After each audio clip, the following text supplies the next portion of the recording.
Hello, this is Ashun. What if Naruto discovered the truth about his clan, not from Konoha, but from the god of death himself?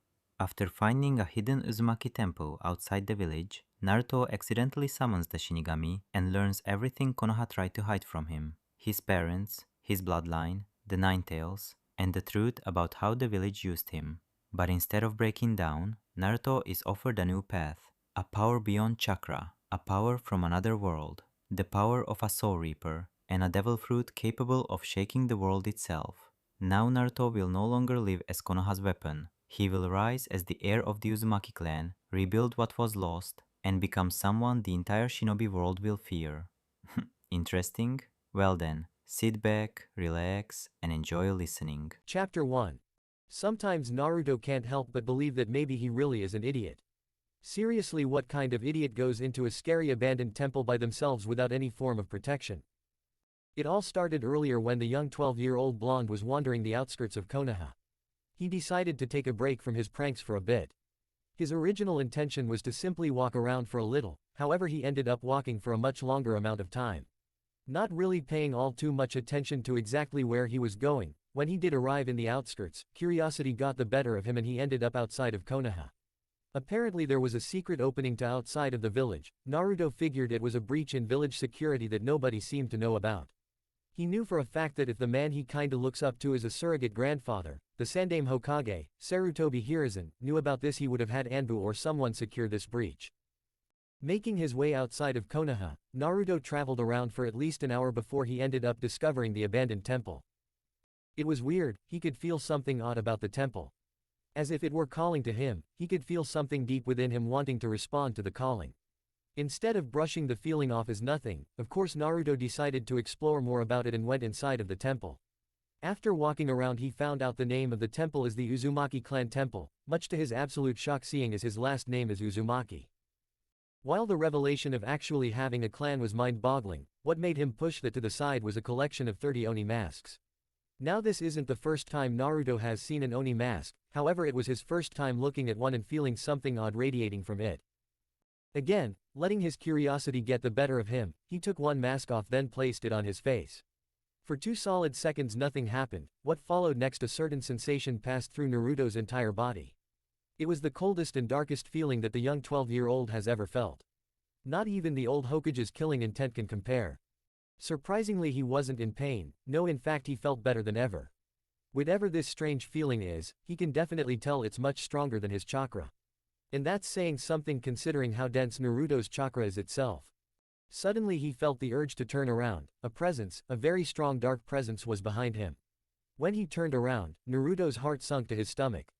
A translucent, gaunt specter with a demonic visage floating in the air. Way bigger than the average human, possessing long, shaggy, white hair, from which 2 red horns protrude, as well as purple-colored skin.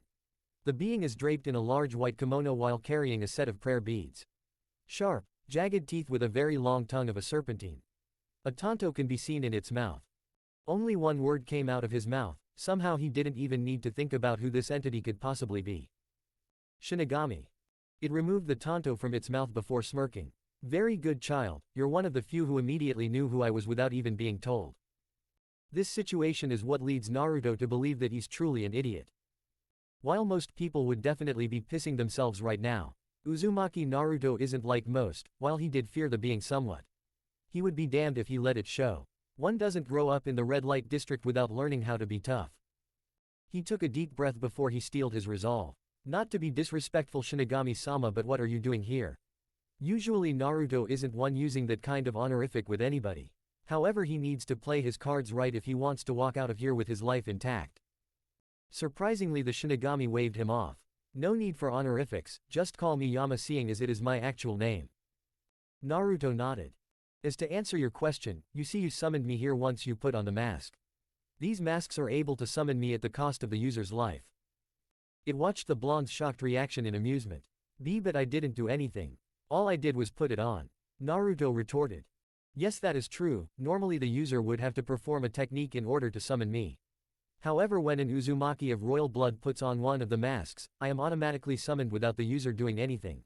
This is due to the fact that it was the Uzumaki clan who made a contract with me to allow them to summon me many years ago. While most Uzumakis can possibly survive the use of the masks due to their strong life force. It is not a guaranteed survival as it is for an Uzumaki of royal blood. Before you ask, the mask has special hidden seals in them that allow them to sense your chakra and blood. Anyone who is not an Uzumaki has absolutely zero chance of surviving, thus leading me to taking their souls. This is how I was summoned. You are an Uzumaki who carries their royal blood in your veins. Yama explained.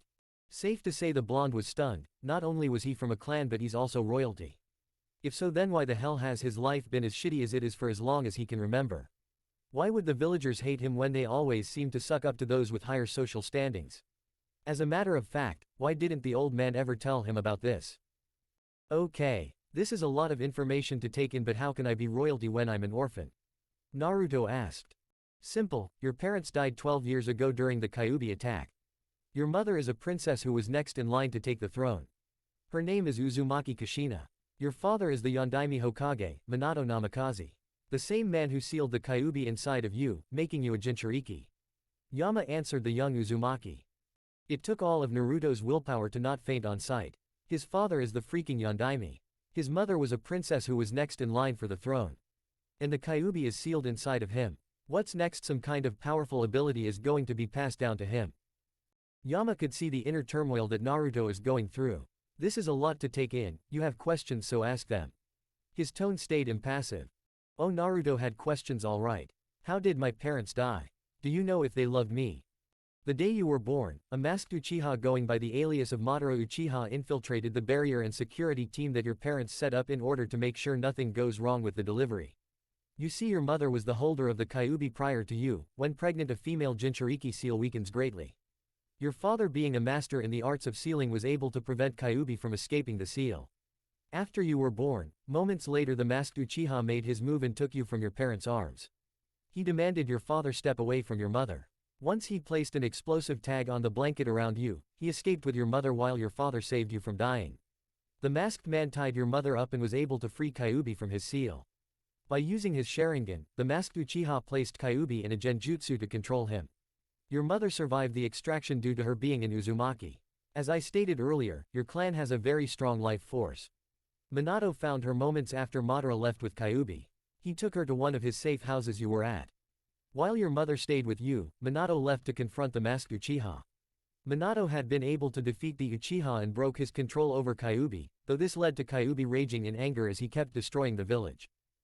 With the masked Uchiha escaping, Minato took on Kyuubi and used one of his teleportation techniques to teleport the fox outside of the village. The destination was yours and Kushina's location. Your mother suggested to seal Kyuubi back within her so she could die with it. Minato believed that Kyuubi's power would be needed in the future, so he sealed him within you. Your mother vehemently refused at first until your father had finally been able to convince her reluctantly. She did not want you to carry the same burden she did growing up. Minato used a jutsu known as Shikifujin or Reaper Death Seal. It's an S-rank fuinjutsu created by the Uzumaki clan. These are one of the techniques they came up with that allowed them to summon me. Those outside of the Uzumaki clan who knows of this technique believe that it's the only way to summon me. Kyuubi saw what your parents were planning. He did not want to be sealed again after being sealed away for decades. So he tried to kill you, but your parents jumped in the way to save you. While being impaled by a claw, they said their final goodbyes to you before Minato sealed Kyuubi inside of you. They also sealed the remainder of their chakra within you to help you out with Kyuubi when the time comes. As for if they loved you or not, they loved you the moment they found out about you. Yama finished the long explanation. Naruto couldn't help but cry. He felt a giant weight lift off of his shoulders. He finally knew who his parents were, the story behind their deaths, and he now knows that they loved him.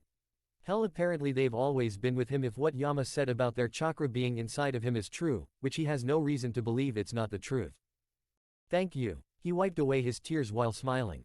I can finally move on in life knowing that my parents died protecting me. Think nothing of it, young Uzumaki. As the god of death, I know nearly all that goes on in the living world and so on. You don't seem bothered by having Kyuubi inside of you. Naruto nodded. It's definitely a shock, but it does make sense. It explains why the villagers pretty much hate me for being alive.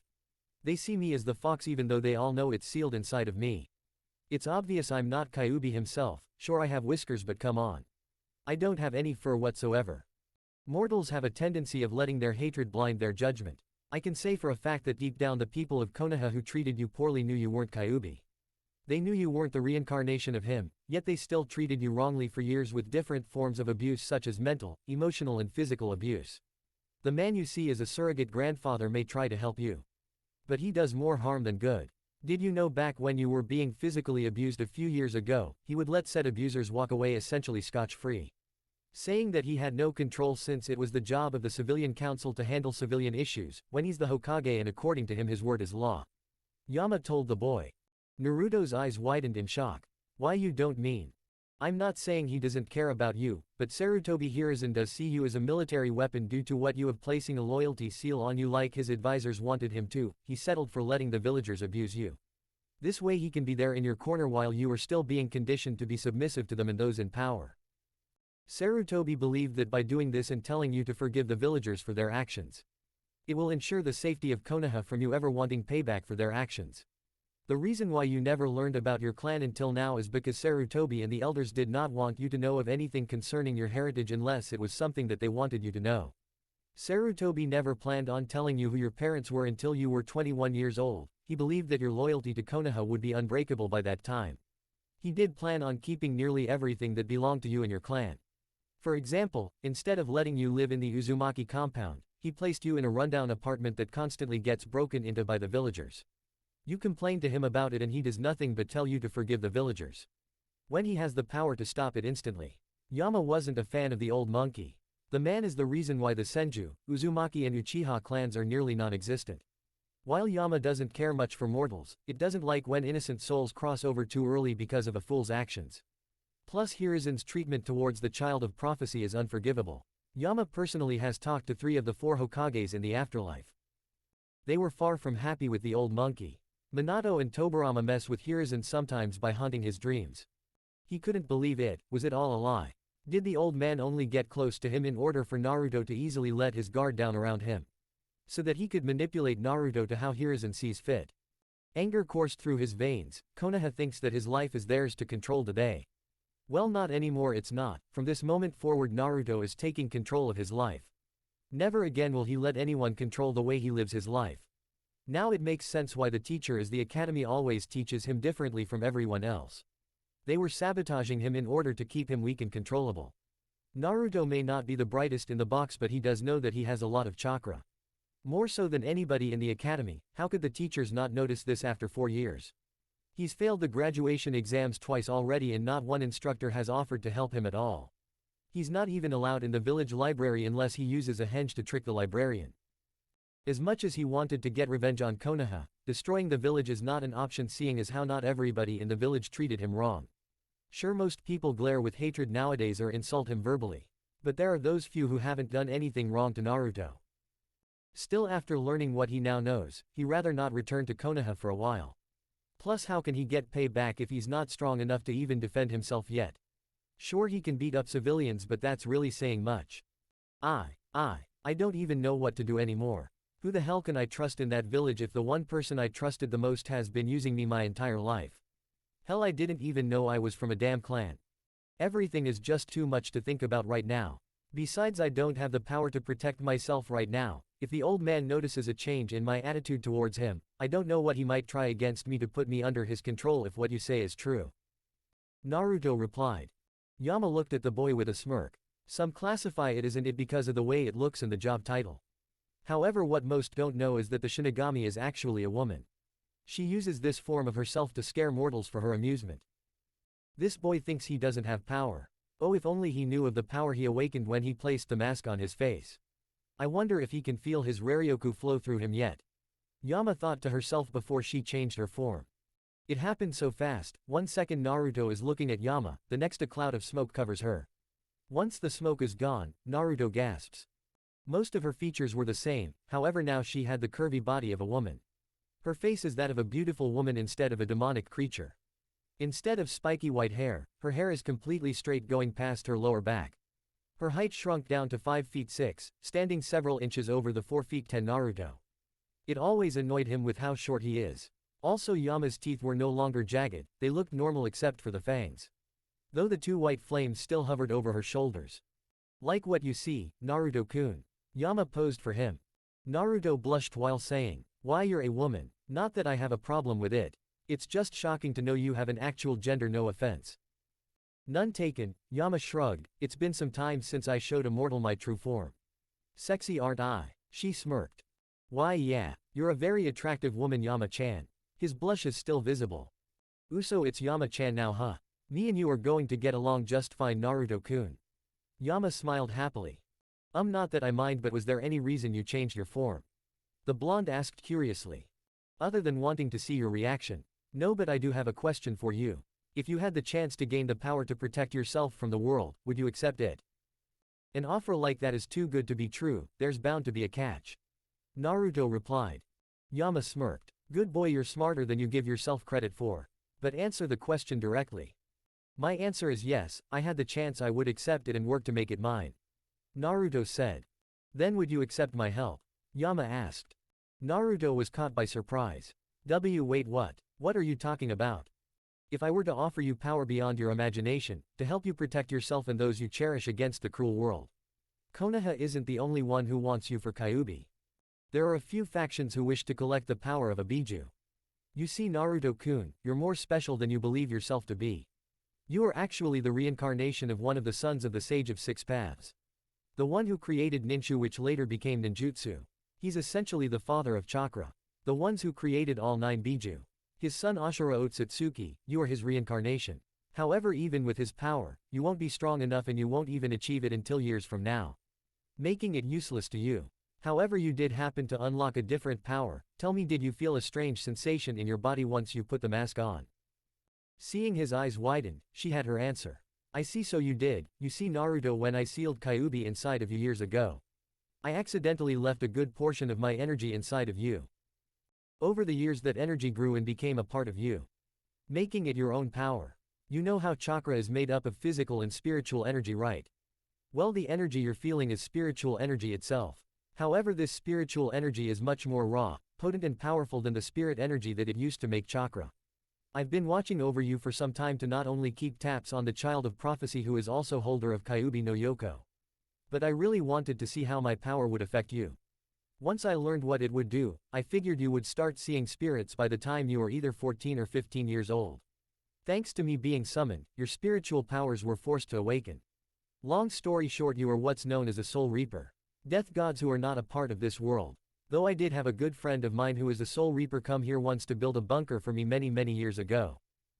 Quote ellipsis. So what's you're saying is that I am one of these soul reapers because you left residual energy within me when you sealed the fox inside of me. Pretty much, soul reapers are like me, guardians of souls who are going through the circle of transmigration. They purify beings known as hollows who do evil in the living world. While also ensuring safe crossings for souls who lost their way after death. They have power that the shinobi of this world dream they could attain. I could tell you on and on about them but I'm just going to put all the information you need to know about soul reapers, hollows, spirits and so on in your memory. We can talk more about them another time, for now just know that you have the power of a Shinigami of a different dimension. Naruto could only nod, too shocked to speak. Though this did answer as to why he felt stronger. Now as you said you would accept my help if I offered, I'm going to show you the power I'm willing to offer you. Yama said. The blonde suddenly saw visions of a giant man with a white mustache. Said man was using white orbs to destroy everything in his path. He could literally grip the air itself and pull it down to cause destruction. Naruto has never known that a person could wield such power. What makes this even more incredible is that this man looks older than Hiruzen, yet he seems to be so much stronger and scarier than Hiruzen could ever be. The speed the massive man moved at for his size was jaw-dropping. What am I seeing? He yelled in shock. Yama smirked. You're seeing a man known as Whitebeard fight in a war. A war being pirates versus the Marines. He completely dominated that war with his power alone. You see, in this world people do not have chakra, they have to fight by using different methods. One of the ways is by consuming a fruit called a devil fruit. There are 3 different classes of devil fruits, Zone, Paramesha and Logia. Whitebeard possesses the strongest fruit of the Paramesha class. The Gura Gura no Mi also known as Quake fruit. It makes the user a tremor human, it grants the ability to create vibrations or quakes. This power has been dubbed as the power to destroy the world. Paramesha devil fruits allows the user to achieve one of a large variety of abilities that enable the consumers to become superhuman or perform a superhuman feat. Zones allow the user to transform into another species at will, or an interspecies hybrid. Typically effective in close combat. Logias are the rarest of them all. They allow the users to transform the composition of their body into a natural element at will, as well as create and control it. Holding out her hand, out of nowhere a fruit appeared in her hand. This fruit looks shaped like a pear, but it's white with odd marking across it. Never in his life has he seen a fruit like this before. The reason I showed you Whitebeard is to see how his power is used. Why? Because I want you to have the power of the Gura Gura no Mi. Yama finished. Seriously, how many times can a guy be shocked to the core? Why me? Yama stared at him with a deadpan expression. You said you would accept my offer, I'm giving you the power I offered. Naruto shook his head. No, besides that, I mean you could honestly give this type of power to anybody. Also, I'm a mortal, why are you helping a mortal? Yama couldn't help but laugh. Here she is offering a young boy power and he has the audacity to ask why she is helping him, a mortal. Yep, she's definitely going to enjoy being friends with Naruto. Well, I did tell you I've been watching over you. You have potential, more potential than I've seen in a mortal in a very long time. I'm tired of seeing that potential go to waste because of the actions of a bunch of fools. Plus you're an Uzumaki and me and your clan have always had a good relationship. I will warn you though, because of your newly awakened Soul Reaper powers that you have yet to use. You will pass out once you consume the devil fruit so that your body can adjust to the drastic changes. You will not wake up here, you will awaken in the bunker I told you about. I'd rather you not go back to Konoha at least until you can control all of your abilities. Anyways, do you accept my offer? Yama asked. Before I say yes, what are the drawbacks? For your Soul Reaper powers there are no drawbacks really. It's like chakra, once you completely run out of spirit energy you can die depending on how severe it is. As for the Gura Gura no Mi, well usually devil fruits are weak to seawater. The user loses their ability to swim in regular seawater. If seawater past your ankles, the user immediately feels the drain of their strength.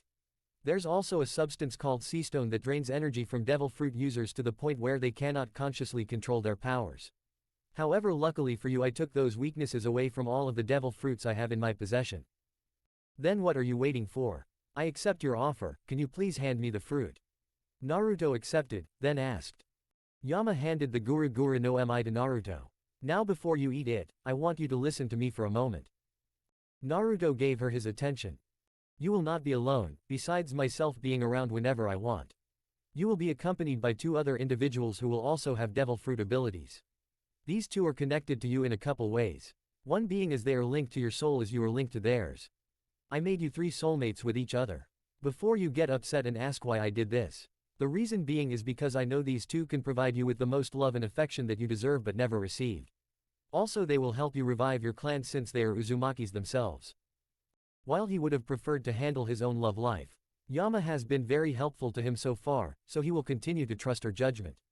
Plus it's not like Sakura or any other girl his age will give him the time of day anytime soon. At least as far as he knows. Also if he's not going back to Konoha then he would like some company if he's going to be alone for the most part. Hearing that his so-called soulmates are Uzumakis too did catch his attention. Alright, I'll trust your judgment Yama-chan, please tell me who they are. He said. Yama grinned. The ones I chose are none other than Mito Uzumaki, the first Jinchuriki of Kyuubi and wife of the Shadaime Hokage. Kushina Uzumaki, second Jinchuriki to the 9 Tails, princess of Whirlpool and known as the Red Demonic Terror.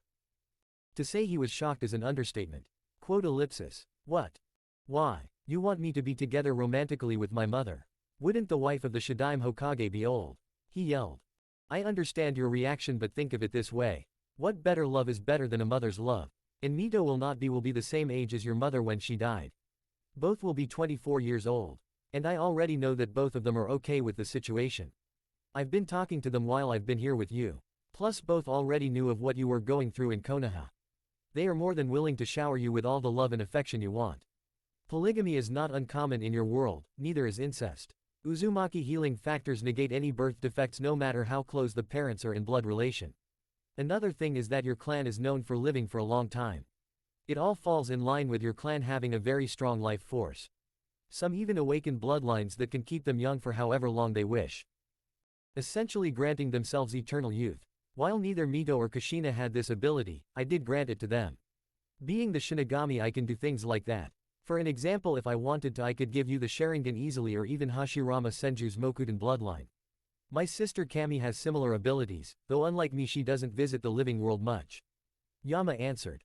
What can he even say to that? She basically answered every concern he could possibly have.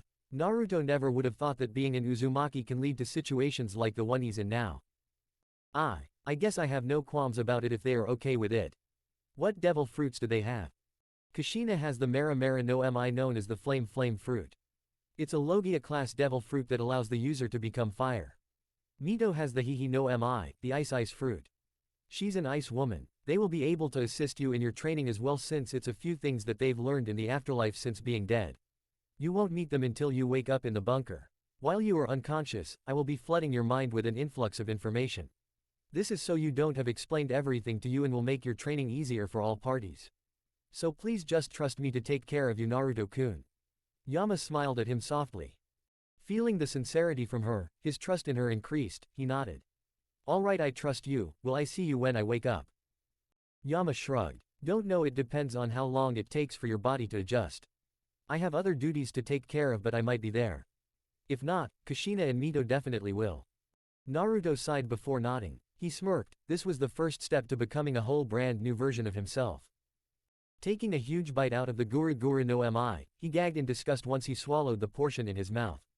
At first nothing happened, suddenly it felt as if a wave of pain erupted throughout his entire being. He didn't even get a chance to grunt in pain before his vision went black. Before his body could hit the ground, Yama caught him by using her powers to levitate his body. She smiled softly as she gently rubbed her hand against his face. Don't you worry, Naruto-kun, by the time I'm done making my minor adjustments to your body, you will wake up as a god amongst men. With your Soul Reaper powers alone you would be an unstoppable force. However, with the Gura Gura no Mi at your command along with Haki, Konoha won't stand a slimmer of a chance if they decide to kill you off. Though I do wonder how you plan to deal with the higher-ups of Konoha, as they will not let you go easily. They also cannot mark you as a missing nin since you aren't a shinobi. Your class doesn't graduate until another 2 years. Guess I'll have to make sure they have no way of tracking you. Maybe when I blow up your apartment, they'll assume you died. As long as they don't have a scent to track, they won't have any effective way of possibly finding you. For someone of Hiruzen's stature, it was foolish of him to not place a tracking seal of any sort on you if his goal was to have you under his control. Even that fool Danzo Shimura would have thought of that. Oh well, I'm sure they'll be shocked the next time they see you, Naruto-kun. Yama voiced softly. With those last words, she and Naruto disappeared from the Uzumaki Clan Temple in a white flash. Chapter 2. Uzu no Kuni, Uzushio Underground Bunker, Naruto's Mindscape. When he opened his eyes, he was met with a blue sky with clouds. Out of his peripheral vision he can see grass moving slightly. A gentle breeze carried through the air. Honestly, this is the most peaceful he felt in a long time. He could spend the rest of his days just like this if he wanted to. That begged the question, where exactly was he anyways? Heisa the king finally woke up. Well, it's about damn time he got off his lazy ass. A female voice could be heard. Seeing as what his body has gone through, it's not surprising he's been out for this long. Most wouldn't have survived the process. Another feminine voice spoke out. Wanting to know how is talking, Naruto sat up to see 2 stunning women gazing at him. One with long orange hair that goes to her lower back. A curvy figure with DD cup-sized breasts. Her eyes were blood red with slits for pupils. Whiskers marks on her cheeks similar to his own. She seemed as tall as Yama is as far as he could tell. For clothes all she's wearing a black robe, leaving everything else open to see. Lastly, she had 9 orange tails. Next to her is a woman with a similar build as the other woman, her breasts seemed a tad bigger. Her hair was also white while her nails and sclera is black. Her eyes were yellow with black pupils. Someone Naruto recognizes the clothes she's wearing. She's wearing a white Shinigami Shihakusho with a black cloth belt. The opposite version of the black Shinigami Shihakusho and white cloth belt that regular Shinigamis wear. Her face though is similar to his own. She's literally the female version of him. Her white hair is in pigtails and she has whiskers marks on her face as well. As weird as it is, Naruto somehow knew who they were already. You're Kyuubi and you're my Zanpakuto spirit. His tone sounded a bit unsure. The Zanpakuto spirit snorted. Well, he's not as dumb as I thought he would be. His memories from Yama are helping him. Anyways, it's nice to finally meet you, kid. Normally I would want to be trying to rip your guts out by now. But after having a conversation with Yama, I agreed that I would help you instead of fighting against you. It helps that Yama gave me back my yin half and made changes to the seal that allows me to leave it whenever I want. My name is Kurana. Kurana introduced herself with a small smile. Thanks to having her yin half back, she mellowed out a lot. Now she doesn't always feel angry and hatred. Plus Yama had a point, why hate the container when he had no control over the situation? She knew exactly the two people to blame. Naruto smiled. It's nice to meet you too, Kurana-chan. Kurana-chan huh? You two are on such good terms already. Oh well, listen up kid, I'm only going to say this once. If you miss the first time then you'll have to figure it out yo. Zangetsu, Naruto spoke softly. Zangetsu blinked a few times, she smirked realizing that he did know her name. While she wouldn't admit it, she was quite happy that her king knew who she was without her having to tell him. She knows he didn't get it from Yama's memories since she promised to not let him know. You're better than I thought king, don't think I'm going to go east on you just because you know my name. I don't expect you to, so if you two are here then we must be. Yes we are in your inner world kit. When you awakened your Raryoku, it started to affect the seal. Your inner world merged with your mindscape. At first it wasn't this grass field area, it didn't become like this until Yama came to help stabilize quicker. I originally was sealed behind a cage in a sewer. Kurana explained. Naruto winced hearing that. Sorry I had no idea that you were stuck like that. If I would have known I would have tried to make it better for you. Kurana smiled. Don't worry about it kid, I know it wasn't your doing. It was that way by default due to the seal. I even talked to the chakra specter of your parents. Everything is all fine between us now. Naruto sighed in relief. So what am I doing here exactly? Not that I mind being here. Because of all the shit your body went through. It formed a mental connection to the seal that would have formed if you came here either on your own or by Kurana. Your inner world has always been around ever since you obtained Raryoku. You just never accessed it since you didn't unlock your Soul Reaper powers until recently. Long story short, your consciousness woke up here first. This won't be the last time this happens. It's the first of many. Zangetsu explained. Nodding in understanding. Okay well I hope the three of us can be friends seeing as how we're stuck with one another. The blonde said. I don't care as long as you fight me whenever my hollow instincts demand a fight. We can be the best of friends for all I care. Before I was here with you, in my past life I was a male who always wanted to fight or to take control of my current king. Eventually we did come to an agreement though. Don't worry I have no plans of trying to take over your body unless you are in danger of dying. Zangetsu replied. I don't mind, somebody has to teach you how to use my chakra correctly. I already told Yama that I would work with you. Kurana shrugged.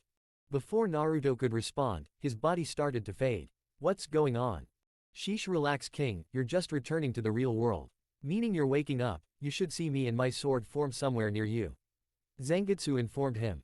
Oh, sorry. He laughed sheepishly. Kurana smiled. If you want to talk to us at any time, just call us in your thoughts. We can communicate that way. We look forward to helping you grow strong Naruto-kun. Said blonde disappeared right after her last word. He's a good kid, maybe one day I'll consider him as a mate. Kurana said. I can't wait to see how sets his mark on the world. Zangetsu was excited for the upcoming battles. Outside of Naruto's mindscape. Kushina-chan you need to relax. Mito told her successor. Mito has beautiful red hair, her hair was arranged in buns with hair pins in them and 3 clips in the front. She also wore a dark shade of red lipstick and had a rhombus marking on her forehead. She's wearing an elaborate, high-collared kimono with the Uzushio symbol on the back of the obi which was tied around her waist. Her shoes were black high heels. Eyes were large black eyes were D-cups with fair skin. Kushina's hair is a similar shade of red hair with hers going down to her thighs. Fair-skinned, slender woman of feminine build with violet eyes. Shoulder-length strands of hair that frames both sides of her face with a black hair clip to the left. She's wearing a high-collared, sleeveless white blouse under a long loose-fitted blue dress. A wristband on her left hand while wearing gray shinobi sandals. Her breasts were a size above Mito's own. I'm trying Mito-chan, but he's been like this for 2 weeks now. I can't help but to worry a bit. I know Yama-chan said he was fine, though you would have thought he'd woken up by now. I think it's the mother and me. Kushina replied. Her hand was gently going through his blonde locks, Mito was on the opposite side holding his hand. They've been taking care of him ever since Yama brought him to them. Hardly left his side through the last couple of weeks. Yama did them a huge favor by restoring Uzushio. However, instead of modeling it how it used to be, Yama modeled the village as an exact replica of the Seraite. Being around for as long as she has, Yama has been to plenty of different dimensions and different afterworlds. She always enjoyed going to the Seraite, which is why she decided to model Uzushio after it. She also placed 2 different barriers up, one was for protection against any attack. It can withstand multiple Biju bombs with ease while also absorbing the nature chakra in the air to make it stronger. Another is a genjutsu barrier to hide the village from being seen. The good thing about that particular barrier is that it's nearly impossible to break or sense. This barrier is only temporary, its purpose is to hide the village until the time to reveal its rebirth to the world. Never again will Uzushio fall to any of the shinobi villages. As unbelievable as it is, Uzushio is bigger than Konoha easily. While she even increased the size of Uzu no Kuni itself, making the island larger, it's still not equal to the size of Hai no Kuni. It's crazy to see the kind of technology she has access to in the bunker, or even how large it is.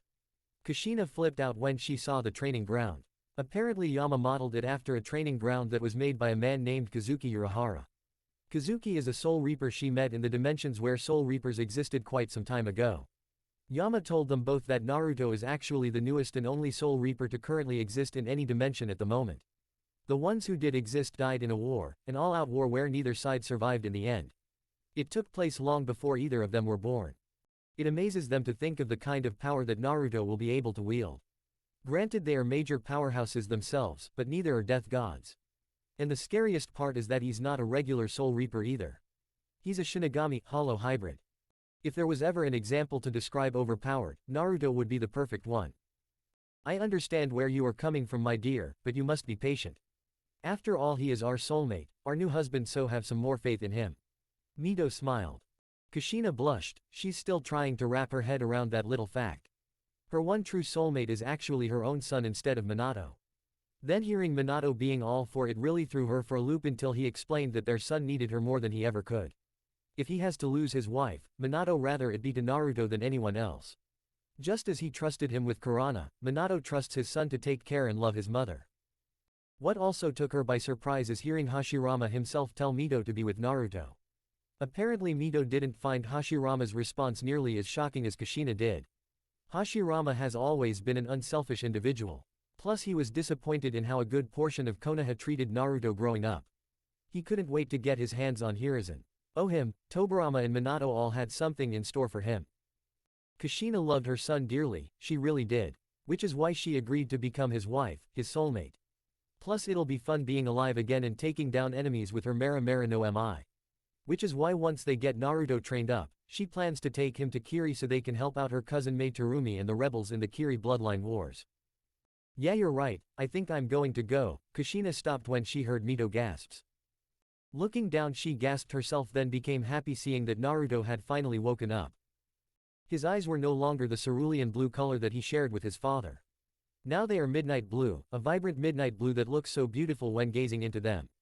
As if they had the power to enchant a person under a spell. No one said anything for a few minutes. Naruto decided to be the one to break the long silence. Hi, he said. Naru-chan. He wasn't scooped into a tight hug. It certainly wasn't hard to feel the love radiating off of Kushina. Naruto was happy that her love for him was so strong. Sadly, he doesn't know how to feel about how strong her grip on him is. Did he just feel one of his bones snap? Thankfully Mito came to his rescue. Kushina-chan, if you keep hugging him like that, not only will he possibly turn blue but you may break one of his bones. She told her fellow redhead. Kushina blinked before releasing Naruto, she chuckled sheepishly. Sorry, I got overexcited. You're fine, he waved her off, so you're my Okasan. Damn, who would have thought my Okasan is the most attractive woman I've ever laid eyes on. You beat any woman in Konoha in beauty by a mile. Naruto complimented her with a grin and small blush. Kushina blushed while Mito giggled. He hasn't been up for 10 minutes and already has Kushina blushing up a storm. Ah, and what about me, Naruto-kun? Mito smirked. It's nice to meet you, Mito-chan, and do I even need to say it? You're just as beautiful. Both of you are quickly making red my new favorite color. He returned the smirk. That one got both to blush, especially the last several words he said. Anyways, tell me, Naruto-kun, do you have a good understanding of all of the memories Yama showed you? Mito wondered. They needed to make sure he actually understood what he was watching instead of just watching without a clue what's going on. Yama told them to make sure they ask him this. Naruto nodded. Yeah, it was a bit confusing at first, but I understand everything for the most part. The memories he saw were those of when Yama were in a variety of different dimensions. He learned a lot from the world of the devil fruits and the world of the soul reapers. He even saw a world where magic exists, then it was another where people are born with flames called deathspiration flames, also known as dying will flames. However, he really studied the man named Edward Newgate, to see how the man used his abilities to the fullest. To learn from his experiences, honestly he planned to thank Yama the next time he sees her for allowing him to even experience such an event. Knowing what he knows now, Naruto knew he would never be the same weak boy again. Well, that makes things a lot easier, we don't have to pick apart the events you don't understand. Mito voiced. How do you feel about us being soulmates, Naruto? Kushina asked curiously. I'm happy about it, I actually have a real family in my life now and don't have to deal with being stuck in Konoha anymore. I really want to get to know you both more seeing as we are basically married. He blushed a bit while smiling. Kushina and Mito both smiled, happy that Naruto was happy with the situation. By the way, how long have I been out? He asked. 2 weeks, Kushina answered. Naruto's eyes widened in shock. 2 weeks, I've never been out of it that long before. Which is true, even the times where he was sent to the hospital because of the villagers when he was younger, he never stayed unconscious for more than a day or two for the most part. There was one time where he was out for nearly a week. Yes, you see, Naruto, while you did train your body over the years to the best you could, you were still a bit malnourished from not being able to get the proper nutrition in your body. We know that's not your fault, those idiotic villagers either wouldn't sell you anything or would charge you 3 times the actual price. Some sold you expired goods, while others chose to not help you out due to fear of being targeted by others. It pissed us off having to watch you go through that. Now, because of how weak and unprepared your body was, the immense power within you needed a stronger vessel to contain it properly. Yama also didn't make it any easier by giving you Kurana's yin half during the process. So your body began breaking itself down in order to try to adjust to your new powers. With the way your muscles and immune system were breaking down, it's a good thing you had your Uzumaki healing factor as well as Kurana's chakra working overtime to build your body back up every time it broke down. Yama did help you by speeding up the process somewhat.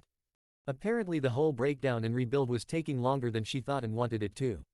Though she did add her own little touches. Mito explained in detail. Truthfully, the whole ordeal was finished within a week, it's just that Naruto stayed unconscious longer than they thought he would. Yama told them it's most likely due to his mind going through and adjusting to all of the memories she inflated his mind with. Which actually was a good thing in her opinion, since it gave his body and powers more time to adjust. After all, there has never been a being who is a Soul Reaper, hollow, shinobi hybrid with devil fruit powers. Can't forget that he's also a Jinchuriki of the strongest Biju. There's also no telling what else Yama may have done that she hasn't told them of yet. Honestly, how overpowered can one person be? Then again, Mito can't really talk, seeing as how her and Kushina are in a similar situation. Shinobi with devil fruit powers. And that's only the start of it. Her own little touches. Naruto echoed those words, not liking the sound of that. There's a mirror over there. Kushina pointed behind her. Attached to the wall is a full-body mirror. This is also the first time Naruto takes a look around to see what kind of room he's in. The size of the room is bigger than the one in his old apartment in Konoha. Walls are solid wooden walls with carpet instead of wooden floors. Different from what he's used to, but he's not complaining.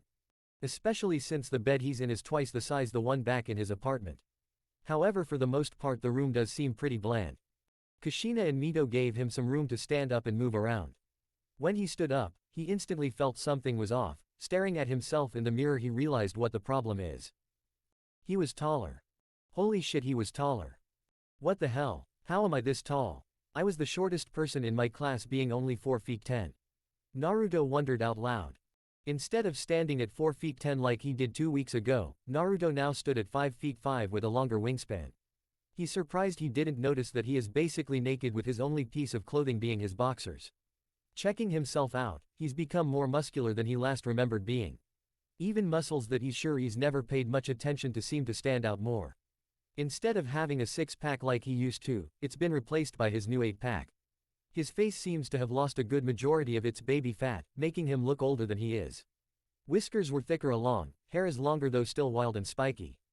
But a new addition is the red streaks mixed with his blonde locks.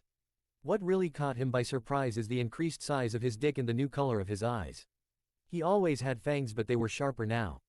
Funny thing is, he wasn't the only one checking him out. Both of his new wives Kushina and Mito were trying to keep themselves from drooling over the blonde Uzumaki. They had already gotten a good look at him while he was asleep. However, seeing him up, flexing his new muscles, then seeing his dick straining against his boxers, it was agreed that neither of their ex-husbands can compare in size with their new husband. He has to be at least twice the size of either of them. Okami neither could wait to experience sex with Naruto if that's what he's packing. Wow, I look different, Naruto said while smirking. Yeah, I'm actually glad you have those red streaks in your hair. It shows your Uzumaki heritage. Kushina mused. Uzumakis usually have red hair, right? He can't remember if either Yama told him that or he got it from the memories. Mito nodded. Yep, typically full-blood Uzumakis are born with red hair. Of course there's a variety of shades of red, so not everyone has the same exact color. However, while they are not as common, neither is it uncommon, but some full-blood Uzumakis were born with brown hair. Even those who were only half Uzumaki were born with either red or brown hair. Even my grandson, who was only a quarter Uzumaki, had brown hair. My granddaughter is a blonde like yourself, though it's not too surprising in her case. Being only a quarter Uzumaki, her blood isn't as strong as a half or full breed. Though she still gains some of the benefits of being an Uzumaki. With Minato's genes surprisingly being as strong as they are, the dominant blonde gene won out in the end, making you the first half-blood Uzumaki to ever have blonde hair. The reason you have streaks of red hair is because, according to Yama, some latent traits or even genes were affected by your powers. Mainly your Raryoku and chakra made your Uzumaki blood even stronger. Which is amazing, seeing as your Uzumaki blood by half-breed standards was already very strong. While it's true Uzumakis are known for having huge chakra reserves, their reserves usually aren't cage level at your age. Even going by Jinchuriki standards, it's not normal. Minato made the seal so that over time Kurana's chakra would slowly add onto your own natural reserves. But according to both Kurana and Yama, your chakra reserves were already nearly at cage level without Kurana's adding into it. Anyways, over time it's a good chance you will develop some more red in your hair. Possibly patches or more streaks, or you could end up becoming a full redhead like me and Mito-chan. Personally, both of us agreed either the streaks or being a full redhead will be your best look. Kushina finished. Naruto took note of that. He also noted to grow his hair out. He wanted a new look since he may end up losing his blonde hair completely. As of now his hair barely reached his shoulders. Well, I did say this was going to be a new life for me, a whole new Naruto who will never again let anybody control the way I live my life. I'm not some obedient, sacrificial weapon to be thrown to the field for someone else's protection. Especially when it involves people who could care less about me. So I guess red hair won't be a bad change. Naruto stated. Mito and Kushina felt proud of him. He didn't notice it, but they felt his haki pouring out of him as he was talking. It showed how strongly he felt about what he was saying. Well said, Naruto-kun. Mito walked up to him and pecked his cheek. Naruto blushed. Thank you, Mito-chan. Alright Naruto-kun, let's find you some clothes and get you something to eat. Afterwards we will show you around the bunker, then around Uzushio. Then we can talk about how to go about your training and so on from there. Kushina suggested. Sure, wait, I know that we are married, but how did you want me to address you? I called you Okasan earlier, but I don't want to make you feel weird by calling you that. Naruto asked. The princess or Whirlpool smiled. Whatever you want to call me is fine. Just as I'm your soulmate, I'm still your mother too. You know, you two can definitely do some hot mother-son sex role plays. Mito was cut off. Mito. Kushina yelled in embarrassment. What? Don't act like you didn't think about it. Mito smirked. That's not the point, Dattebane. Databane. So that's where I got my verbal tick from. Naruto said. Oh, now that's just cute. Mito cooed. Oh Kami, why did you have to inherit that of all things from me? Kushina facepalmed herself. 3 months later, Konohagakure. Damn it. How in the hell could this happen? Sarutobi Hiruzen is pissed. Somehow around 3.5 months ago Naruto disappeared. The boy went completely off the map. Usually when Naruto does his pranking, he can outrun and hide from Junin and Anbu level shinobi. Even Hiruzen himself has a hard time finding Naruto. His crystal ball sometimes doesn't like to show him the boy's location. Iruka is the one who can find Naruto when he does go into hiding. But even that isn't 50% of the time, seeing as Iruka only began teaching Naruto's graduation class a few months prior. At first he didn't notice that Naruto was missing, not until one of his Anbu reported that Naruto hadn't been seen around the village in nearly 2 weeks. He wondered why Iruka didn't report this to him, then he remembered that the academy was closed for break around that time. Next he tried using his crystal ball only to come up with nothing. That's when he decided to go to Naruto's apartment himself to check on him. Once Hiruzen saw that Naruto wasn't there either, he told his Anbu to search the village for the blonde. Unfortunately nothing came up, not even the Hyuga with their Byakugan could find him. This meant one of two things: either Naruto left Konoha on his own or he was somehow kidnapped right under their damn nose. Knowing Naruto isn't all that smart, he figured he couldn't have gotten far by himself. So he decided to send out his hunter Nin and some Anbu to search for him. Sadly, as if fate laughed in Hiruzen's face, as soon as they were going back to Naruto's apartment to get his scent to track him, his apartment was bombed, leaving nothing at all for them to use to help find him. As much as he wanted to send his shinobi out to search for him throughout all of High no Kuni, Hiruzen can't do it since Konoha still hasn't fully recovered from the Third Shinobi War or the Kyuubi's rampage. Basically he would be weakening their defenses more than they already are. That's something he just can't risk with Unoki waiting for the perfect time to get revenge against Konoha. Konoha's not ready for another war against Iwa. Also because Naruto legally is not a shinobi, only a shinobi in training. Hiruzen can't place him in the bingo book since he's still technically classified as a civilian. It would be foolish of him to even consider asking any of the villages for help, such as being on the lookout for the blonde. They would be quick to try to recruit Naruto into their own villages rather than bring him back to Konoha. Even their allies weren't trustable in that regard. Then there's the fact that why would Naruto want to come back in the first place, after being treated horribly for most of his life? Regardless, Hiruzen knows that Konoha needs their Jinchuriki. Sadly the circumstances aren't in his favor. You seem troubled, old friend. A familiar voice spoke out of nowhere. Hiruzen knew who had been standing there. It annoyed him that the person didn't knock on his door, or the fact that he does not know if his door was opened at all. Danzo, what do you want? Hiruzen asked. Straight to the point I see, very well we need to recover the Jinchuriki. Danzo replied. Don't you think I know that? My hands are tied, I can't risk weakening our defenses more than they already are. Haven't your root shinobi found anything we can go off of? Hiruzen knows Danzo never followed his orders on disbanding Root, while it annoyed him greatly at how his orders were blatantly disregarded. He cannot deny the fact that they are needed right now. Of course Danzo being who he is, didn't bat an eye despite being called out by the old Hokage. Unfortunately we have not, I've sent them to search all throughout High no Kuni and wherever else they can get to undetected. We knew the boy had valuable talent in stealth, but it seems we underestimated his talents more so than we thought. It is possible that someone did kidnap him and covered their tracks immensely well.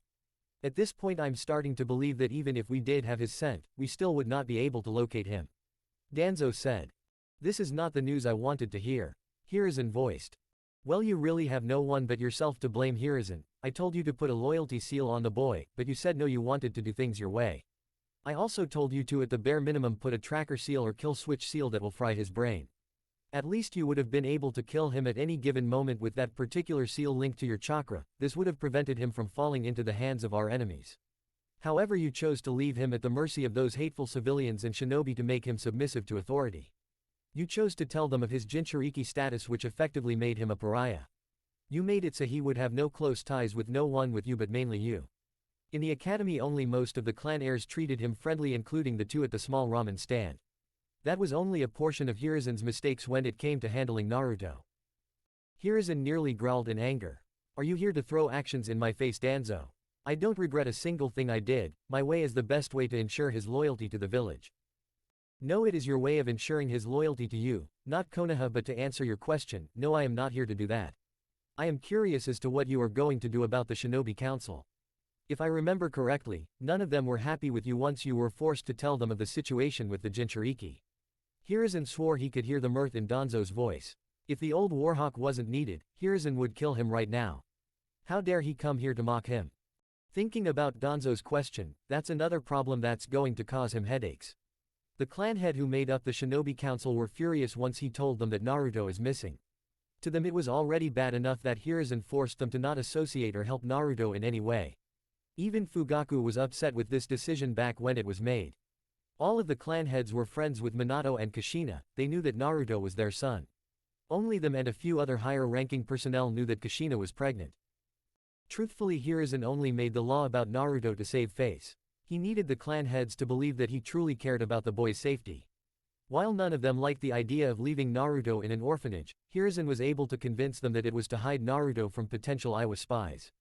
Which is partially true, mainly it was to start the process of molding Naruto to Hiruzen's desires at an early age.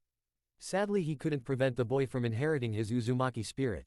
But Hiruzen did feel that he was making good progress with Naruto, especially with him still being ignorant of his Jinchuriki status and heritage. Hiruzen earned himself no favors over the years with the way he let the villagers get away with abusing Naruto. He had to try his damnedest to keep a good portion of the incidents with Naruto from being found out by the clan heads. Every incident that they did find out about, they would demand to know why isn't he taking better action in protecting Naruto. He would lie and say that he is and try to push the blame on some of his Anbu, saying that he can't control if they decide to let the civilians attack Naruto. Plus it's not like he can kill them for their actions since they haven't killed Naruto. That's a lie since Hiruzen can essentially do whatever he wants in most cases, especially when it comes to the village's safety. Shikaku called him out on that, saying that the attackers could potentially do something to cause the seal to react negatively. Whether it's releasing the Kyuubi or causing the seal to explode, taking either a portion of all of Konoha out, regardless it's still risking the village's safety.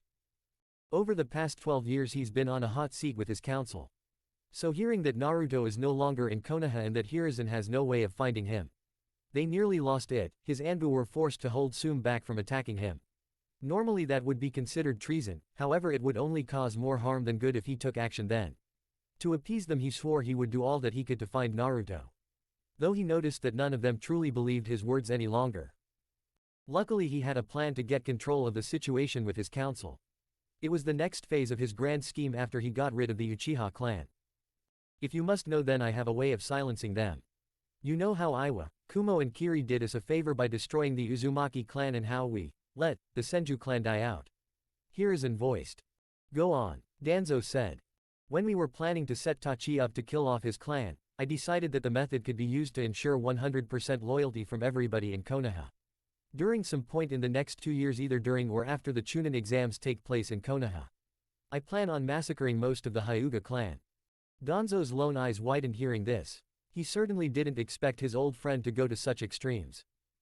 You're doing this to make the clan heads think twice about rebelling against you. By instilling fear of having their clan possibly executed, you'll be using the Hyuga clan as an example. The civilians would be too scared to even think of trying to leave Konoha. You would have complete loyalty out of fear of being killed by you, since you are still the strongest shinobi in the village. You could go as far as to threaten our allies against potentially breaking treaties they have with us. Danzo summarized. Exactly. Hiruzen smirked. Are you sure this is wise, Hiruzen? We would be weakening Konoha even more so. The Byakugan is a valuable asset to Konoha. The old Warhawk questioned. Yes, I'm sure, this is needed since in my opinion the Hyuga clan have too much political power for my liking. I also want the secrets to their cage bird seal. This would be a perfect tool to use to secure loyalty out of my shinobi. With this there's no way that any of the clans in Konoha would dare cross me.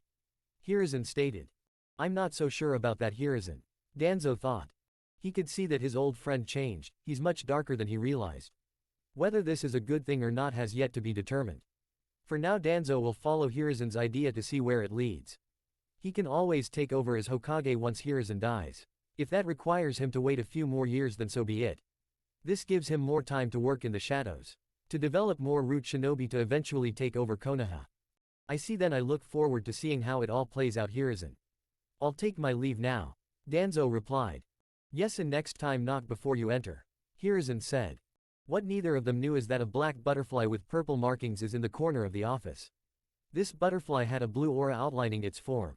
Poor Hiruzen never realized that he was being watched. Chapter 3. Underground Bunker, Study Chamber. Come on Naru-kun, you can do better than this. Oof, is the sound that came out of Naruto's mouth as the kick he just received to his stomach sent him flying across the rocky terrain, crashing into a cliff. It's been 8 months since Naruto left Konoha. If you asked him, it's been the best 8 months of his life. Training can be extremely tough, but he wouldn't change anything about it. It's because of the training that he's as strong as he is now. As he fell from the rocky cliff onto his knees, the one who kicked him appeared in front of him using Shunpo. She was a very attractive woman with a slender figure and also well endowed. Average in height, irises are golden followed by purple hair. Her hair is waist length and kept in a ponytail with chin length bangs framing the sides of her face. Attire consists of a black, backless, sleeveless undershirt, an orange overshirt with 2 white straps on each shoulder, a large beige sash around her waist, and black stretch pants with a pair of lightweight brown shoes. Her name is Shihoin Yoruichi, a soul reaper just like Naruto. How is it possible that she's here when she's supposed to be dead? Simple, Yama made her own version of a Gigai. According to her, its functions are to allow a soul to live in it as if they were a human with spiritual abilities. Apparently Urahara Kazuki never got the opportunity to develop this type of Gigai. It even allows the soul to reproduce so they can have children. Also it works for the souls who are chakra users as well. The Gigai allows a Soul Reaper to appear in the Soul Reaper attire by just channeling their Ryutsu a certain way. Basically it's literally no reason that a soul should have to leave their Gigai. Yama made this Gigai as a way for certain souls to have a second chance at life. She took it a step further by bringing back all of the high-ranking officers of the Gote 13 who once served as the protectors of the Soul Society. However, she made it so that they are programmed to be loyal to him, not servants or slaves but loyal subordinates essentially. How did she do that? Naruto has absolutely no idea. At this point he believes that there's nothing out of Yama's capabilities. The Soul Reapers are meant to be part of Uzushio's protection team. They also perform certain missions that need to be done. Mito and Kushina take care of that for him most of the time, only until he gains more experience. Safe to say no village will stand a chance against Uzushio with the Soul Reapers being in the mix. Power gap is several leagues apart. Seriously Naru, what was that? You should have seen that coming easily. Yoruichi smirked sexily while crossing her arms. Naruto stood up while holding the area he was kicked. Well, excuse me for not always being able to see the goddess of Flash's moves. He retorted sarcastically. Yoruichi stuck her tongue out at him. No excuse. Damn it, why does she have to be so sexy? Yeah, I get it, look, we've been at it for hours. I'm going to go take a soak in the hot springs. Are you joining me? He knows the answer. Do you even need to ask? She replied. Both made their way to the hot springs within the study chamber. These hot springs have the power to heal injuries. It blew Naruto, Kushina and Mito's minds when they first witnessed the healing process. Quickly getting undressed, the blonde dipped into the water and leaned against the edge, enjoying the warm water. A few seconds later, he felt Yoruichi sitting next to him. Putting her legs over his lap while she leans against him, he wrapped his arm around her. They shared a small kiss before sighing in relaxation. Over the last several months, Naruto has become very intimate with the female body. Let's just say between Kushina, Mito, Yoruichi, Soifun, Rukia and Retsu, he'll never have a boring sex life. He knows Rangaku is waiting for her chance to get a piece of him herself. Every day for the last 8 months has been wonderful to him, he wouldn't trade it for anything. So Soul Reaper wise, where would you rank me? Naruto asked his lover. Well, your Ryutsu has recently increased to beyond the amount an average captain usually holds. It's kinda hard to give you an accurate assessment, but let's say I think you can match up to Kenpachi when he releases his full power. She commented. If Yoruichi's legs weren't across his lap, he definitely would have abruptly stood up. Hua, you're kidding, he gasped in shock. Nope, I'm dead serious. She grinned like a cat. A person truly doesn't know the meaning of fighting to the death until they cross blades with Zaraki Kenpachi. But he's a fucking monster. Naruto sputtered, there's just no way he could match that demon. Oh, and what exactly are you, Mr. My devil fruit powers gives me the power to destroy the world. You can literally shatter the air by making a seaquake with your fist. Even the Saotaicho was stunned by the amount of destruction you can cause. Then Omaeda looked as if he was about to piss himself. Yoruichi voiced. The blonde shook his head. That's different, we are talking about a man who literally becomes a demon when he unleashes his Bankai. Yeah, but you know he can't access that anymore, so what does that matter? Yoruichi retorted. Because of his inability to control himself in that state, when Yama brought back Kenpachi, she took away his Bankai in order to prevent a situation from happening in case Kenpachi gets battle crazy and goes Bankai. In her opinion, he was more than strong enough with just his Shikai alone. When Kenpachi learned this, he was surprisingly fine with it. Apparently fighting as a berserker isn't his style. He likes to be in control of himself even if it may seem like his bloodlust has overtaken him. Those who knew of Kenpachi's Bankai agreed with the decision. Yoruichi continued speaking. Plus you are a lot like my friend Ichigo, you have an advanced growth rate. Like him, you learned spiritual energy sensing techniques by sheer instinct. Hell, you learned Kido better than Ichigo ever could. You also have that habit of improving in mid-battle just like Ichigo. Then there's the fact both of you are hybrids. Shinigami, hollow hybrids who also have other factors mixed in. Did I mention you have the female version of his Zanpakuto? And the fact that both of your inner hollows look like you guys, the only difference is yours and the female version of you. Naruto knows of Ichigo from the memories he's seen of him, he holds him in high regard, in his opinion Ichigo is a true badass. Still, I think I will need to fight him again to truly believe it. Last time we battled, the guy nearly killed me because of how intense our fight was becoming. But it's nice to know that's your assessment of my strength. It means I came a hell of a way from 8 months ago. He pecked her forehead. Yeah, I remember our first sparring match, I nearly died in laughter seeing how horrendous your fighting stance was. Yoruichi smirked at her favorite blonde. Naruto groaned in embarrassment, he used the stance he learned from the academy. He knew it wasn't a proper stance, but it was all he knew at the time. Yoruichi kicked his ass faster than he could blink before she corrected his stance.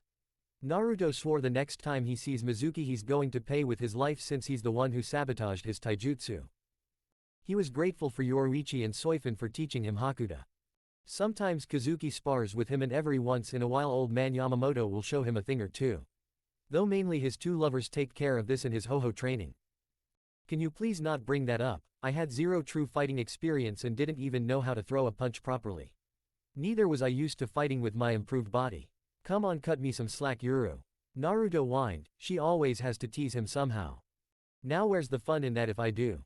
Hehehe, I like teasing my big strong Uzukage. The former captain of Squad 2 mused. I can never win against you. Naruto sighed. He twitched slightly when he felt her hand grab his manhood. She did not have to do anything since he already was hard as steel. Perks of being an horny adolescent. Maybe, but you do get your payback. My little kitty does always seem to take a pounding from you. Her hand squeezed his shaft for a moment, then she gently rubbed her thumb against his glands. All of Naruto's lovers know specific gestures that make Naruto feel pleasure. It took some time, but each of them also learned how to get him to come easier. Because of his monstrous stamina, he lasts long during sex. This led his lovers to experimenting and learning how to work his manhood. It's only fair since Naruto is like a demon in bed according to his lovers. Always leaving them more than satisfied. It was unanimously agreed between his lovers that one girl could never be enough to handle Naruto in sex. This time the groan Naruto released was from the pleasure he's feeling. Yoruichi. Faster than one could blink, the perplexed Shinigami was straddling his waist. When she slid all the way down on his cock, both moaned in pleasure. They spent the next hour with Yoruichi simply riding him. Later. So did you ever decide if you wanted to bring back the 13 divisions? Mito asked her husband. She along with Kushina and Naruto were in the Uzukage's office. Due to Uzushio being a replica of the Seraite, there wasn't an Uzukage building anymore. It was decided that the Uzukage's office will be located in the 1st Division headquarters and barracks, basically Yamamoto's old office. Mito noted how it was a lot bigger than the previous Uzukage's office. It went without saying that it was also bigger than the Hokage's office. The reason Mito asked the question that she did is because Naruto, Yamamoto and Yama have been discussing the possibility of bringing back the divisions for military purposes. Naruto, who was sitting at his desk, answered her. Yeah, I decided against not to since honestly most officers were merely cannon fodder. Even a good portion of the seated officers were fodder, there's no point in bringing them back. We don't need the off chance where a shinobi so happens to capture one and torture them for information. Granted, the officer won't know anything important, however I'd rather keep as much information about Shinigami unknown as possible from the shinobi world.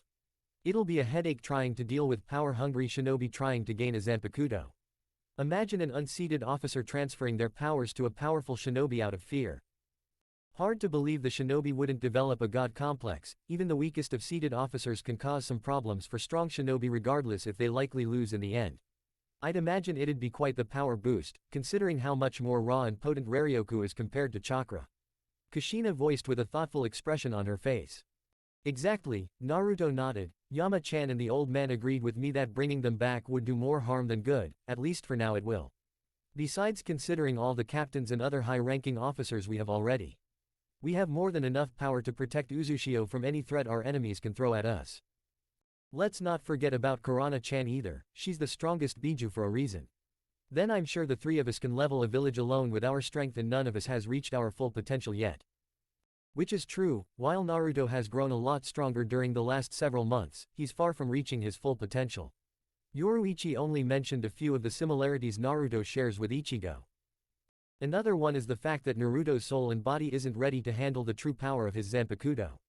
Both need more time to mature properly. Zangetsu and Yama figured it would be at least a couple years before he's ready for it. He can still achieve Bankai with the Zanpakuto he has now, which is a plus. Once he got the hang of Hakuda, it was discovered that he had a talent for it. This, along with his advanced growth rate, Naruto was able to work his way up, becoming an expert combatant in Hakuda. It helped that besides Soifun, Yoruichi, Kazuki and Yamamoto, Kushina and Mito also sparred with Naruto often, including a few others every now and then. Oh yeah, can't forget about his ability to spam over 1,000 shadow clones. Truthfully, without that vital ability he wouldn't be able to focus on multiple different subjects all at the same time. Even now he has clones training in the study chamber. His skills in Kido and Ho-Ho also are at an expert level. Obviously he learned his ho-ho from the goddess of flash herself and Soifin.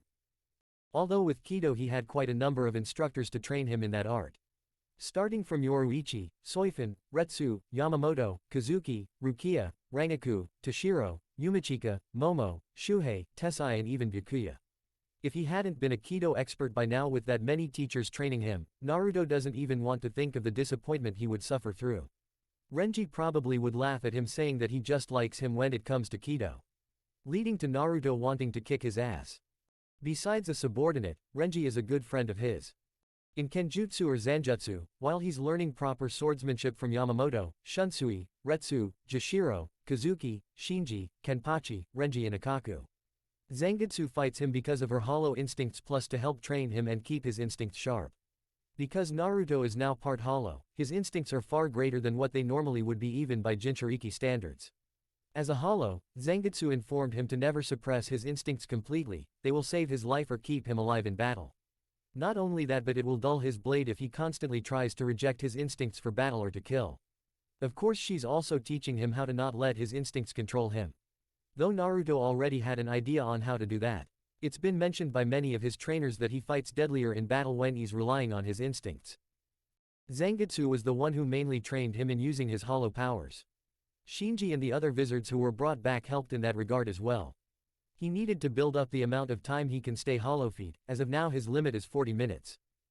When it came to training him in the arts of a shinobi, Kushina and Mito took care of that, both were A-rank borderline S-rank kunoichis back in their ninja days. They taught Naruto the taijutsu style of the Uzumaki clan, Senkai Kent Whirl Fist. Since he was learning Zanjutsu already, Kushina suggested to skip Kenjutsu, however Naruto insisted he wanted to know his clan's sword style, so the two redheads happily showed it to him. All Uzumakis have a talent for Fuinjutsu, Naruto just happens to get his talent from Kushina. She was always the better Fuinjutsu master over Minato seeing as she was an Uzumaki Fuinjutsu master. Mito being even better than Kushina, Naruto learned a lot about the infinite possibilities Fuinjutsu holds. He's only at level 8 in Uzumaki Fuinjutsu. To get to a master level 1 must reach past level 16.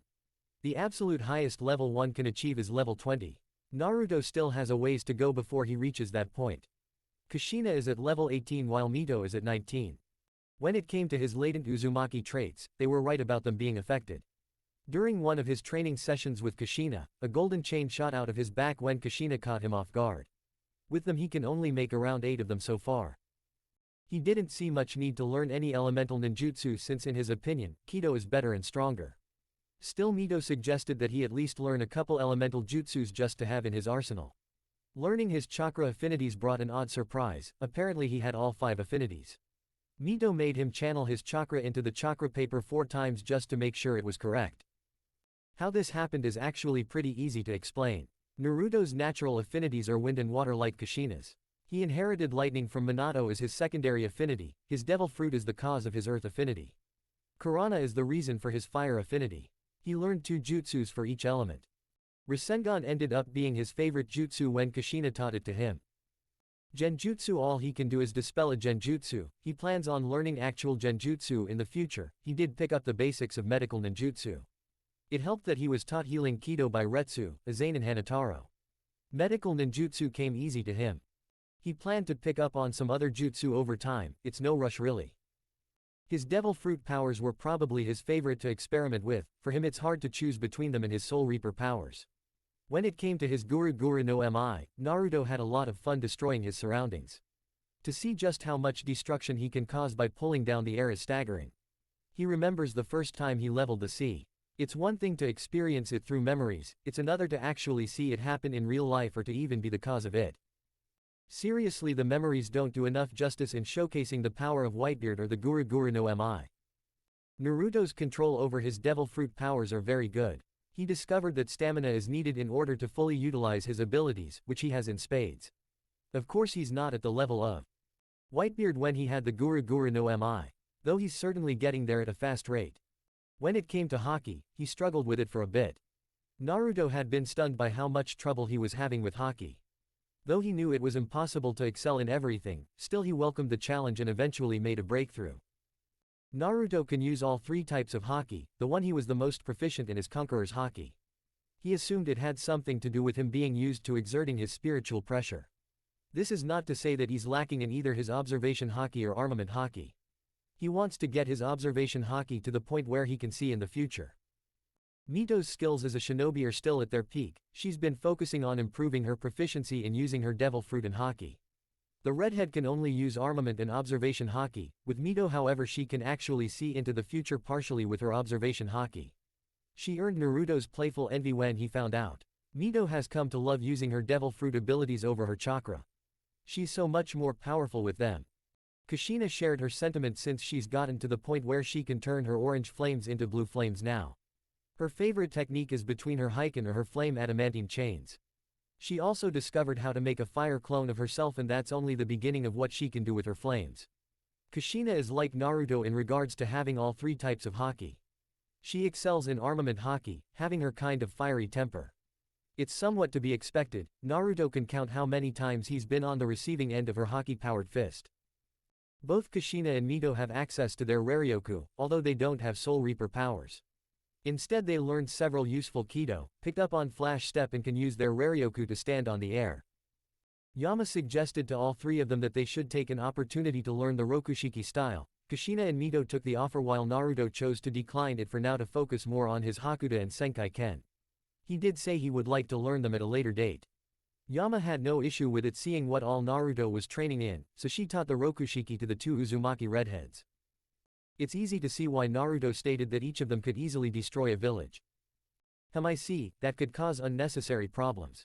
I see you're fitting into your role as Uzukage just fine, Uzukage-sama. Mito said. Mito-chan, what did I tell you about calling me that? Naruto groaned. You like it when I call you it in sex. Mito smirked sexily. That's different and you know it. The blonde retorted. So if I got on my knees and went under your desk to give you a blowjob, you wouldn't mind, right? Mito knew she had him. Quote. You're too easy, Naru-chan. Kushina teased her husband with a grin. Neither one of you are freaking playing fair, he complained. The reason why Naruto was chosen as Uzukage is mainly because Yama declared him to be. It's true that he's the most inexperienced to be a leader of an entire village. Yama felt that it should be Naruto who leads Uzushio to new heights. Kushina and Mito agreed, seeing as he did want to be the Hokage someday before he found out he was being manipulated. Yama said that he will do fine and grow right into the role, especially with her, Mito, Kushina and everybody else supporting him. Though Yama did ask Kushina and Mito to take over for Naruto during the times he's not around, which both easily agreed to. Kushina always wanted to be a Kage herself when she was younger. In a way, she would be living out her dream by taking over for Naruto when he's gone. All is fair in love and war, my love. Mito blew him a kiss. Before Naruto could respond, a Jigokucho flew into the office. Yama brought them back due to their usefulness in communication and travel. When the Hell Butterfly landed on his desk, a blue aura outlined it, allowing an hologram of Soifin to be manifested. Yama had gotten the idea to add this feature to the Jigokucho, talking with Mayuri one day about his experiments. Sometimes that guy really gave Naruto the creeps. Thankfully, because of his loyalty to Naruto, Mayuri has never asked can he use the blonde as an experiment. Naruto-kun, I'm reporting on my mission in the Land of Claws. I located and destroyed the slave camp. I offered refuge in Uzushio to all the slaves. None of them apparently have anywhere to return to, so all of them are coming to Uzushio. Due to having to travel at civilian pace, it will take us about 4 days to reach Uzu. To avoid detection, we'll be traveling in cloaks, also using the device Urahara Kazuki gave me that should allow us from being detected by other people who might pass by. Tell Yoruichi-sama I said hello. I'll see you when I return, Naruto-kun. The hologram of Soifin ended. Job well done as always, Shaolin-chan. Naruto smiled softly. A few months ago, to get a start on building the population, Naruto sends out several Soul Reapers to different countries to see if they can find any slave traders hoarding slaves, slaves camps, bandit camps, or anyone who looks homeless. Any slaves are offered an opportunity to stay in Uzu. They've yet to find any wandering clans or clans in hiding. But Naruto knows it's only a matter of time before something pops up. He didn't need to worry about providing any refugees any food or water, since Yama pretty much handled that ordeal with her godly powers. Pretty soon, once he starts letting other villages learn of Uzushio's rebirth, then he along with the other Soul Reapers will perform the missions that are sent to the village. At least until they have their own shinobi corps up and running. Oh yeah, because there isn't a Whirlpool Daimyo, he shares that title with Kushina now. She was next in line for the throne, so it makes sense for her to be the daimyo. Kushina is the one who suggested sharing the title since he will be making treaties as well with other villages as Uzukage. Why not do it as both if he's going to be traveling on missions? Plus as far as they know, they are the last Uzumakis left in the world, who cares if it's breaking tradition. In fact earlier this week when Akaku returned from a mission, he reported that Nami no Kuni is in a terrible financial situation because of some rich midget draining the country of their resources. Naruto planned to go there himself tomorrow to see and most likely take care of the situation. Hopefully he'll be able to make Uzushio's first treaty with Nami no Kuni if he's lucky enough. I'm glad Soifin-chan isn't as uptight as she was when we first met her. She's a real sweetheart once you get to know her, Kushina mentioned afterwards. Remember Kushina-chan, she used to run the Onmitsukido with an iron fist. It's understandable for her to be serious most of the time, Mito said. True, but it was like she had a stick up her ass. Even though she was loyal to Naruto, she would still get upset with him for spending time with Yoruichi. It wasn't until she caught Naruto and Yoruichi having sex in Yoruichi's room that she yelled in frustration, grabbed Naruto, shunpoed away with him to her place and demanded that he fucked her right then and there. Turns out she was jealous that Yoruichi could talk to him so easily while having feelings for him. Poor woman didn't know how to properly express her love for Naruto due to her having little experience with men. At least it all worked out and she's mellowed out now, Kushina voiced with a small smile. Kushina actually bonded a lot with Soifin once she stopped being serious all the time. Of course she's still serious a good portion of the time, but it's not to the extreme. Well, you know that sex with Naruto can make any woman change for the better. Mito pokes fun at her husband. You and Yoruichi will never stop, will you? Naruto smiled. Nope. Mito stuck her tongue out at him. All the blonde did was shake his head. When are you heading to Nami no Kuni, Naruto-kun? Kushina asked. I'm heading out tomorrow morning. With my speed it shouldn't take long to get there at all. And before you ask, the reason I'm not taking a Senkaimon is because I want to take the long way this time. He replied. Try not to make another woman fall for you while you're away. Kushina smirked. Mito snorted. Yeah, right, like that'll happen. He's going to get some lady's attention without even trying. Slamming his head on his desk. I hate you both. Ah, we love you too, Naruto-kun. Both redheads replied at the same time. They loved messing with Naruto, he makes it so easy sometimes. Suddenly the office door opened, revealing it to be Rangaku. No one even paid attention to the fact that she knocked for the fact that she always forgets to no matter how many times Naruto tells her to. The blonde isn't surprised to see her considering he felt her Ryutsu heading this way. Yes, Rangaku, he said. Rangaku smiled while having one of her hands on her hip. Naruto-kun, take a break from your boring office work and come hang out with me, Momo, Nemu and Rukia. She said.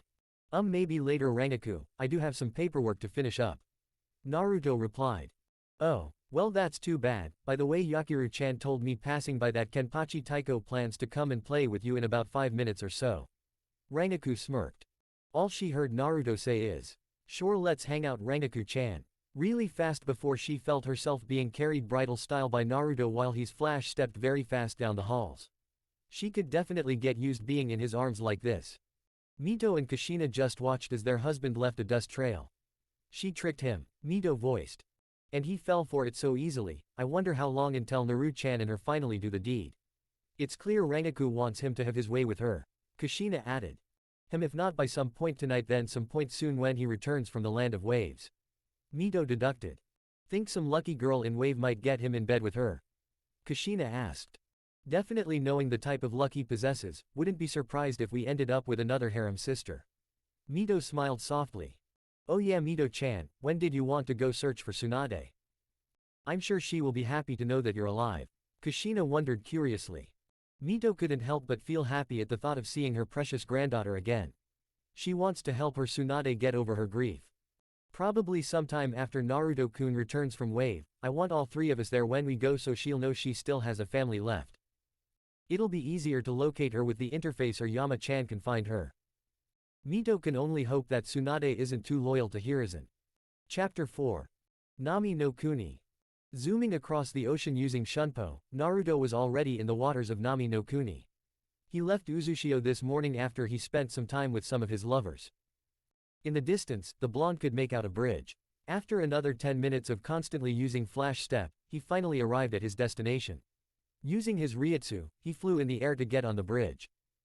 He didn't get to check his surroundings before he heard the voice of a man. Hey! How the hell did you just fly in the air like that?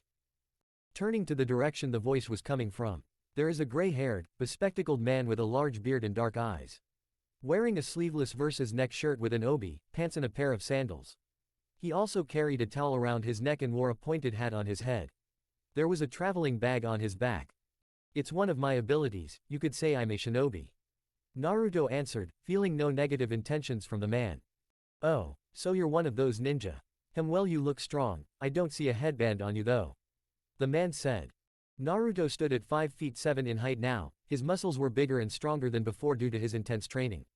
The red streaks in his blonde hair have gotten longer along with his hair in general, it's still wild and spiky, only now he wears a ponytail that goes down to his mid-back.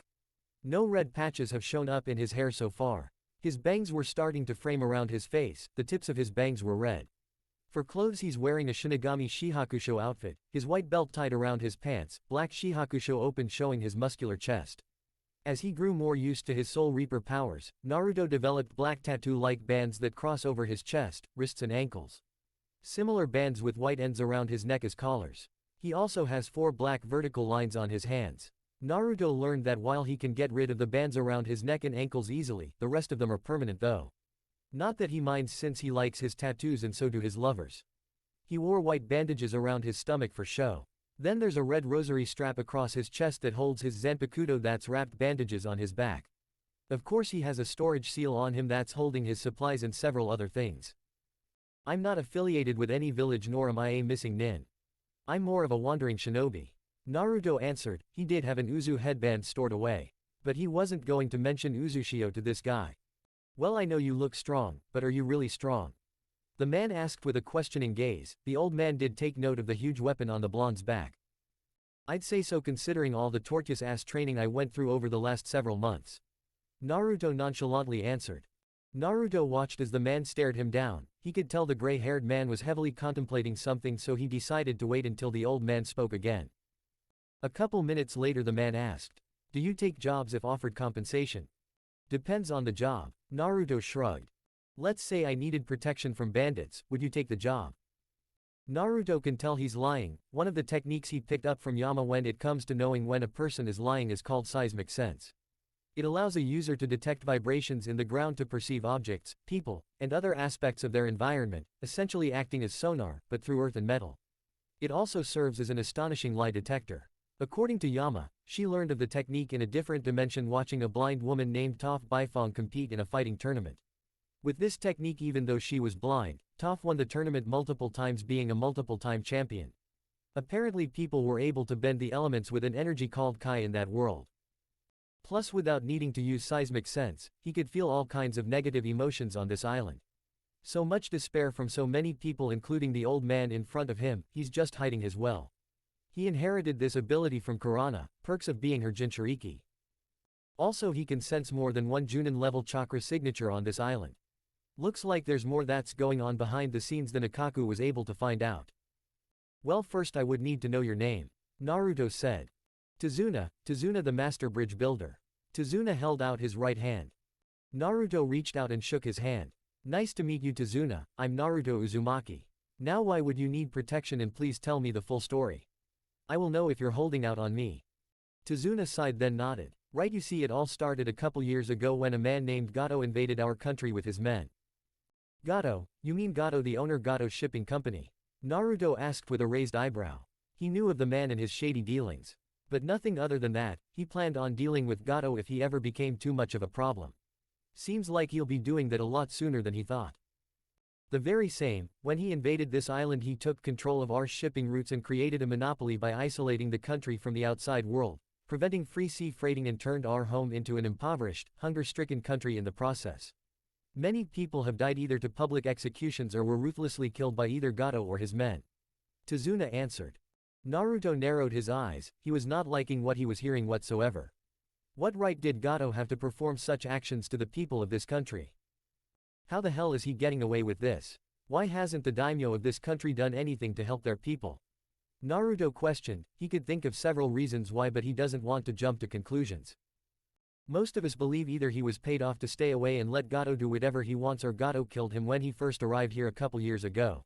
Some believe that the daimyo is working together with Gato in some sick fashion. No one has seen or heard from him ever since Gato took over. With his takeover, Gato has raised our taxes exceedingly high to the point where many people have become homeless. Some end up dying to illnesses, not being able to get treated, or suicide. Others were killed by Gato's men if they couldn't pay up or as a substitute for money. Gato ordered his men to take the women instead. He uses the women as sex slaves in his whorehouses for him and his men. I've even heard he has slaves of women and children locked up in one of his hideouts. I can't tell you the amount of homeless children I see every day walking through the island every day asking for food or attempting to steal for money. Nowadays, if people aren't getting killed by the bandits Gato hired, then they get severely beat up. It's an everyday non-stop cycle of oppression. Tazuna replied. The situation in Nami no Kuni is truly worse than Naruto imagined it to be. I see, so you said you're a master bridge builder, right? I'm assuming you're the one who architected this bridge. Naruto asked. Yep, besides my daughter and grandson, this bridge is my pride and joy. You see, the reason I build this bridge is to connect the land of waves to the mainland to help restore its economic stability, which is something Gato doesn't want to happen at all cost. Unlike most of my fellow citizens, I'm one of the only and main ones who is brave enough to defy Gato regardless of the consequences. My son-in-law was the same when Gato first arrived. Sadly, he was the first to be publicly executed for his defiance. I know Gato is planning on having me killed before I can finish the bridge, though instead of bandits I'm positive he's going to hire shinobi to do the job if he hasn't already. I can't afford proper protection, so with the little money that I and a few others were able to bring together, my plan was to go to Konoha and request a C-rank mission since that's all we can afford. I planned on requesting protection from bandits. I was actually on my way there before I saw you come out of nowhere. Luckily I had been able to avoid being seen by any of Gato's men. Tazuna finished his story. You do realize the best protection you would have gotten is a Genin team, right? Granted, there would be one Junin with you as well, but once they learn that you lied about the mission, they can cancel the mission right then and there without you receiving a refund back of your money. Not only that, a village can ban you as a client from requesting missions from that particular village due to you risking the lives of their shinobi by giving them false information about a mission. Basically leaving you in a worse financial situation and at the mercy of Gato. You would have to be real lucky for the Junin leader of the mission to agree to continue the mission, seeing as their genin are going to be potentially fighting missing nins. Naruto explained to Tazuna, wanting him to understand the risk of lying to Konoha or any village about a mission. Seeing Tazuna turn pale, it's clear the bridge builder did not know all of that. Tazuna looked at Naruto with a hopeful expression. Do you think you can? Don't worry, Tazuna, lucky for you I was actually coming to Nami no Kuni because I heard some rumors about the situation here. Never did I expect it to be this bad though. You can keep your money, I'll help you out for free. In fact, I'm going to do you a favor by getting rid of Gato for good. Naruto smirked. Tazuna nearly fell on his face when he heard what Naruto said. Wait, why you mean you'll actually get rid of Gato? Not that I'm doubting your ability, but he does have hundreds if not 1,000 men at his disposal. Those bandits are nothing but mere cannon fodder, Tazuna. They may be a problem for regular civilians such as yourself. However, to someone like me or a highly skilled shinobi, they couldn't kill me on my worst day. The only real two main threats to you are the two Junin level chakra signatures I'm sensing on this island. I assume they must be the ones who Gato hires to assassinate you. Don't worry about them either, I can handle them easily. If you don't believe me, watch this. After Naruto said that, he released a bit of his spiritual pressure. Just enough to make Tazuna feel the pressure and sweat, which said man was currently doing. He's never felt such pressure in his entire life. It only lasted a few seconds, though it felt longer than that to Tazuna. Think that I'm bullshitting you? Naruto voiced. Using the tower around his neck to wipe the sweat off his face, he shook his head. No, as I said, I never doubted your strength, but thanks for the demonstration. At least I have 100% proof that you're the real deal. Tazuna replied. Naruto nodded with a small grin. So what do you plan on doing now that you don't need to travel to Konoha for protection? Well, since you are protecting me now and planning on getting rid of Gato, we can go to my home. You can stay with me and my family until the bridge is completed. I had estimated that it would take me another month to finish it. Tazuna said. I didn't plan on staying here that long, neither did the girls back home expect me to be gone for that amount of time. I doubt I will actually be here the whole month, then again we'll just have to see what happens. I'll just have to call and inform the girls of the situation here. The blonde thought to himself. Sure, but are you sure your daughter and grandson will be okay with a stranger staying with them for a month? Tazuna waved off his concerns. It'll be fine, plus I told my daughter that I would be bringing protection back. It's only right that I provide you with a place to stay since I did ask for your help in the first place. And it's only you instead of a group that I'm housing, trust me Naruto, it's nothing to worry yourself about. Naruto shrugged. Alright if you say so, how far is your home from here? It's just up ahead, a good 30 to 40 minute walk. Tazuna said. Let's head there then, by the way Tazuna the bridge is really cool. Naruto smirked. 45 minutes later, Tazuna's house. Tazuna's home is a slightly bigger one than the normal houses he's seen so far while they were walking down the road. His house seems isolated seeing as Naruto doesn't see any neighbors. The next home is 10 minutes from here. Banging loudly on the door. Tsunami. It's me. Open up. The drunk bridge builder yelled while knocking. Naruto's sweat dropped. He saw Tazuna drink out of a bottle of alcohol multiple times on their way. Though Tazuna as far as Naruto can tell appears to be able to handle his liquor quite well for a man his age. Eventually the door opened and Naruto was greeted with the sight of a beautiful woman with long blue-colored hair and black eyes. She's wearing a short-sleeved pink shirt with the end of the sleeves and the collar being red in color. She is also wearing a long blue skirt. He immediately recognizes how similar this woman looks to one of his mother's deceased friends, Makoto Uchiha. The tone of their skin being the main difference between their appearances. Naruto silently cursed Mito and Kushina for jinxing him. Somehow he can tell that he's going to be spending some alone time with this beautiful woman. It didn't help that he caught her checking him out intensely but discreetly. Tazuna didn't seem to notice it or the light blush that appeared on her face. Dad, why are you back? You've only been gone for a few hours. Did something happen? Tsunami questioned in a confused tone. Truthfully Tsunami had prepared herself to never hear from her father again due to Gato getting to him before he could get to Konoha. She's extremely happy to see he's still alive. Honestly what really caught her attention is the person he's with. Whoever he is, Tsunami knows that he's the sexiest man she's ever come across in her entire life. She couldn't stop herself from blushing when she made eye contact with him. Thankfully her father didn't notice anything. Well you see I was actually on my way to Konoha when I met up with Naruto here. Tazuna pointed towards the blonde Soul Reaper. After seeing him do something amazing, I asked him how he did it. We talked for a bit and he agreed to protect me from Gato free of charge. Thanks to him I didn't have to waste my time or money going to Konoha. He finished explaining.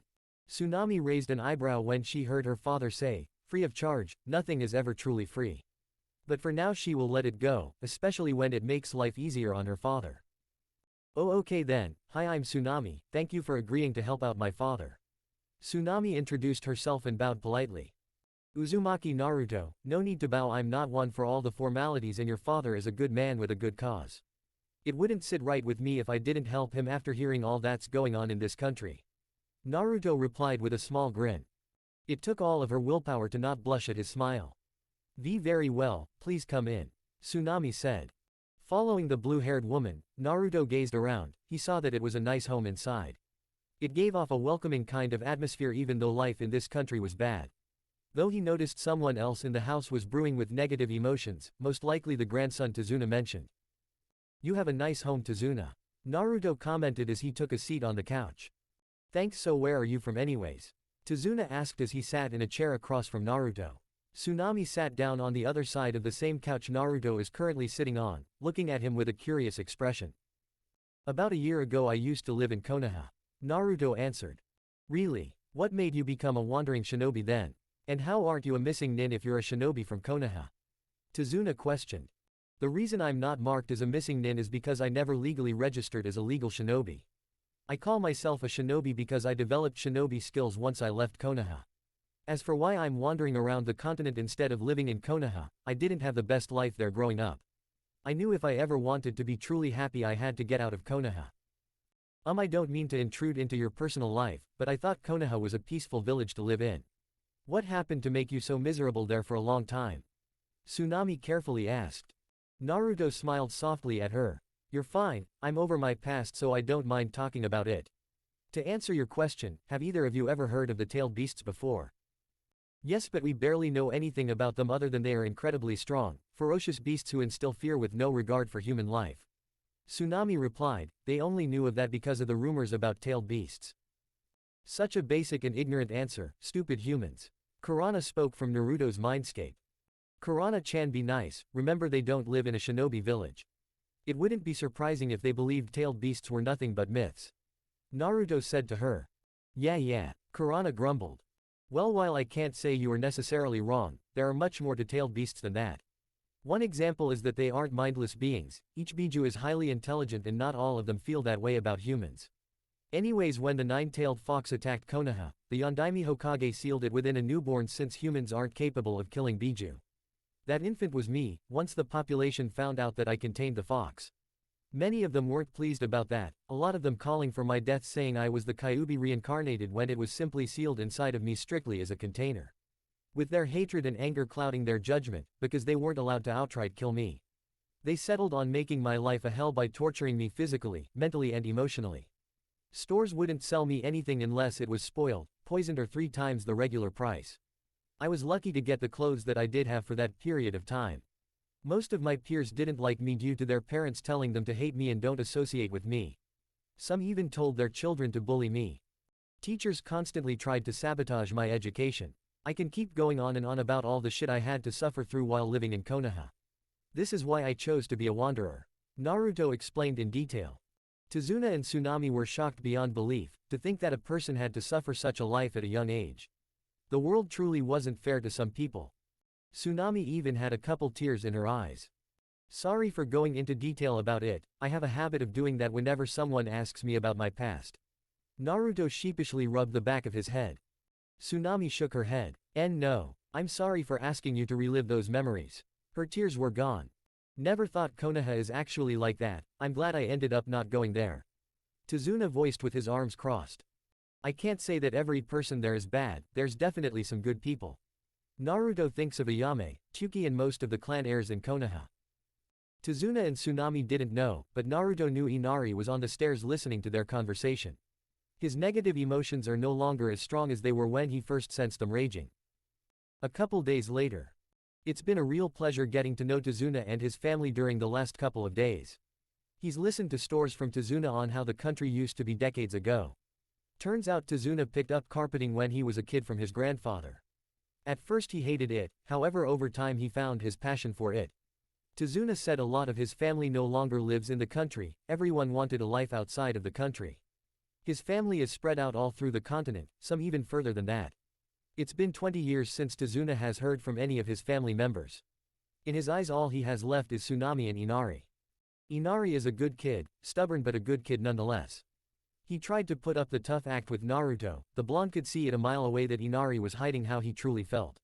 Inari feels lonely after losing his stepfather, his idol Tagato. Naruto explained to Inari that he shouldn't give in to despair, he needs to continue fighting if he truly wishes to see a change. He also needed to realize that he's not the only one in the world suffering. Plenty of people have it worse. After that little talk, Inari has treated Naruto as his older brother, which he didn't mind one bit. The person who he has been getting very close to during the last couple of days is Tsunami. Naruto doesn't know why, but they seem to instantly hit it off with each other. While they do talk during the day, it's the night conversations between the two of them at the kitchen table. Those conversations are what allowed Naruto to learn about the beautiful 29-year-old. Apparently Tsunami always saw herself more than a single stay-at-home mother. She always felt a desire to do something more, though when she became pregnant unexpectedly. Tsunami chose to settle for a simple life until Inari was older. Nowadays she wonders if she'll ever get that opportunity to do more with her life. Oh, did Naruto have plans for her if she's this determined? Last night when they bid each other good night, Tsunami kissed his cheek. Apparently she was very thankful of him fixing Inari's depressing attitude. Then there's the fact Naruto has been helping Tazuna complete his bridge rather than just be his bodyguard. With the use of Tajukage Bunshin no Jutsu, Tazuna estimated that it will cut down the amount of time it will take to finish the bridge in half. Speaking of Tsunami, he was actually walking around the island with her, she was walking closer than necessary next to him. Though he didn't mind since he really enjoyed her company.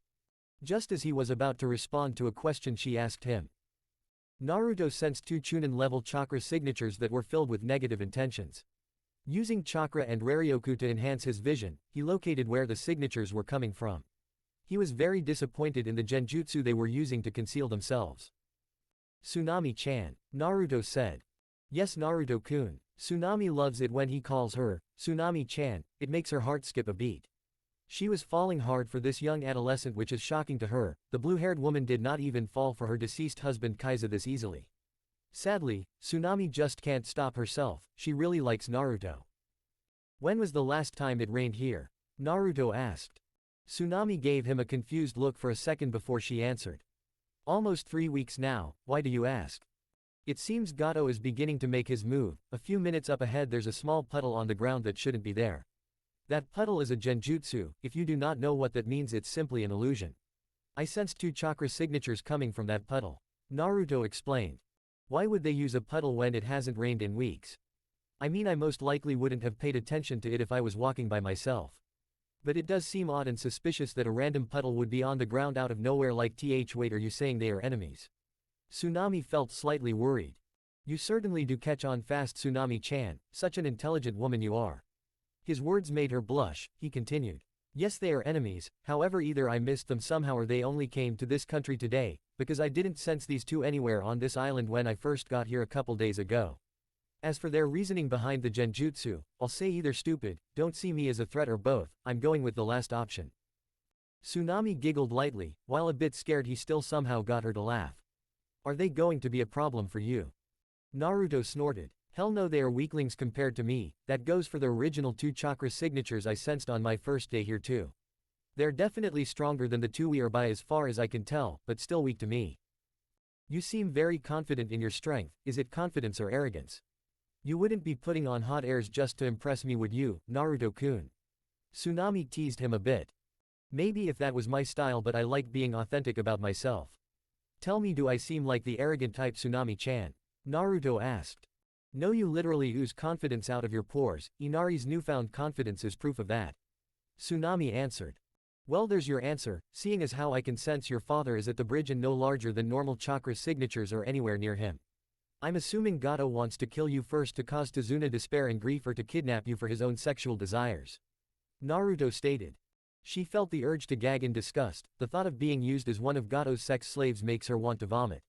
She'd kill herself before letting that man touch her. Rest assured that will not be happening. Normally I would just kick their asses, then give them a chance to flee, considering they are only doing their job and trying to fulfill their mission. Unfortunately for them, because they chose to target you, a beautiful woman who I care greatly about, they will receive no mercy from me because they pissed me off by coming for you. The blonde voiced with his eyes narrowing a bit. Tsunami felt touched by his words. His tone sounded so genuine when he said he cared about her. Oh, Naruto-kun, if you say things like that. She let those thoughts trail. A cherry red blush plastered on her face. The small fear she felt earlier completely dissipated. So you're going to kill them? She asked. Yeah, if I did let them go, there's also the chance that they'll just come back and try again when I'm not around. No need to leave those kinds of loose ends. You can run and hide once they appear, so you don't have to see me kill them. He replied. Tsunami shook her head. I don't mind seeing you do it. I've already witnessed a lot of deaths ever since Gato took over. I will hide so I won't be in your way though. Damn, King the First gotta admit she's a tough bitch. Zangetsu said to him. You're right about that, her resolve is very strong for a regular civilian woman. I wonder if she has any talent when it comes to fighting. Naruto responded to his Zanpakuto spirit. I can definitely see your women back home liking her, it's clear you already do. Zangetsu smirked. You know I love strong-willed or strong women in general. It was no way I had a chance of resisting her charms. Naruto retorted while mentally sighing. Alright then, just act as normal as can be, we're closing in on them. Naruto told Tsunami. They walked at their same pace, making small talk as they passed the puddle. Once they were at least 20 feet away, Naruto felt their chakra pulse, also he was using seismic sense to feel their movements. 2 figures came out of the puddle with water swirling around their bodies. One was launched into the air, while the other stayed behind for a moment before taking off in a sprint towards Naruto and Tsunami. Naruto rolled his eyes at their obvious tactic, also they were moving so slow in his eyes. He gently pushed Tsunami a couple feet to the side, then lazily caught their spiked chain in his hand. The spikes were way too dull and weak to pierce his skin, he didn't even need to coat his hand in any form of protection. He yanked the chain down hard before tossing it half-heartedly, sending them away flying at least a few meters. Flipping through the air, the 2 attackers landed in a crouch position. What? One of them yelled in shock at how easily they were stopped. Studying multiple versions of the bingo book and other forms of information on people with bounty on their heads, Naruto immediately recognized the enemy as soon as he saw their faces. I know you too, you're missing Nin from Kiri. The demon brothers, Gozu and Maizu. He voiced out loud. On the sidelines hiding behind a tree, Tsunami was watching from a distance. She was amazed at how Naruto caught the spiked chain barehanded without harming his hand at all. Then he tossed them several meters away with one hand. It looked like it took no effort to do so either. Strong is the only word she could think to say right now, and she was staring hard at his muscles. HMPH, it doesn't matter if you know us, asshole. Gozu said. You're still going to die a painful death, fool. Maizu added. Snorting in amusement, please, you jackasses couldn't even pierce my skin with your little chain, not to mention how pathetic your genjutsu was. I mean, out of all things, you chose to hide in a puddle when it hasn't rained here for weeks. Don't overrate yourselves, you two are only mid-chunin level at best. Naruto exclaimed calmly with a smirk, these two aren't even worth bringing out Zangetsu. Big talk for a dead man. Maizu charged forward first. Once we're finished with you, the bridge builder's daughter is next. Gozu followed his brother's actions.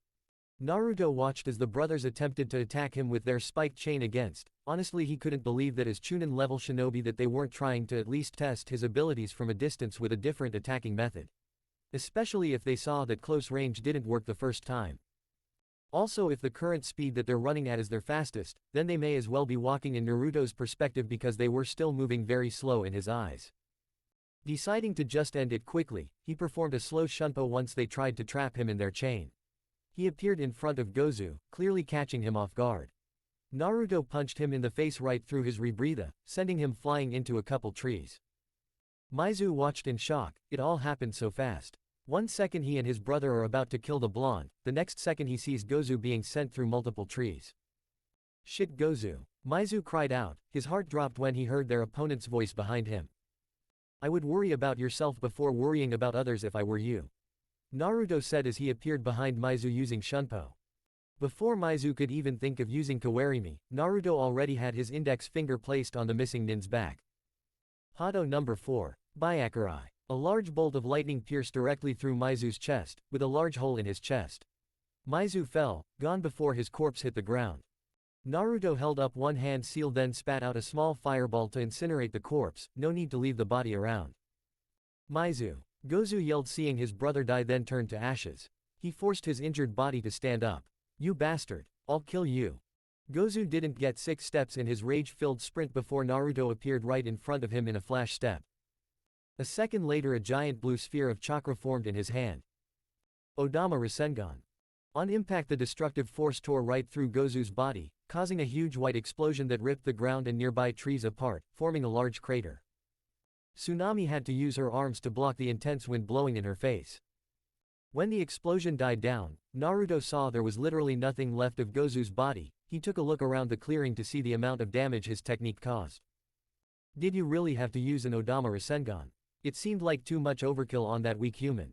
Kurana asked her container. She did respect Naruto greatly for the strength he possesses.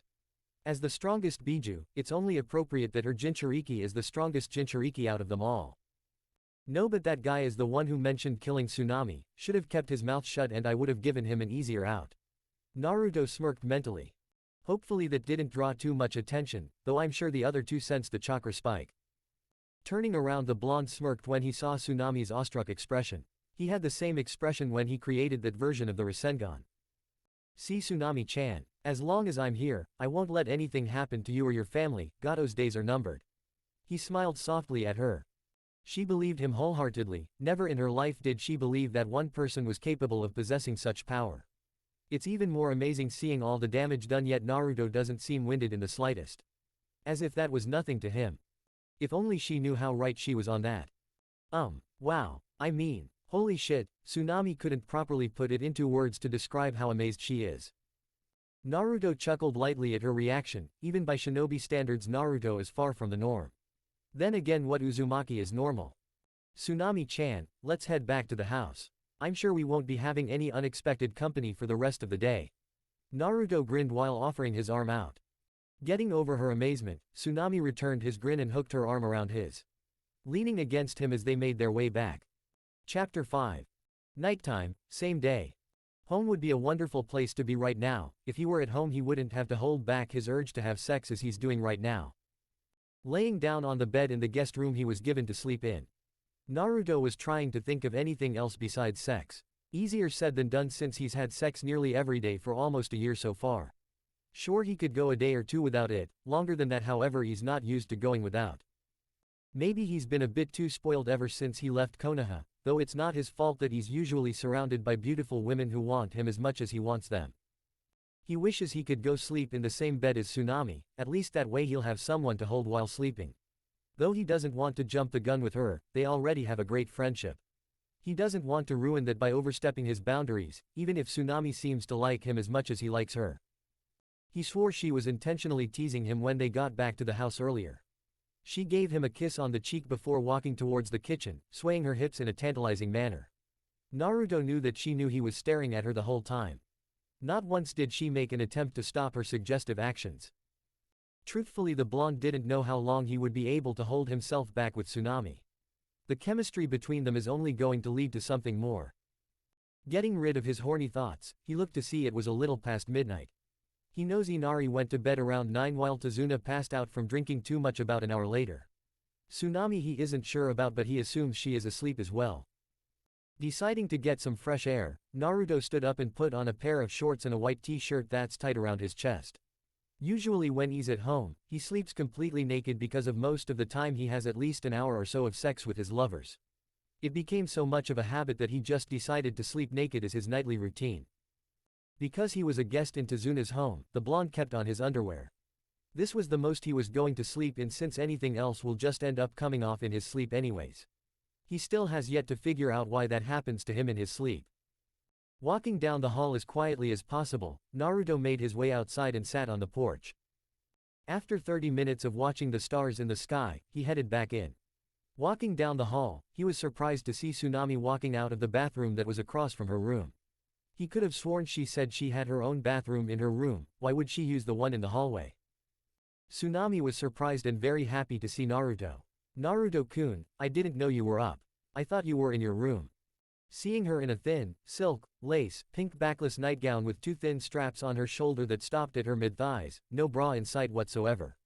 It made him want to ravish her right here, however he held back his lust in order to respond. Part of him did wonder if she was purposely wearing that for him, or was he just overthinking it. Tsunami caught the lust in his gaze, mentally patting herself on the back. The only reason she came to use this bathroom instead of the one of her room is in hopes of catching Naruto still awake. She wanted him to see her in this lingerie. Tsunami would never wear this around her son or father. Thankfully both were sleeping. Of course she did want to check on Inari also. Yeah, I've been up the whole time. I decided to step out to get some fresh air. As a kid I always enjoyed watching the stars at night. How come you're still up? Naruto asked her. Oh well, I'm usually always up around this time reading books in my room. I came out to check on Inari before stopping to use the bathroom. I was just about to head back to my room. Her answer came out smoothly. Then let me not keep you any longer. Good night, Tsunami-chan. Naruto needed to get away from her before his sexual urges began acting up again. He took 3 steps forward until her soft hands grabbed his arm, stopping him in his tracks. Wait, she said, turning his head to look at her. Something wrong. See, could you come with me to my room? I'm actually pretty lonely. Tsunami blushed lightly.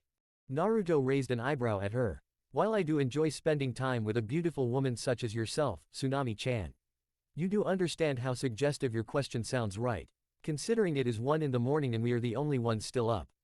Then I'm positive you are aware of the chemistry between the two of us. By doing this, one thing can lead to another. You're only adding more fuel to the fire with the lingerie you're wearing. He needed her to be aware of the likely consequences from her question. He does not want her to regret anything if something does happen between them. As much as he's sexually attracted to her, he cherishes the Tsunami's blush deepened at his words. She knew he was only speaking the truth. Plus deep down she knows what she wants. Why else would she ask him to come to her room in the middle of the night? Hugging herself close to his arm, mashing her breasts against him. Tsunami gained a small sultry smirk, tilting her head slightly to the side, allowing her lust to show in her eyes. Staring deeply into his beautiful midnight blue eyes that she's grown to like a lot. We're both adults here, aren't we, Naruto-kun? Being the only ones up, it's not like no one will know what happens between us in my room, right? Not like my father can do anything to hurt you. Besides, what's wrong with a woman wanting to spend some alone time in her room with the man who protected her today? And maybe I wore this to see how you would react. As I said before, I'm lonely and I want to be held. Her tone was so seductive, Tsunami couldn't believe she was pulling this off. She's never been like this with Kaiza. Damn, you even said you want me in your bed to hold you. Are you truly sure this is what you want, Tsunami-chan? There was a double meaning in his words. Tsunami caught the double meaning. Her answer was instantaneous to both questions he was asking. Please, Naruto-kun. Tsunami's room. Naruto noticed how Tsunami's room wasn't that much bigger than the guest room he's in. Against the wall is a bookshelf with 4 shelves. Normal size closest, modern black dresser with a small TV on top of it, full body mirror leaning against the wall, positioned close to the bed. Speaking of the bed, it's a king-sized mattress with a wooden headboard, a small black nightstand next to it. Then there's the bathroom in here as well. Your room isn't much bigger than the guest room I'm in, he commented. Well, your room is the same size as my father's room, my room is the biggest one being the master bedroom. Dad gave me this room shortly after I became pregnant with Inari. Now are you going to keep standing there? Come to the bed, don't tell me you're nervous about laying next to a woman. Tsunami teased. Naruto smirked. No, trust me, it's not that. You see, before I join you I need to inform you of something. I sleep naked. Tsunami blushed. What? Why? I'll give you the whole reason another time, for now let's just say it became a habit before it became a nightly routine of mine. Though since staying here, I have kept on my underwear. If this makes you uncomfortable I can sleep in some shorts and a t-shirt. But it's likely to come off while I'm asleep. Naruto told her. She was certainly taken by surprise by this, however she's far from against it. In fact, it's perfect since it allows her full access to his muscular body. No, it's fine, it's no use of wearing them if they'll just come off. Plus I did ask you to cuddle with me, it's only fair that I deal with your unorthodox sleeping habit. I don't want you to be uncomfortable. Tsunami replied, trying to not let too much of her lust show. Too bad for her that Naruto can sense that she's extremely horny. Well, I gave her multiple outs, it's clear that she wants me. Let me not keep her from what she wants, he thought before undressing himself. Tsunami watched as he took off the shorts and t-shirt he was wearing, studying his ripped body. She noticed he kept his underwear on. You can take those off too, Naruto-kun, you did say you only slept with them on because of you staying here. Tsunami couldn't keep her eyes off of him, she could see the imprint on his underwear. Her vagina becoming wet at the sight of it.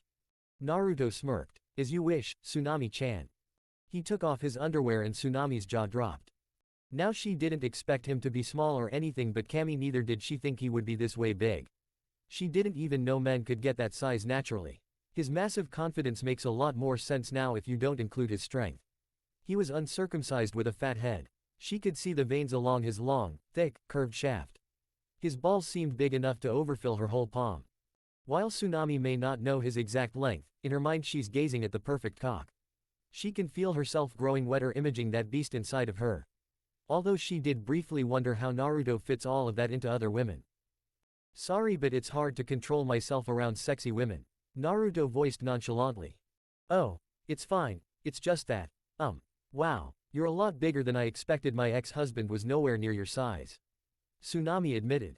Yeah, I've been told I'm a true rarity in the size department, Naruto said as he climbed in the bed. She opened the covers for him and moved on her side. Naruto noticed that the bottom of her nightgown had risen up when she moved. Whether it was intentional or not is unknown. What caught his attention is the full view he has of her whole backside. He never saw her attempt to take off anything when they came into her room, meaning she had no panties on from the beginning when they saw each other in the hallway. Tsunami might not have the biggest of breasts, but he has to give her credit when credit is due. She definitely has a fat ass. It's bigger than he originally thought it was now that he's seeing it without anything covering it. Having fun staring, Tsunami's voice broke him of his daze.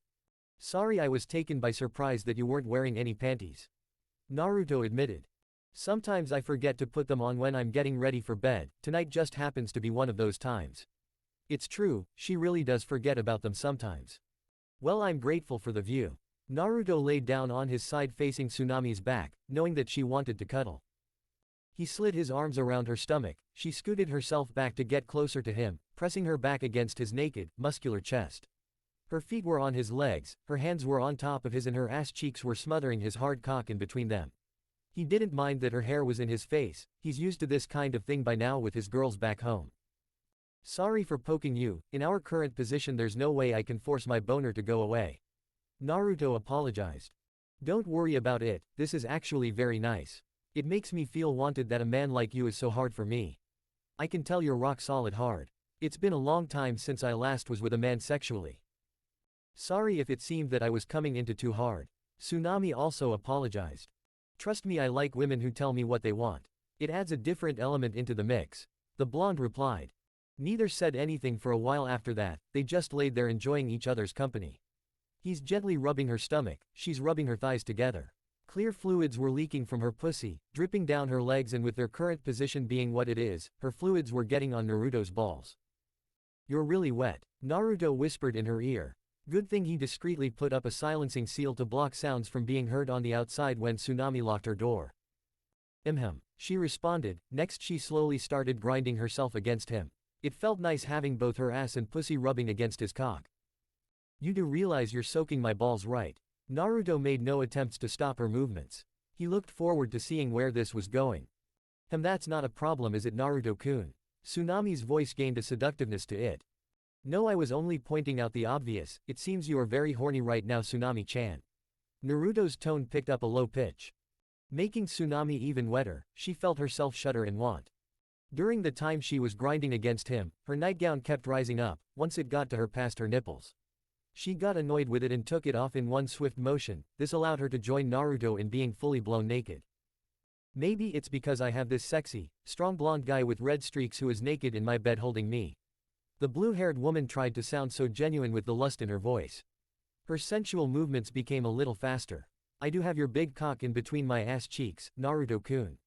It feels so good there that I wanted to know how it felt when I rubbed my pussy against it. Most of his shaft is soaked in her juices now. Oh, tell me how it feels then, Tsunami-chan. It feels so fucking good, I'm so wet right now it's ridiculous. Do you like what I'm doing, Naruto-kun? I love it, not only my balls but my whole cock is soaked because of you. Maybe staying the whole month is his best option after all, especially if he gets to spend his nights with Tsunami. I'm glad you like it. She let out a small moan. I put up a seal that blocks all sounds in this room from being heard outside. Don't worry about being too loud, no one will hear you no matter how loud you are. Naruto told her. Tsunami moaned again. Because of how wet Tsunami is and her juices are all over Naruto's shaft. When her pussy slid all the way up to the tip, it ended up being aligned to his tip since she slid further up than the last few times. So when she tried to slide her womanhood down against him again, instead she ended up taking nearly all of him inside of her in one go. Both of them moaned at the unexpected action, that definitely wasn't planned.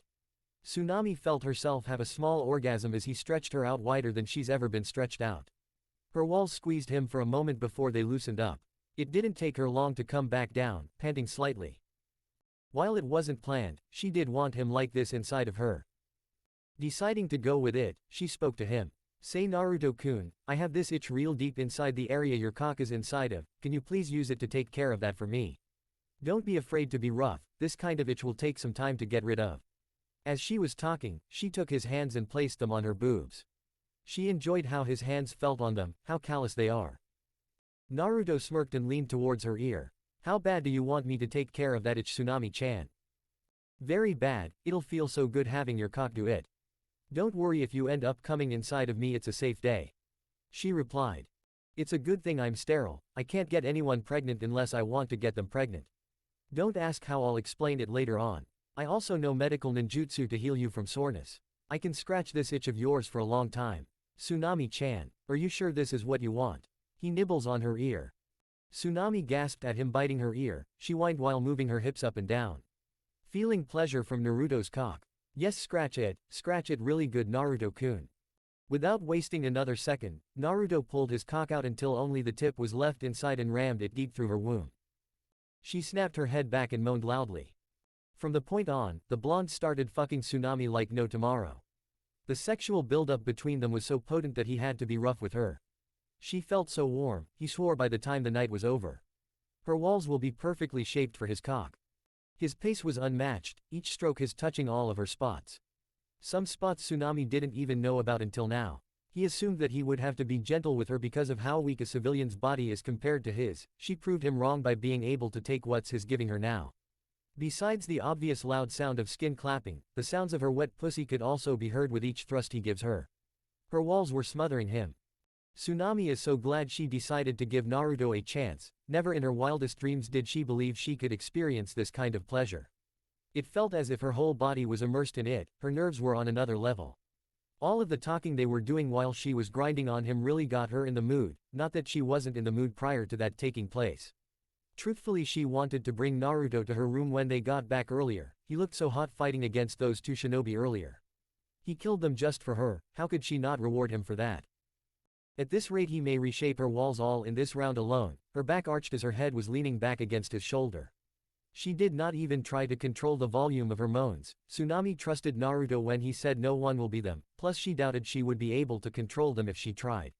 The amount of pleasure she is in currently is insane. She's never experienced this with any of her past lovers, nothing comes close. This continued on for another 15 minutes. Tsunami pleasurably wrote out 2 wonderful orgasms during this whole time. Best orgasms of her life so far, she wants more of them. More than that, she wanted to feel Naruto come inside of her.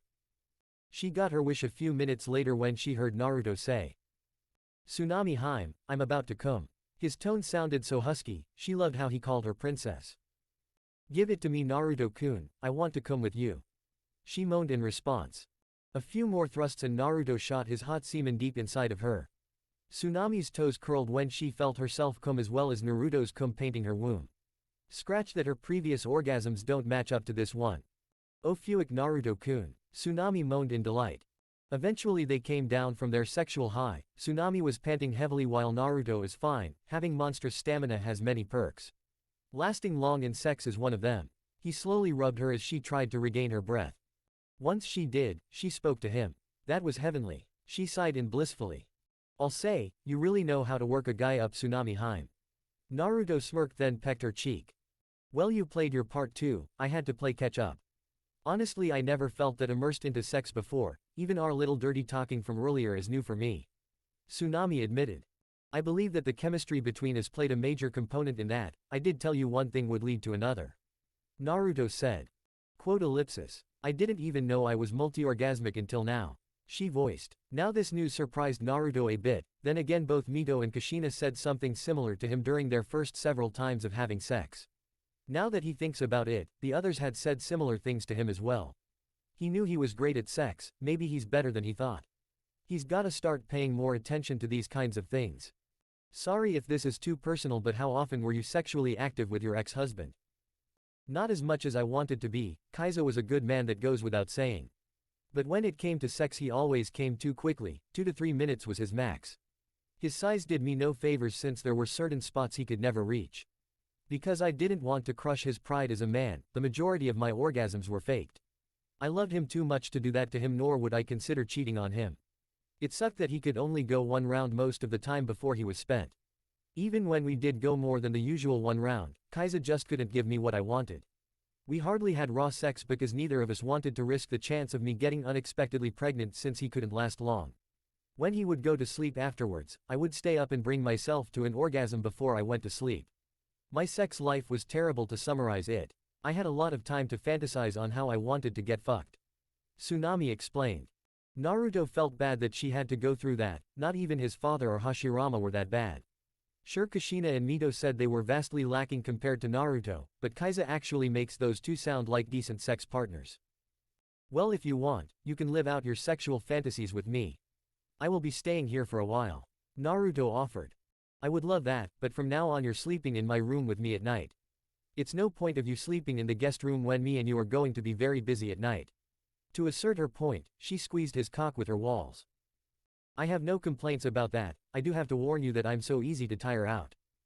"Yeah, you made clear by lasting 20 minutes in 1 round, how in the hell are you still hard? I can literally feel that your heart is steel, that and your cock is jumpy. The tip is bumping against my womb a little. I have a lot of stamina and I like sex a lot," he told her. "Well, I'll like to test to see how much of you I can handle. I'm still very horny and craving for more Sue."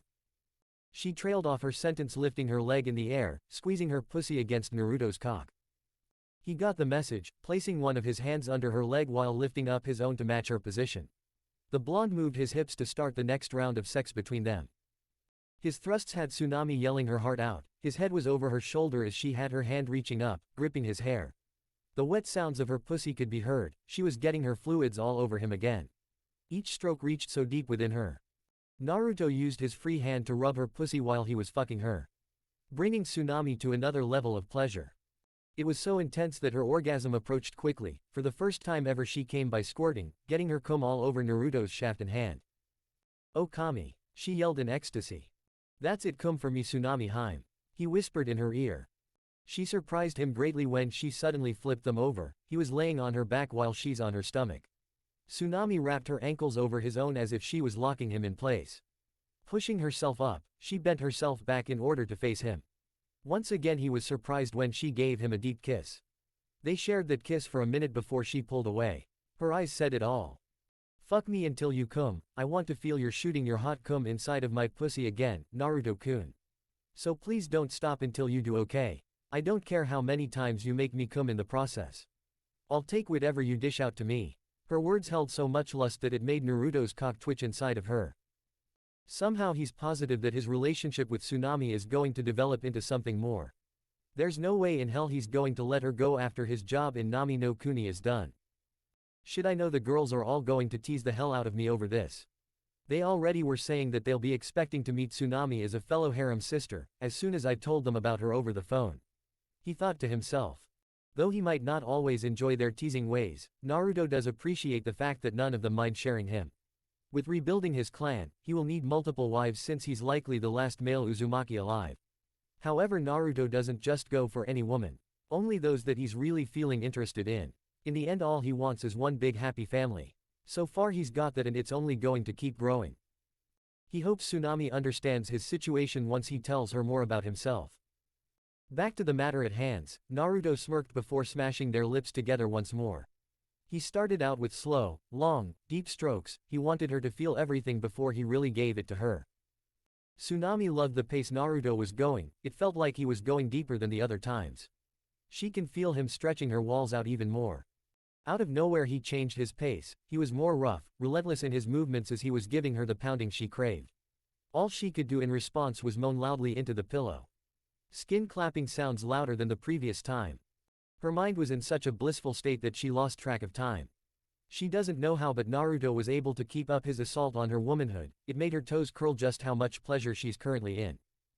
Eventually, after being fucked in this position for who knows how long, Tsunami heard Naruto say, "Here it comes Tsunami Hime." He groaned.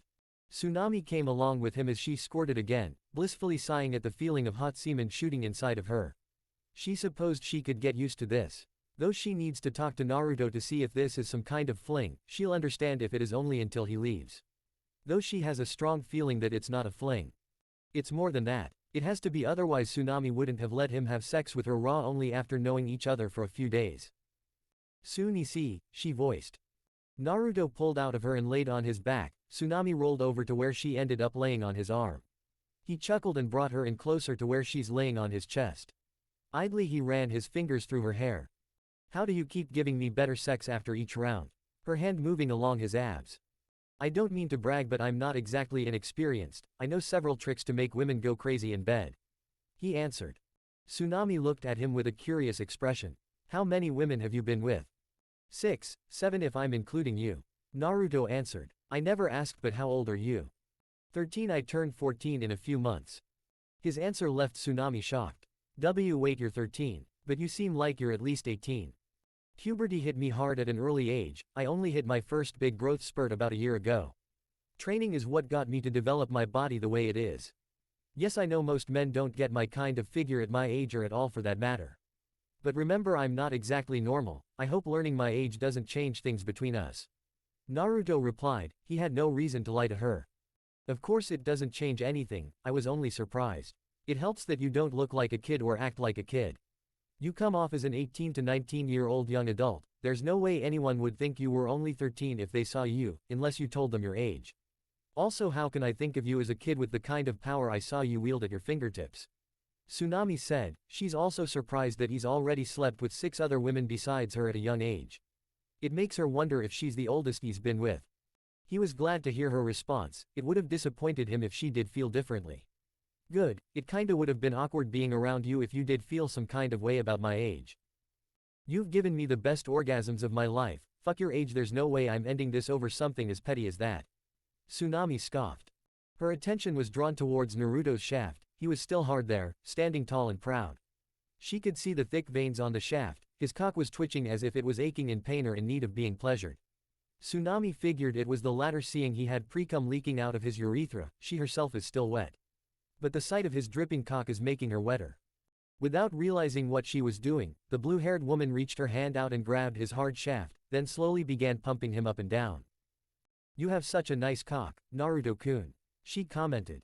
"And you have soft hands, Tsunami-hime," he replied as he watched her jerk him off.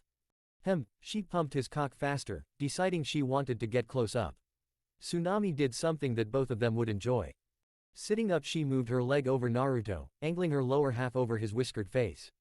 Catching onto her idea, Naruto placed his hands on her ass. By now Tsunami had both of her hands jerking off Naruto's manhood. She was so entranced by what she was doing that she subconsciously leaned her face closer to his lower half. Her masculine scent was invading her nostrils, precum all over her hands and his cock. A strong urge to taste him in her mouth decided the course of her next actions. Her mouth opened as wide as it could as she took his tip and so on into her mouth. At the same time, Naruto was using his tongue to explore Tsunami's cunt. Her scent and taste is something he wanted more of. His own face had already been soaked by Tsunami's juices. Tsunami eagerly bobbed her head and down, sucking on his cock. Only one of her hands was still pumping him as she worked him with her mouth, her other was busy fondling his balls. She's given blowjobs before to her past lovers, always preferred to avoid doing them since her partners orgasmed too quickly for her liking. Another reason is she didn't feel excited giving them. Truthfully, Tsunami always fantasize about having the perfect cock to suck. One where it wouldn't go soft quickly because her partner couldn't last. It seems her desires were answered at last with Naruto coming into her life. Just tasting his precum, she already is craving to suck him dry of his actual cum.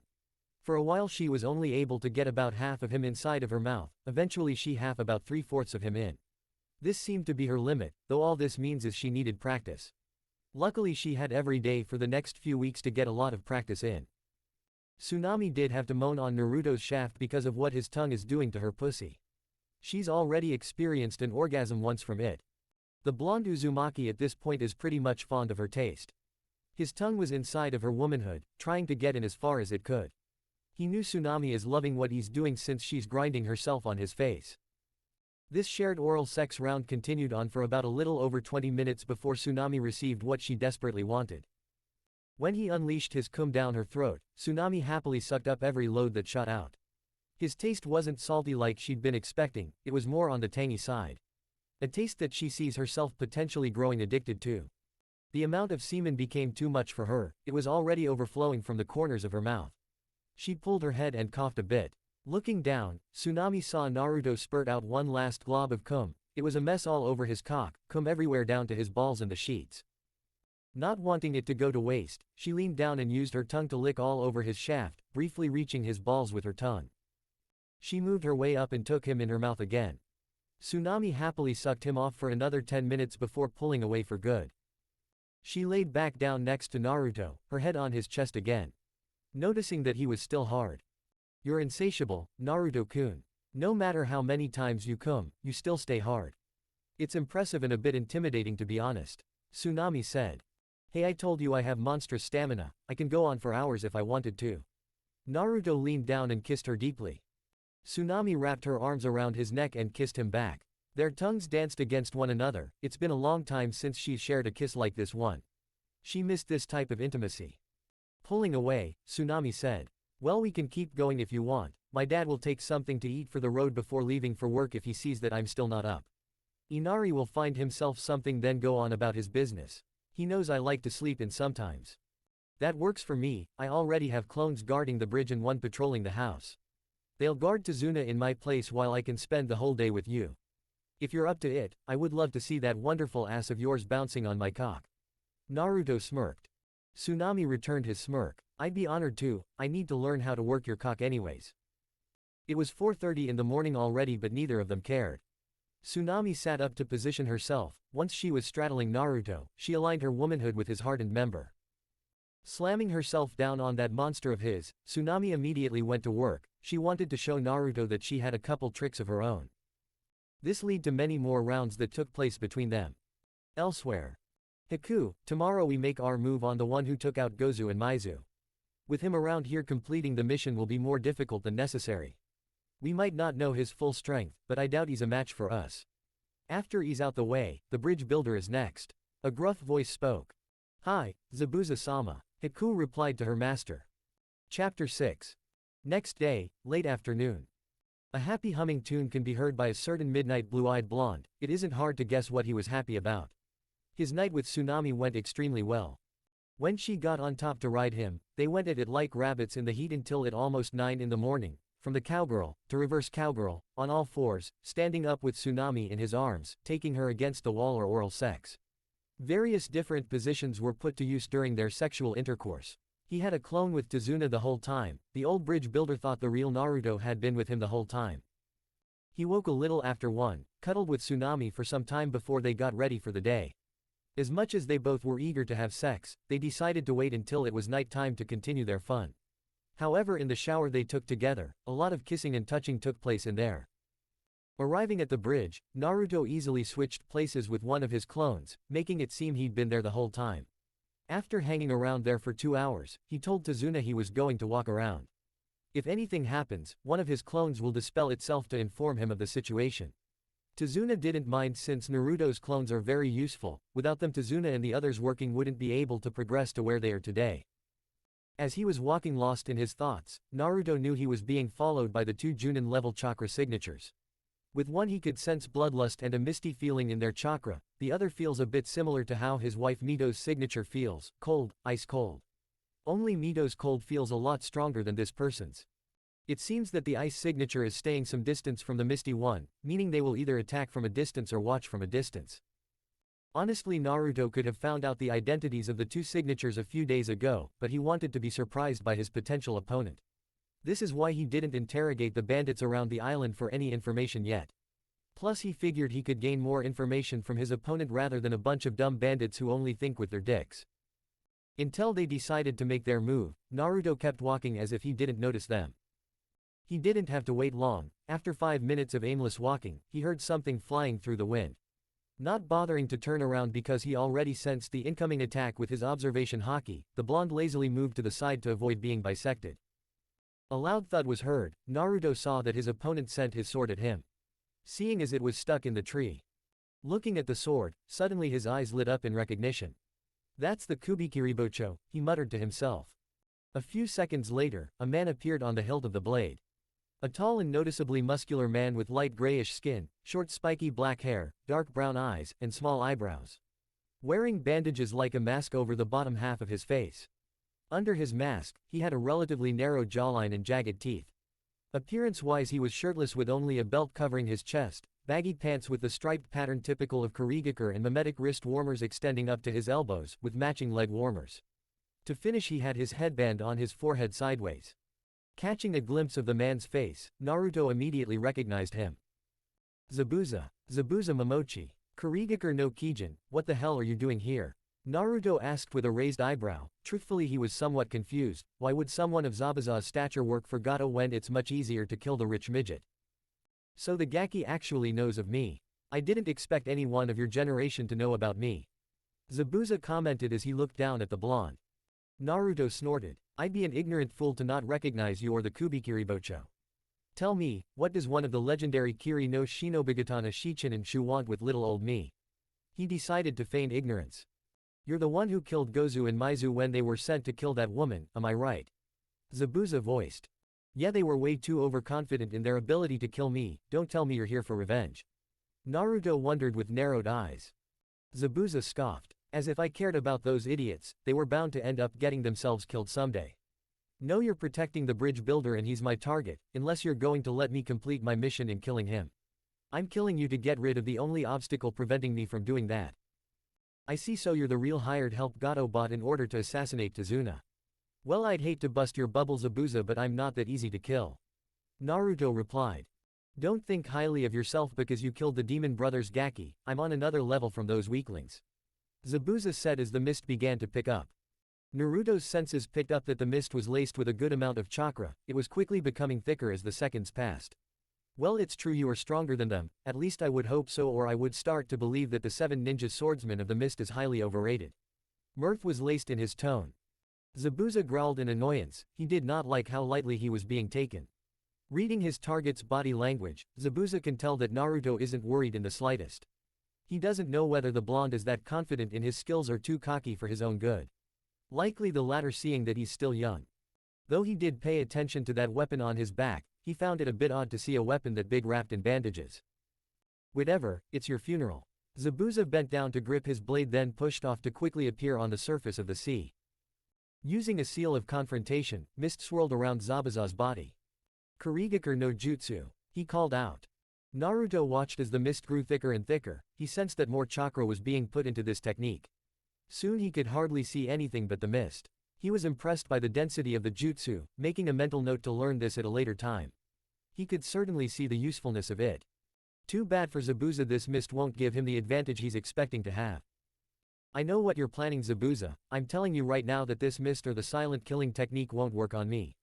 I know that every member of the Kiri no Shinobigatana Shichininshu is a master of that method of killing. Naruto stated. He knows the man's exact location thanks to seismic sense. HMPH, knowing about it won't save you, brat. Zabuza's voice came from every direction, his killing intent flooding the area. For a Junin, this is some impressive intent in Naruto's opinion, though it had no effect on him whatsoever. Compared to the killing intent of Zangetsu and Kurana, this level of intent is absolutely pathetic. Even his lovers have stronger intent than this, excluding Tsunami. If Kenpachi was here, Naruto is positive he would be laughing his ass off at Zabuza display.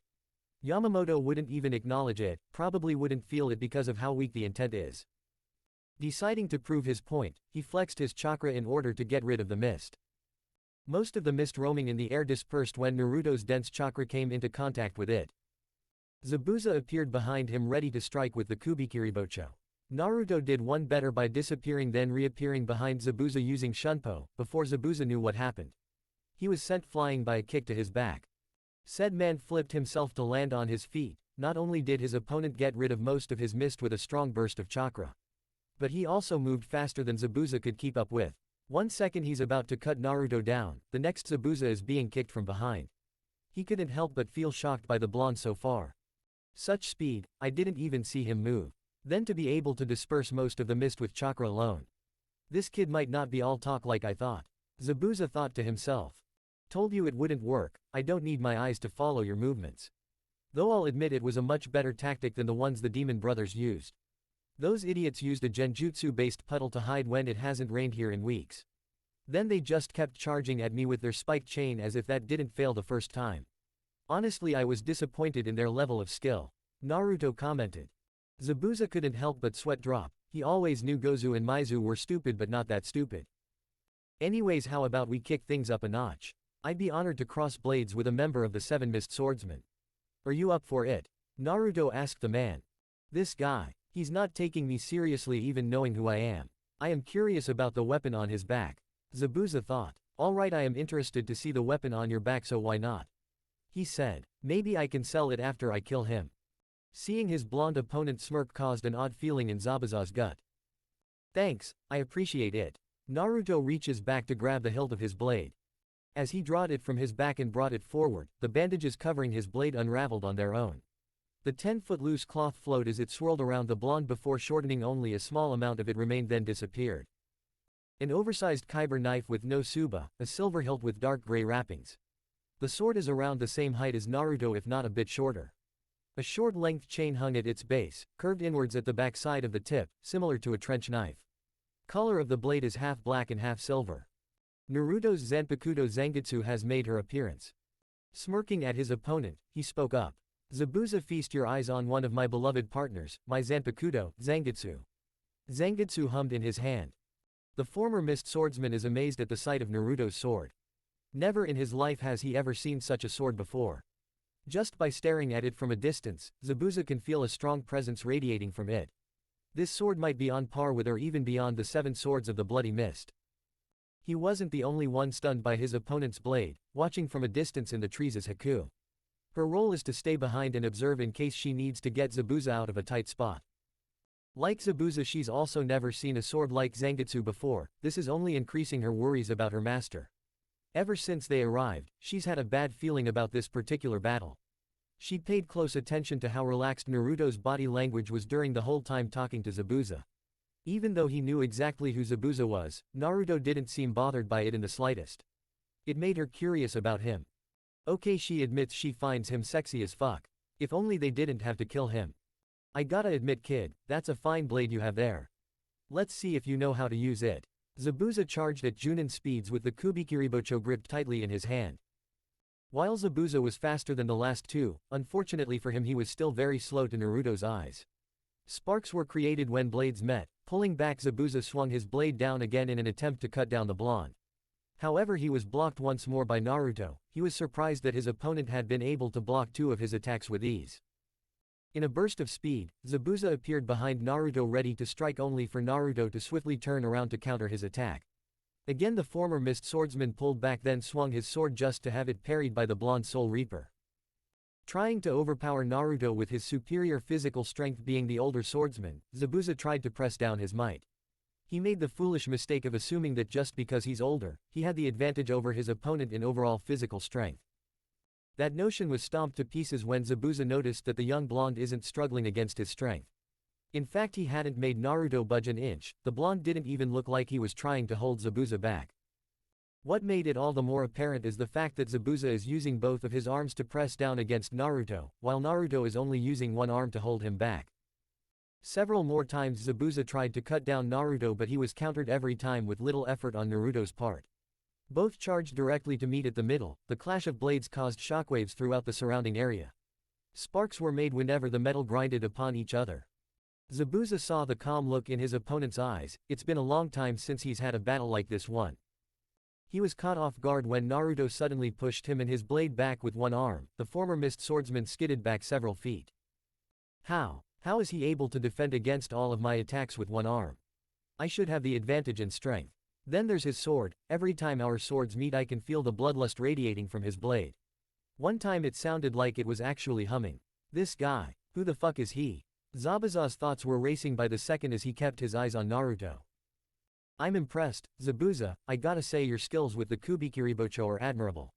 You certainly deserve to be called one of the 7 ninja swordsmen of the mist. You have my respect. Naruto acknowledged the man. Zabuza smirked. You're not so bad either kid. It's a shame I have to kill you. You would have made a great sparring partner. I told you already that I'm not that easy to kill. Besides, haven't you noticed that I've only been defending against nearly all of your attacks so far? Naruto brought up. Yes, he did in fact notice that, which made him wonder why was the blonde's game. I have noticed. What's your point in bringing this up? Are you too scared to cut me? Zabuza mocked. Naruto rolled his eyes at the man. He would soon see. No, I was merely testing to see if you were worth your title. While you've been trying your damnedest to cut me, I wasn't even defending seriously. Now that I know what I wanted to know, I can get a bit serious now, to show you the difference between our strength. Zabuza scoffed at his claim. He was about to call him on his bullshit until he felt a heavy pressure come down on his body. He broke out into a cold sweat as the density of this pressure. Looking around, he saw that the entire area was being affected. Attempting to locate the source of this pressure, his eyes widened in shock to see that it was Naruto who was creating this massive pressure. Now Zabuza was a bit intimidating. Not even Yagura gave off this kind of presence. Naruto was releasing about 5–10% of his spiritual pressure, just enough to let Zabuza keep moving but to feel the weight of the pressure weighing him down at the same time. Naruto told the truth when he said he was impressed by Zabuza's skills. Though he meant for a shinobi, his skills are impressive compared to Soul Reapers or even Uzumakis. He's severely lacking in overall skill. Still, Zabuza has a lot of untapped potential in Kenjutsu that Zabuza himself doesn't even realize is there. Get ready Zabuza, Zangetsu is roaring for blood. Naruto smirked as he held his Zanpakuto on his shoulder. Zangetsu was humming in excitement. He really did love his Zanpakuto. Zabuza watched Naruto disappear faster than he could blink. Out of pure instinct he raised his sword up as quickly as possible. Good thing he did that, because if he hadn't, he'd be crucially injured from Naruto's overhead slash. He was stunned to see that his Kubikiribocho cracked in a few places. The blonde's next attack brought him out of his shock as Naruto began relentlessly attacking Zabuza. Of course he was still holding back a lot still, but to Zabuza it was like he had gone all out all of a sudden. Because of the speed of his strikes, the former mist shinobi couldn't keep up with the number of attacks. Oh, if only he knew how much Naruto was still holding back against him. Zangetsu destroyed the Kubikiribocho in Naruto's last swing, shattering most of the blade to pieces. There was no way in hell that any of the 7 swords of the Bloody Mist could compete with Zangetsu. Naruto's last swing also cut Zabuza right across the chest. It was deep cut too, gushing blood all over. Shit. Zabuza dropped his blade then used his chakra to leap back a good distance from the blonde. His breathing was heavy as his adrenaline was pumping. Those rush of attacks from Naruto was the strongest rush he's ever encountered. Too many times to count, he nearly thought he was about to die during that whole sequence. His arms shook from the power of Naruto's attacks. No wonder. This guy was able to defend my attacks so easily. He's a fucking monster. The demon of the mist thought to himself. In the trees, Haku was very worried for her master. She was prepared to intervene at any moment. Naruto appeared on the water as well, using chakra to stay on the water's surface. Thankfully for Zabuza, he just finished a long set of hand seals 3 seconds after Naruto appeared. This last attack had nearly all of his chakra put into it. Suiden no jutsu. Zabuza cried out as a giant water dragon rose up behind him. The dragon glared at Naruto before soaring at Naruto with a fierce roar. Too bad that it had no chance of against the blonde. Naruto slightly narrowed his eyes at the incoming attack. He smirked then swung Zangetsu upwards, creating a powerful light blue shockwave. No Ryutsu was gathered into that strike at all, just Naruto's own physical strength. The swipe effortlessly cut through the dragon like nothing. It came so fast that Zabuza had no time to prepare for the power behind it. His entire body was engulfed in the shockwave as he flew back several meters in the air, smacking back first into a couple trees. On the last one he collided with, instead of going straight through it like the others, he only slid down against it until he hit the ground. He had severe bleeding cuts in multiple places on his body. That last attack pretty much did him in, plus he has no more chakra to spend. For the first time in a long time, he lost. He faintly heard footsteps approaching him. He looked up to see Naruto walking up to him with his Zanpakuto on his shoulder. "Looks like you're not unconscious, told you I wasn't easy to kill, Zabuza." Naruto smirked at the defeated man. Zabuza grunted in annoyance. "Well, I lost, damn it, this wasn't supposed to happen. Don't be too hard on yourself, you weren't expecting to go up against someone like me." The blonde told his fellow swordsman. "Whatever, I don't need your pity, I lost, so just get on with it already and kill me." Zabuza sighed. Naruto tilted his head while having one of his eyebrows raised in confusion. "What are you talking about? Why would I kill you?" Zabuza looked at him as if he was an idiot. "You defeated me in battle, I lost, so that means you finished the job by killing me. Didn't you kill the demon brothers once you defeated them? You should know how this works, kid. When did you ever hear me proclaim that I was going to kill you? You're the one who wanted to take my life, not the other way around. Plus, after crossing blades with you, I was able to learn about you somewhat from your soul. As a swordsman you should have an idea of what I'm talking about. I don't know if you were able to hear my soul, but I definitely heard yours. Anyways, I'd like to be friends instead, plus you have too much potential that'll be wasted if you're dead." Naruto said with a small smirk at the end of his sentence. Zabuza stared hard to see if there was any hint of deceit in his eyes. Imagine his surprise when he found none whatsoever. This monster who just essentially destroyed him genuinely wants to be his friend. When was the last time he had someone like that in his life? While the defeated swordsman was lost in his thoughts, Naruto's observation haki picked up an airborne attack heading straight to Zabuza. Without turning around, he held out his Zanpakuto sideways. A clash of metal echoed in the surrounding area as Naruto blocked two Senbons from piercing Zabuza's pressure points in his neck. He already knew who the attacker was without even having to think about it. Plus he's kept track of their chakra signature ever Zabuza made his appearance to him. Now that's just rude, no need to interrupt our conversation. The blonde Soul Reaper turned halfway around to see the attacker. Hunter-chan. Said person had long black hair along with a slender frame. Her attire consisted of the standard Kurigakure pinstriped outfit which stopped at her knees. Over this she wore a green haori with white trimmings, and around her waist a brown sash with a fringed trail wrapped around her waist twice. She also wore light brown platoon sandals with straps in the same color as her kimono and nail polish on her fingernails and toenails in matching blue-green color. Hair is gathered in a white bun holder, while 2 locks of her hair fall loose framing her face, bound with metal hair cuffs at the ends. The reason Naruto referred to her as Hunter-chan is due to the Hunter Nin mask on her face, which was white with thin, curved eye holes and a red wavy design in place of the mouth, as well as the Kurigakure symbol etched in the top. "Thank you for capturing Zabuza, we've been on the hunt for him for quite some time now. I'll take over from here." Haku tried to keep her tone as neutral as possible even if she was nervous inside. Naruto just gave her a blank look, which only increased her nervousness. "Yeah, no," he replied.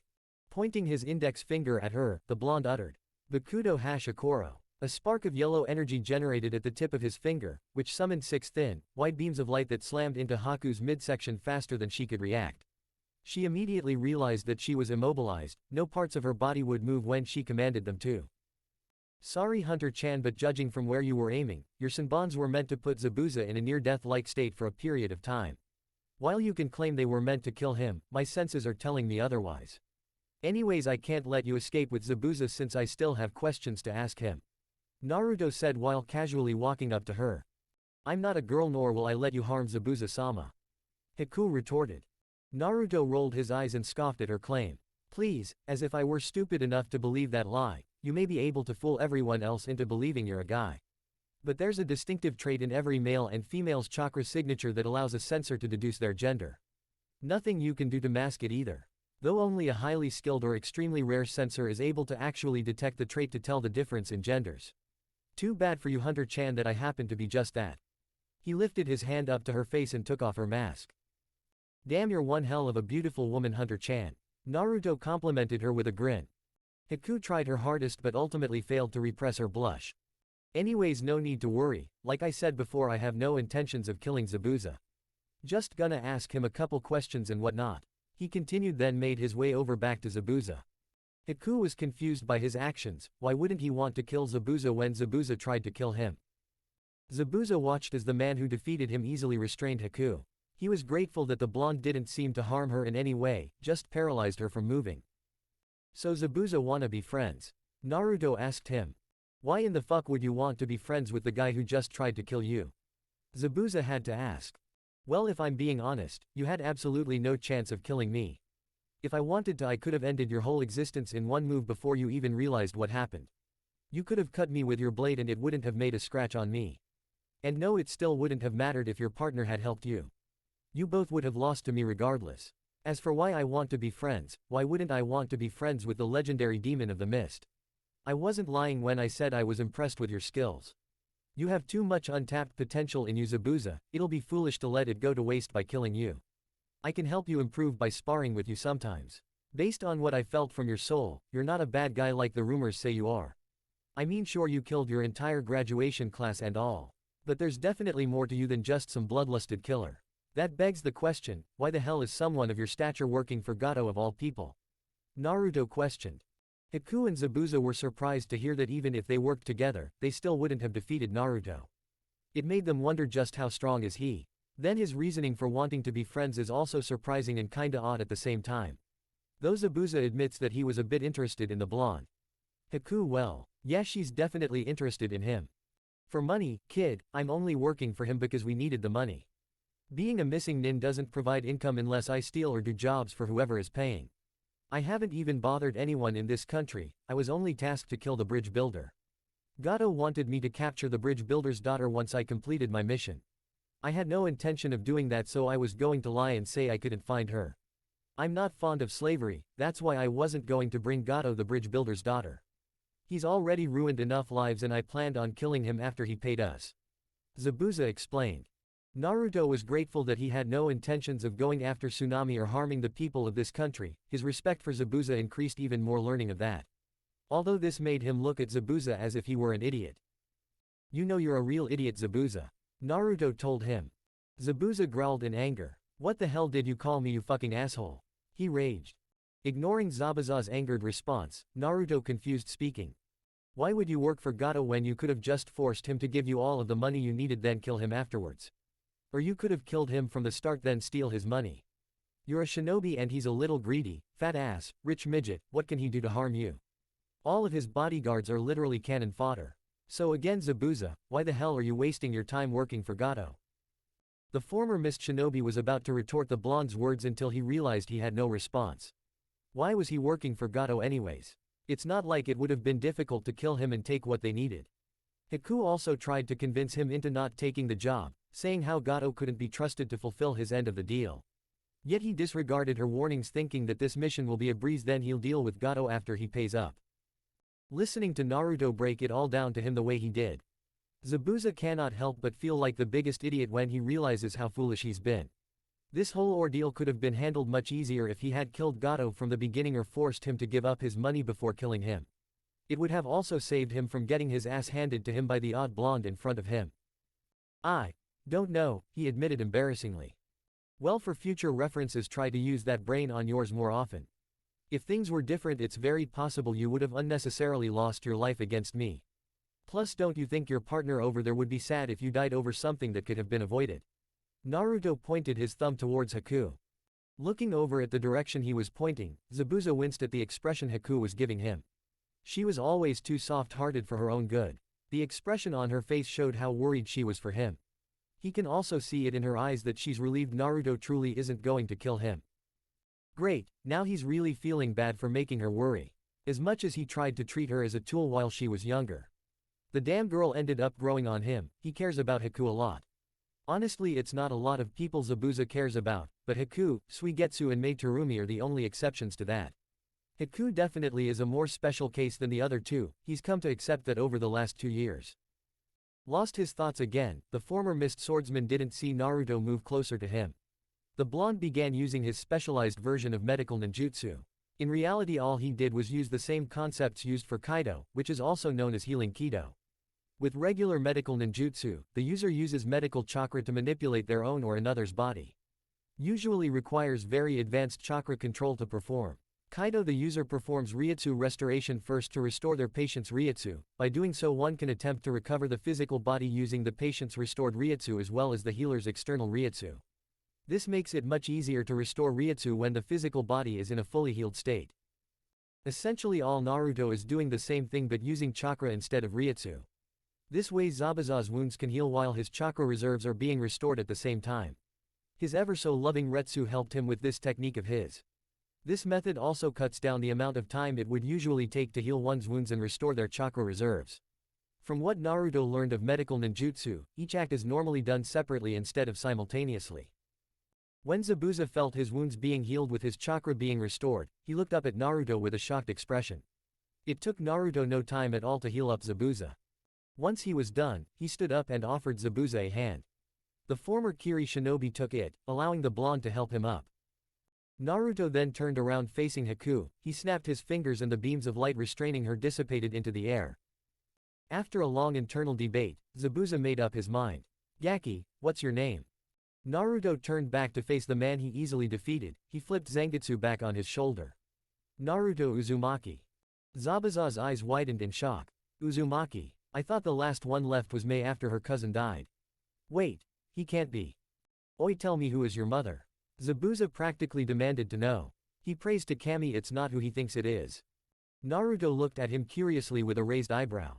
My mother's name is Kushina Uzumaki, Makanashi no Akuma, Crimson Red Devil of Death. Zabuza paled considerably and began sweating profusely. Why her? You mean that vile devil in human skin is your mother? Zabuza freaked out. Naruto smirked while Haku was shocked to the core. She knows the stories that Zabuza told her about that woman. Of course Naruto knows how much of a badass his beloved wife mother was back in the Third Shinobi War. She's leagues stronger now compared to around that time. Yep, he answered. Zabuza shuddered in fear as some of his memories fighting against Kushina resurfaced. She's the one person who truly put deep-seated fear into his heart. Kami, it's no wonder you're a fucking monster. You have her damn blood running through your veins. That woman is someone who I never want to fight again. Zabuza said.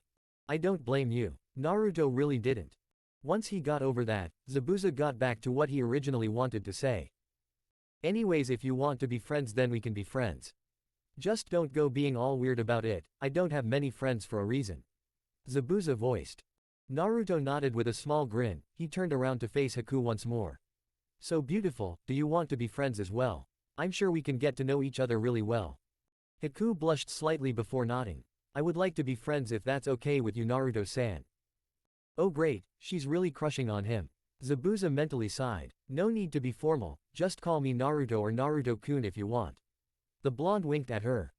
Haku felt her heart skip a beat. My name is Haku, by the way. Cute name, nice to meet you, Haku-chan. He smirked, causing her to blush even more. Naruto turned back to Zabuza. So now what? Zabuza questioned. Now I help you guys get the money you need. By the way, how come you aren't helping the rebels in the Bloodline War in Kiri? I am helping them out. I only found out about them a few months ago. Part of the reason I took the job from Gato is to earn money for the resistance. How can you help us with money? Naruto nodded in understanding. Alright, that's understandable. I myself plan to offer my assistance in the near future. Anyways, it's simple, kill Gato and take all of his shit like you should have originally done, you dumbass. Zabuza's eye twitched at the insult while Haku giggled. Fine, but I get to kill Gato. Zabuza told him. Not happening, I already called dibs on him once. Tazuna, the bridge builder, told me how he's ruining this country. Not only that, but he sent the demon brothers after his daughter, who I happen to be good friends with. Plus this is my plan, so I'm the one calling the shots. Whatever. Zabuza grumbled. Don't go bitchin' about not killing him, you get the next best thing by taking 70% of his total funds. Besides giving the people of this country back every Ryo that Gato stole from them, I have plans for the rest of it. Is that amount good enough for you? Naruto voiced. Both Haku and Zabuza were stunned by the percentage he gave them. 70% is way more than they originally were getting, since Gato is only paying 6 million Ryo. And Naruto only wants 30% even though it's his plan. This is too good to be true. What's the catch? Zabuza narrowed his eyes. Naruto rolled his eyes. The catch is to take your ass back to Kiri and fight with the rebels, since you will have more than enough money once we rob Gato. What? You were expecting me to ask you to serve me or do a favor for me or some shit? We are friends, Zabuza. I'm doing this because I genuinely want to help you out. Another thing is, I have a cousin that I never met before who I learned is a part of the rebels. Her name is Mei Uzumaki, though nowadays her name is Mei Terumi. I know who Mei is, she's annoying but she's a friend of mine. Good to know. So do you agree with the plan? Naruto asked. We're in. Haku answered for Zabuza with a smile. Well, that pretty much made whatever Zabuza was going to decide irrelevant. He knew better than to argue with her, especially now. There you have it, brat. So what are we supposed to tell Gato? We did fail our mission. Zabuza asked. Naruto shrugged. Tell him you need more time to prepare since things didn't go as planned or something. What is he going to do about it? Yell or threaten you? He needs you and he's most likely scared of angering you. I wouldn't be surprised if he already had a plan to kill you once you kill Tazuna. Sounds good enough, I guess. Zabuza nodded in approval. He made a point. What exactly is Gato going to do about it? Alright, we can talk more about killing Gato later. How about you two tell me more about yourselves and I'll share some things about myself with you too. I'd like to get to know my newest friends. Naruto grinned like a fox. Haku immediately jumped at the opportunity. I'd love to, Naruto-kun. Whatever, it's not like we have anything else better to do. Zabuza crossed his arms. Chapter 7. Several days later, Tazuna's bridge. Hey Naruto, I meant to tell you this a couple days ago, but do you know the history of your last name?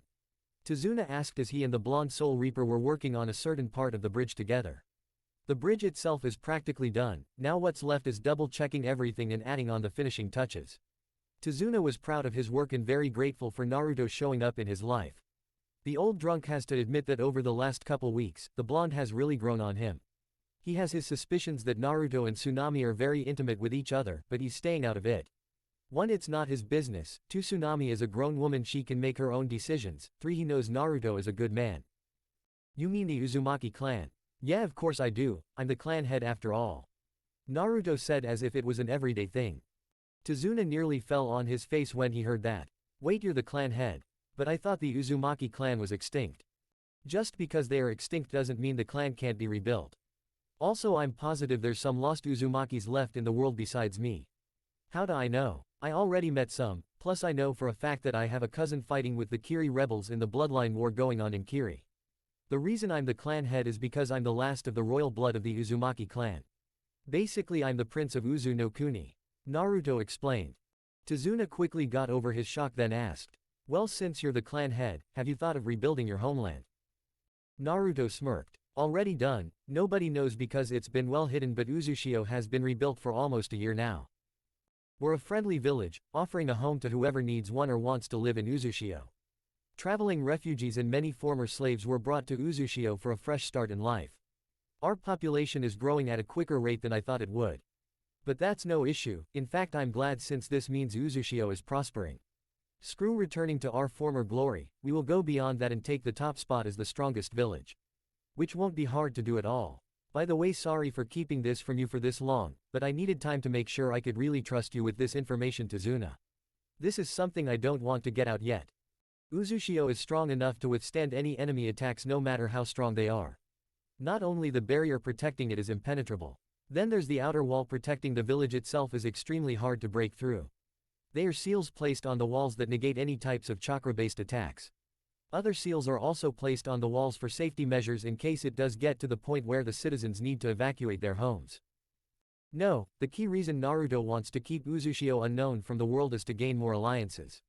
Uzushio doesn't need allies for protection or many trading purposes.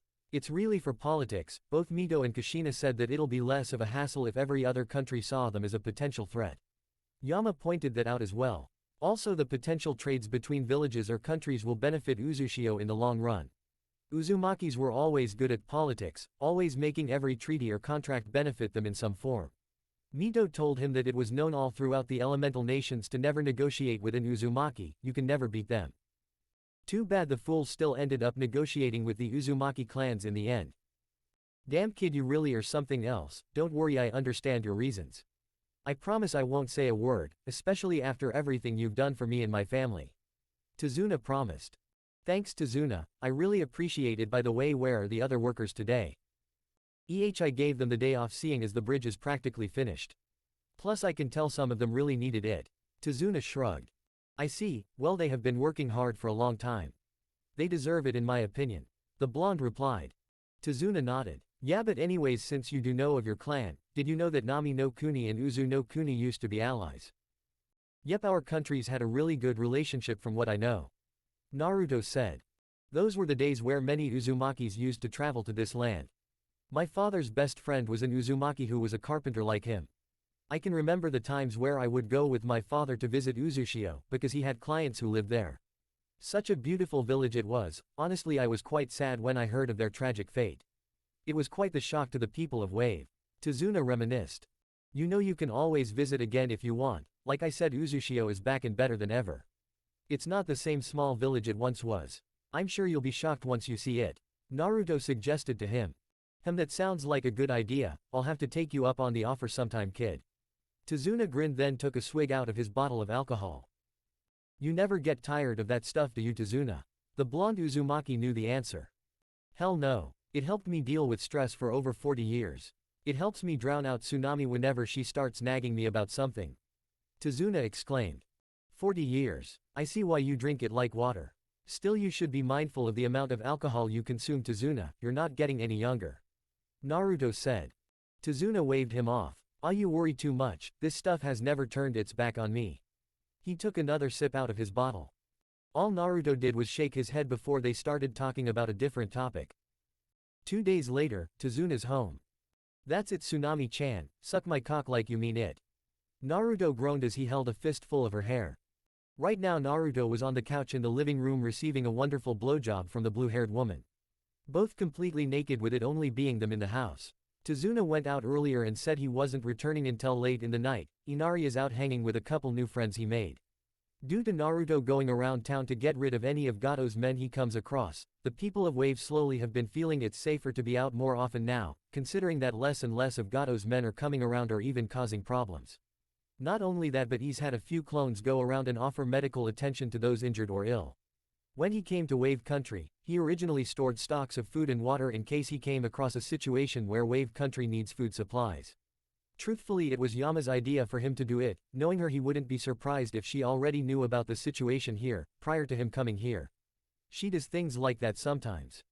Anyways, the food was stored in a special storage seal that kept the food fresh at all times. Never would any of the food begin rotten as long as it's stored in that seal. It will stay at its peak in terms of freshness. This seal was created by his mother years ago, of course she taught it to the blonde. He brought enough food supplies to last each household a month.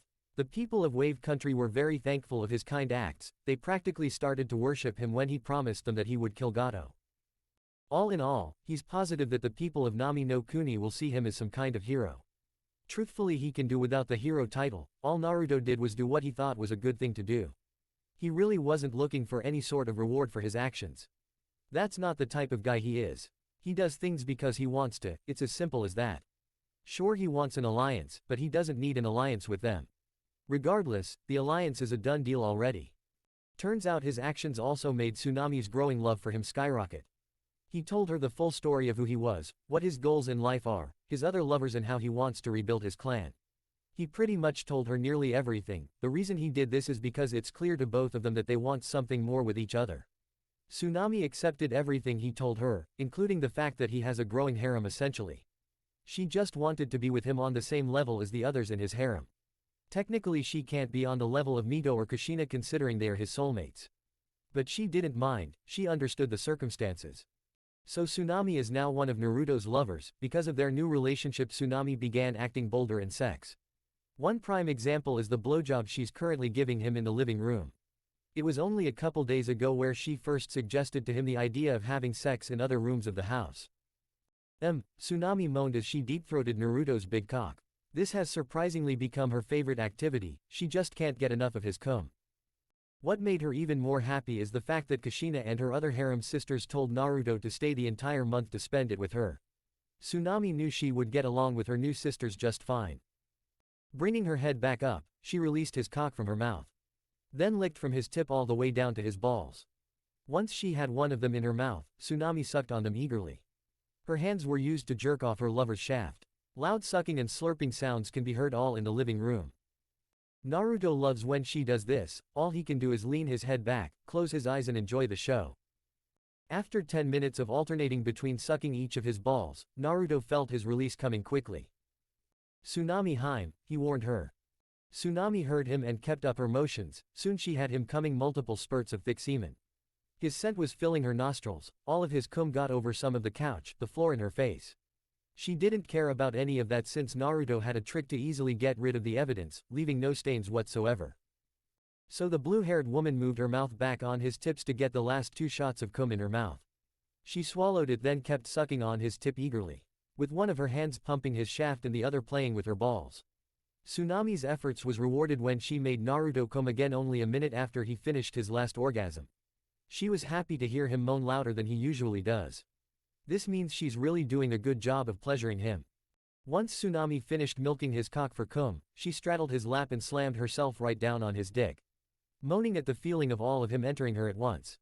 She wrapped her arms around his neck and began riding him for the 3rd time today. "And you call me insatiable?" Naruto commented as he was kneading her ass with his hands. "I don't hear you complaining." She smirked. "Well, I do admit I find you even sexier when you take control like this." He returned her smirk. "Then shut up and kiss me while I ride your fat cock, you sexy blonde." She purred sexily then mashed their lips into a heated kiss. Naruto came to realize weeks ago that Tsunami had a massive amount of stamina for a civilian, not that she could wear him out. But she can definitely hang with him a lot longer than he expected out of her. Even with him healing her soreness and giving her a bit of a boost of stamina every once in a while. He's 1000% positive that his sex life will never be dull, especially with the kind of sex each of his lovers bring. An hour passed and now he had Tsunami on the couch on her knees facing the wall. He was fucking her from behind with one fist full of her hair in his hand. The other was holding her neck in place. She liked it when he choked her lightly. "Oh fuck Naruto. Fuck me like the little slut you love, Naruto-kun." Tsunami moaned her heart out. The blonde came inside of her causing her to cum with him, but he never stopped his thrust. As he and Tsunami continued enjoying their daily activity, Naruto picked up 2 civilian-level chakra signatures walking up toward the house. They were filled with negative intentions. He has no intentions of letting them see his beloved Tsunami naked, only he has that privilege. A seal-less shadow clone will handle them. Outside, Zori and Waraji were about to cut down a wall from the outside to make their way inside. Their objective is to kidnap Tsunami and bring her to Gato under his orders. "Let's make quick, Zori," Waraji voiced. "Hey, cut it down, this will be an easy job." Zori smirked menacingly. Just when Waraji was about to slice up the wall, a voice stopped him. "Who the hell are you two?" Both jumped at the sudden voice that came from behind them. Turning around, they were greeted by a slightly narrowed-eyed Naruto clone with its arms crossed. "Oh, you're the guy that's been giving the boss too much trouble. Well, sorry to tell you, Blondie, but you had a good run while it lasted. After we're finished taking the bridge builder daughter to the boss, he'll kill you next." Zori put back on another menacing smirk. "Yes, the boss will have your head in no time, you bastard," Waraji added. The clone snorted. "Please, as if that midget jackass could lay a finger on me." However, it seems he hasn't learned from the last time he sent people after her. "Looks like you two were sent on a suicide mission. Not only did come here to kidnap her, but you attempted to interrupt us during our sex time for something you had no holes in accomplishing.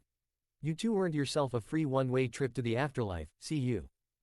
One shunpo later, both Zori and Waraji were decapitated by the clone's blade in one swift motion.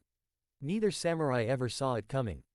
Back inside the house, the original Naruto and Tsunami were currently performing in the missionary position with Tsunami on the dining room table. One of the places she always fantasized being taken on. While she was screaming Naruto's name was pure ecstasy, the blonde was thinking about the memories he received from his clone. The attempted intruders were taken care of, bodies incinerated to ashes. This is the second time Gato has tried to kidnap Tsunami. Naruto was being nice by giving the little drug dealer a little more time to live. But no, Gato just had to ruin what little time he had left for himself. Looks like it's time to inform Tsunami of the plans he has in store for her, because tonight is the night Gato's reign officially ends. Naruto is sure she will love his idea. Few hours later, Zabuza and Haku's hideout. So tonight is Zabuza voiced. He was laying down with his arms behind his head on a couch. Yep, the stupid bastard sent people after Tsunami again. While we hit his mansion, my clones will hit his safe houses to raid them and free whatever slaves Gato has there. Naruto said. He's standing a few feet across from Zabuza. Hugging from behind is the beautiful 18-year-old Haku. Ever since Zabuza's defeat to Naruto, the blonde has been coming to their hideout to hang out with them every day for a couple hours. They would all either spar with each other or just talk or whatever. While Haku doesn't prefer violence, she does like a good fight here and there. Naruto told her that she had far more potential than Zabuza does. Seeing as she's the stronger out of her and Zabuza. Haku tries to refute by saying Zabuza is stronger, but Zabuza tells her to shut up and accept the facts. He's long acknowledged that Haku is superior to him in battle. Naruto can still beat her very easily though, which isn't surprising in the least. Over that period of time, Naruto couldn't help but flirt with Haku sometimes. At first she would blush and act somewhat shy. However, as she got more comfortable around the blonde, she began flirting back. One day their flirting got so intense that one thing led to another. A couple hours later Zabuza found them in a very heated round of sex. Obviously the demon of the mist is very protective over Haku. If it were any other man he would slice their dick off with his kubikirabacho. However, since it's Naruto and could see Haku's massive crush on him a mile away, he let them be. Besides, it wasn't like he could kill Naruto even if he wanted to. Also, Haku scares the shit out of him when she's pissed. He knew if he interrupted them or even said he doesn't approve of her relationship with him. Zabuza shivered in fear at the consequences he would suffer from her. Plus Naruto assured him that he had no intentions of ever hurting Haku. Zabuza didn't doubt his word one bit, seeing the serious gaze in his eyes when the blonde said that to him. When will the bridge be finished, Naruto-kun? Haku loved pressing herself against his body. She plans to get in a round or two of sex with him before they go kill Gato later tonight. It's practically finished now, after another day or two of checking over everything. Tazuna will be ready for his grand reveal of his bridge. Naruto responded. He had one of his hands placed on top of hers. Well, it's about time we finally get rid of that Gato. That little shit won't stop coming here bitchin' at me for taking so long to kill you. Honestly, I think he's scared because he sees you actually changing life around this country regardless of his hold on it. He probably sees you 3 times the threat he views the bridge builder. Zabuza looked at his blonde friend. You'd think he'd hired more help by now. Haku said. Not that it'd help preserve his life any longer. Naruto smirked. Night, Gato's mansion. Alright Naruto, how are we infiltrating this place? Zabuza asked. The trio were standing in the trees, having a clear view of Gato's mansion. Naruto could sense at least 300 inside of the mansion. His clones were already raiding the safe houses. He received a set of memories from 2 different shadow clones that informed him that there were indeed many slaves located in each safe house. Not only that, but there was definitely money along with other valuables in the safe houses and storage rooms. The amount of money had been well in the millions, however not enough for it to be the main stash. Plus Gato's bank accounts needed to be accounted for. Now all that's left is to hit Gato's main base. Easy, I'm kicking the door right open and letting myself in. You guys already know your roles. Kill off every one of Gato's men while a clone of mine goes to free the slaves Gato has locked up. I'll be making my way straight to Gato to do my part. Naruto answered. Zabuza shrugged. Works for me. Haku was in a very good mood. Her and Naruto enjoyed a nice 3 hours of magnificent sex. She knew this wouldn't take long at all. Ready whenever you are, Naruto-kun. She smiled. Inside the mansion, all of the mercenaries were lounging around getting shit-faced drunk. Some who were horny and under the influence are using some of the sex slaves as whores to satisfy their sexual needs. While most of the slaves were screaming and begging the thugs to stop raping them, others were broken mentally and just gave up. Letting the thugs have their ways with them without the slaves giving them a reaction. Some were just straight up unconscious from the pain and trauma of it all. It's been a continuous cycle for many of the slaves for months now. Unfortunately, children weren't off limits, they were used as sex slaves as well against their own wills. Many slaves pray that a savior will miraculously show up one day to save them from this hell. Did the mercenaries feel a hint of shame or regret for their actions against these innocent people who the mercenaries themselves took away from their families? The answer is no, not a single one regrets it simply because it's benefited their lives. To them, Gato is the best boss ever since he lets them do whatever they want with the slaves. Just as they don't question his orders or fuck any of her personal sex slaves. Right now the thugs were in the middle of a celebration. Gato declared that tomorrow he will crush the new hope that Wave Country has recently gained by having all of his men raid the entire island until Tazuna is found and brought to Gato. Then Gato will do a public execution and kill Tazuna the same way he did Kaiza. Since Zabuza was taking too long for Gato's liking, the drug dealer decided to handle the situation himself by sending out his entire army. It was cheaper than paying Zabuza. So as a way to celebrate the big event for tomorrow, the thugs decided to throw a party for the hell of it. Man, the boss is great. One thug yelled while taking a swig out of his mug full of beer. Tell me about it. All this pussy and booze every day all day. And all we have to do is treat the villagers like shit. Another thug laughed. I can't wait to see the look on their faces when the boss kills that old ass bridge builder. Guys should jump off the bridge to make our job easier. That got many laughs through the whole first floor. The party was going on all 3 floors of the mansion. Well, really too, since Gato's room is on the 3rd floor and he told them to keep the party on the 1st and 2nd floor only. Of course the basement is included in that too. Little did they know that this would be their last night among the living world. A loud sound suddenly caught their attention as the 2 front doors to Gato's mansion were kicked off the hinges, flying straight into whoever is in its trajectory. Huh, what the hell? Some of the mercenaries yelled. Chuckling could be heard as Zabuza, Naruto and Haku made their way inside the mansion. The one who was chuckling is Zabuza because of the way Naruto killed the 2 sentries guarding the door. All you did was look at them and they pissed themselves, then you killed them as they were pissing themselves. He doesn't know why he found that to be funny. It's no fun watching cannon fodder piss themselves in fear. Better to put them out of their misery rather than waste more of my time. Naruto smirked. You could have at least let them finish relieving themselves, Naruto-kun. Haku put her mask back on right before they appeared in front of the entrance. One of the thugs finally screamed. Zabuza, what the hell do you think you're doing? Zabuza snorted. What does it look like, dumbass? I'm done working for Gato, it's over for him and all of you fools.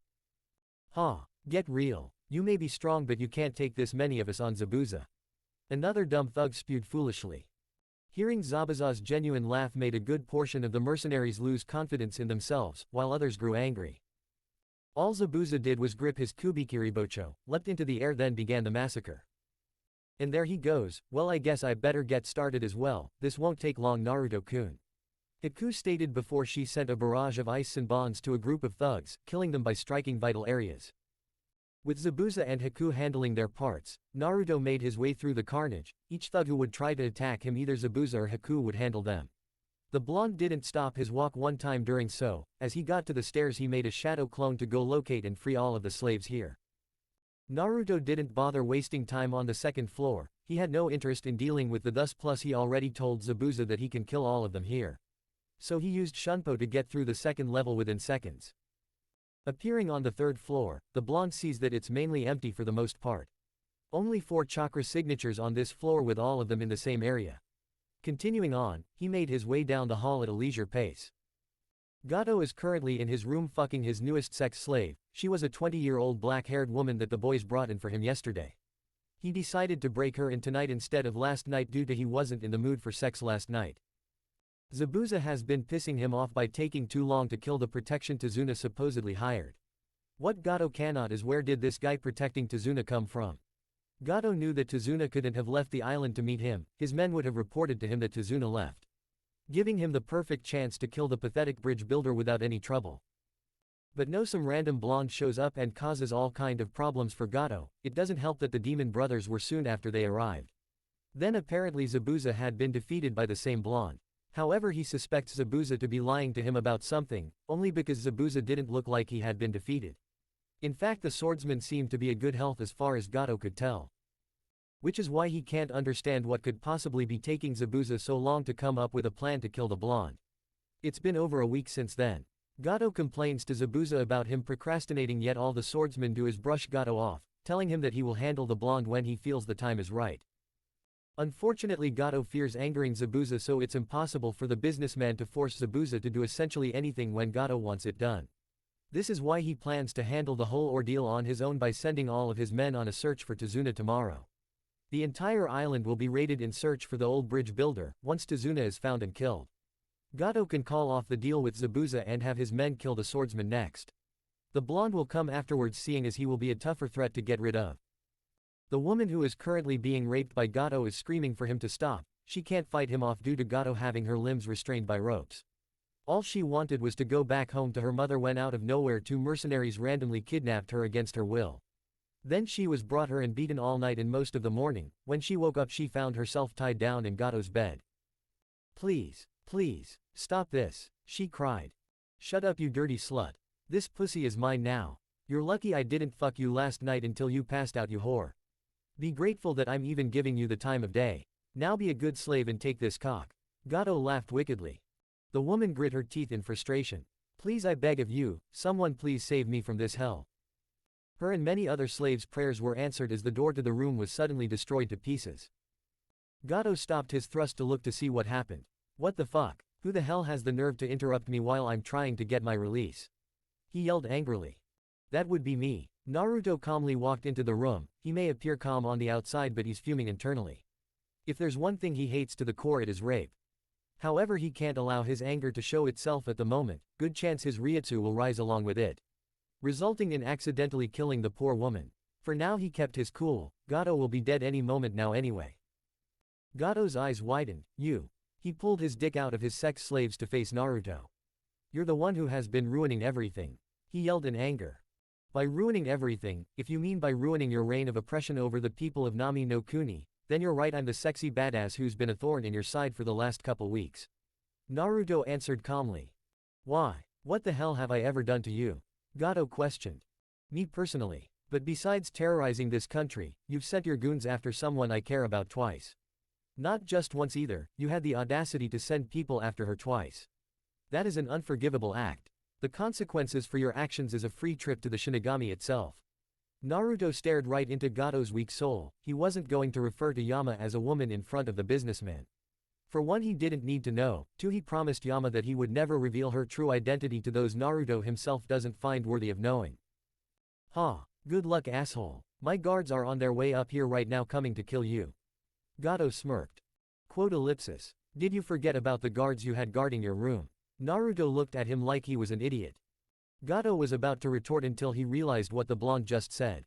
He did have guards standing outside of his door. Matter of fact, how did he even get all the way up here with all of his men downstairs? His eyes widened even further in realization. "Oh no. I see you're finally catching on to your situation. Zabuza and his partner are tearing through your army of mercenaries as we speak. I already hit your other safe houses too," Naruto voiced. With his mind racing, Gato said the only thing he could think of. "PP, please don't kill me," he begged in fear of his life. Maybe I'll spare you life if you do everything as I tell you without a word," Naruto suggested. Feeling a sliver of hope, Gato nodded his head vigorously. "Very well, first off, I want you to give me all of your money you have stashed here. Don't think about holding out on me either. I can tell if you are trying something. It won't end pretty for you if you try to screw me over, Gato," Naruto warned him with narrowed eyes. "All right." The businessman quickly ran to his safe hidden behind his wall. While he was doing that, Naruto walked over to the restrained woman. He ignored her naked state and tore off the ropes holding her in place. "I'm sorry for not coming here sooner, but don't worry, this asshole will never be a problem for you or this country again." Naruto gave her an apologetic smile.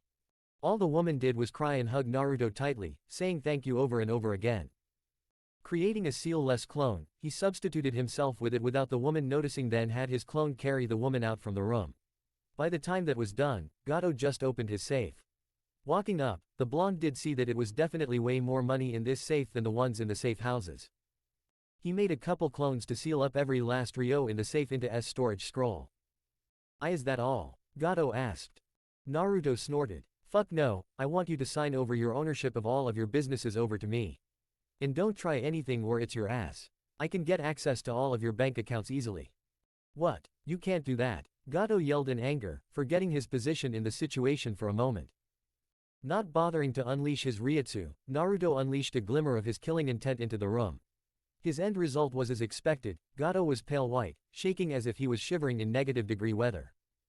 I thought I told you to do as I say without a word. Do you not value your life, Gato? Because if not, I'd be more than happy to end it for you. The blonde covered his left index finger in chakra, then aimed it at Gato's heart. Wait. I'll do it. I swear I will, just please don't kill me. Gato cried. Then get your fat ass to signing, my patience is running low, Gato. Naruto began tapping his foot on the ground.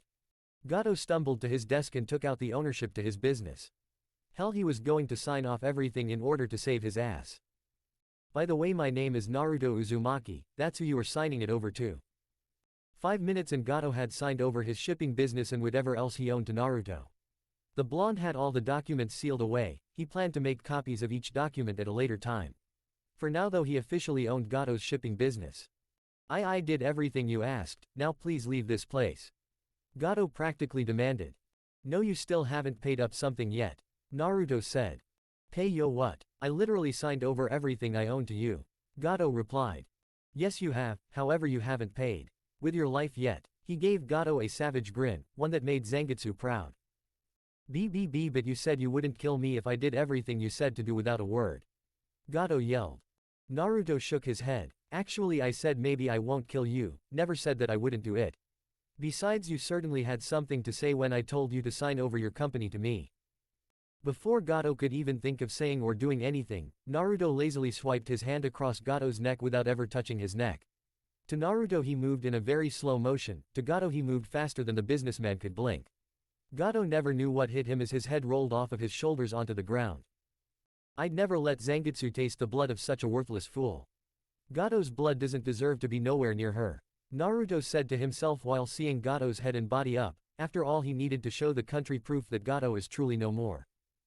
Now it's time to search the entire room himself just in case Gato still was trying to hold out on him. Can never take people like him for their word even if they swear up and down saying otherwise. Chapter 8. Finally it was time for Naruto to leave Nami no Kuni to return to Uzushio. He spent the full month here along with a couple days extra for Tsunami's sake. After he killed Gato, the next morning Naruto gathered the people of the island to show them their oppressor's corpse. Safe to say that the corpse was burned to ashes within minutes. The people of Wave Country celebrated their freedom and also celebrated their hero for his generous actions. All of the people received all of the money back that Gato took from them. Of course he added in a little extra cause why not. So as he thought what would happen, he's practically the hero of Wave now.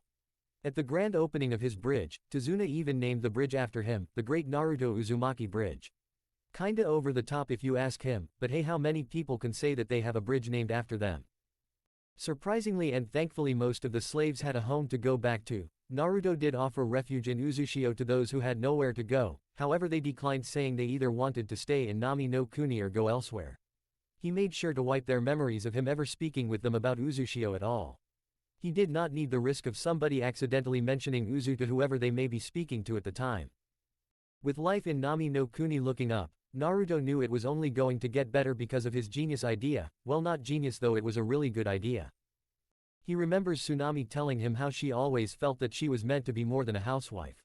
Now that Gato is gone, she can fulfill that desire by becoming not only the new daimyo of Wave. She can become the one who runs his new shipping company away. He renamed it the Uzumaki Shipping Cooperation.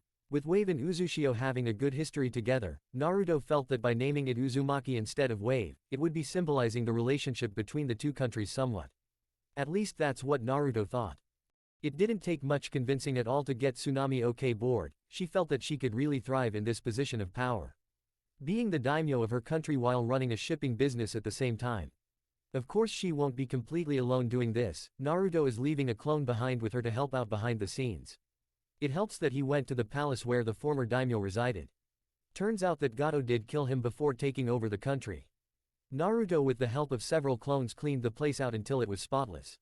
Once he took some items from Gato's mansion and safe houses, then placed them in the palace. It was all set for someone to move into. Tsunami chose to move inside of the palace as the new daimyo. Tazuna and Inari wanted to stay behind in the home, which Tsunami understood. It's not like she won't get to see her son or father anymore, probably not every day since she will be more busy than before. However, Tsunami will definitely be seeing her son and father multiple days throughout the week. So it will be just her and the Naruto clone living in the palace. Obviously the shadow clone is a reinforced clone that has enough chakra to last for months. Plus Naruto himself along with the other women in his harem will be visiting Tsunami whenever they can or whenever Tsunami comes to Uzushio. All in all, everything is working out really great in Nami no Kuni. Especially since this country is Uzushio's first ally with their new alliance. With the alliance with Uzushio and Naruto's new shipment cooperation, Wave Country's economy will be booming in profits in no time. He has full trust in his lover Tsunami's ability to make this country flourish to great heights. Another thing that helps is he gave Tsunami a couple ways of communicating with him from a major distance. The beauty of the technology of the Soul Society will never let him down, well that in Yama. As of now he was standing on the bridge with Zabuza and Haku.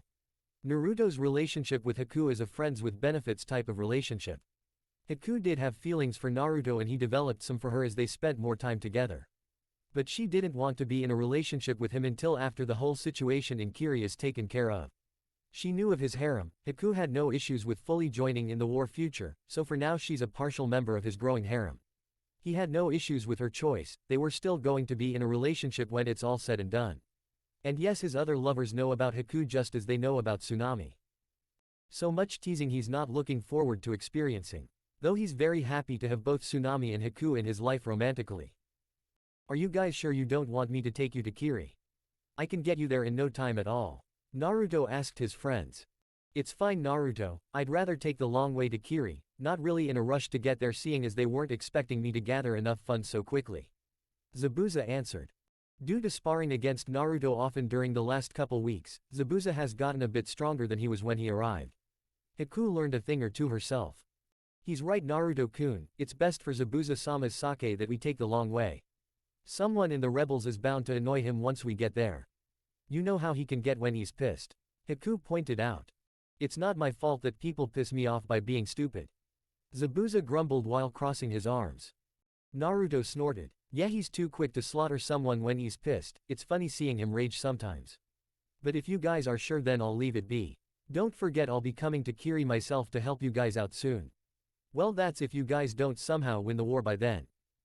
Very unlikely, so your help would be appreciated. And yes I promise that I won't forget to mention you to Mei. Oh I'm sure she'll be happy to know about you being alive since you guys are cousins. Zabuza said. After sharing one last makeout session with Haku, Naruto watched as they went their separate ways. He already said his byes to Tsunami, Inari and Tazuna. Only to them three since he did not feel like being seen off by the whole island. Tsunami basically made him fuck her for hours into the morning. Haku also got a couple hours of him to herself. Well it's time to head back home, wonder what the next course of action is going to be. The blonde wondered to himself.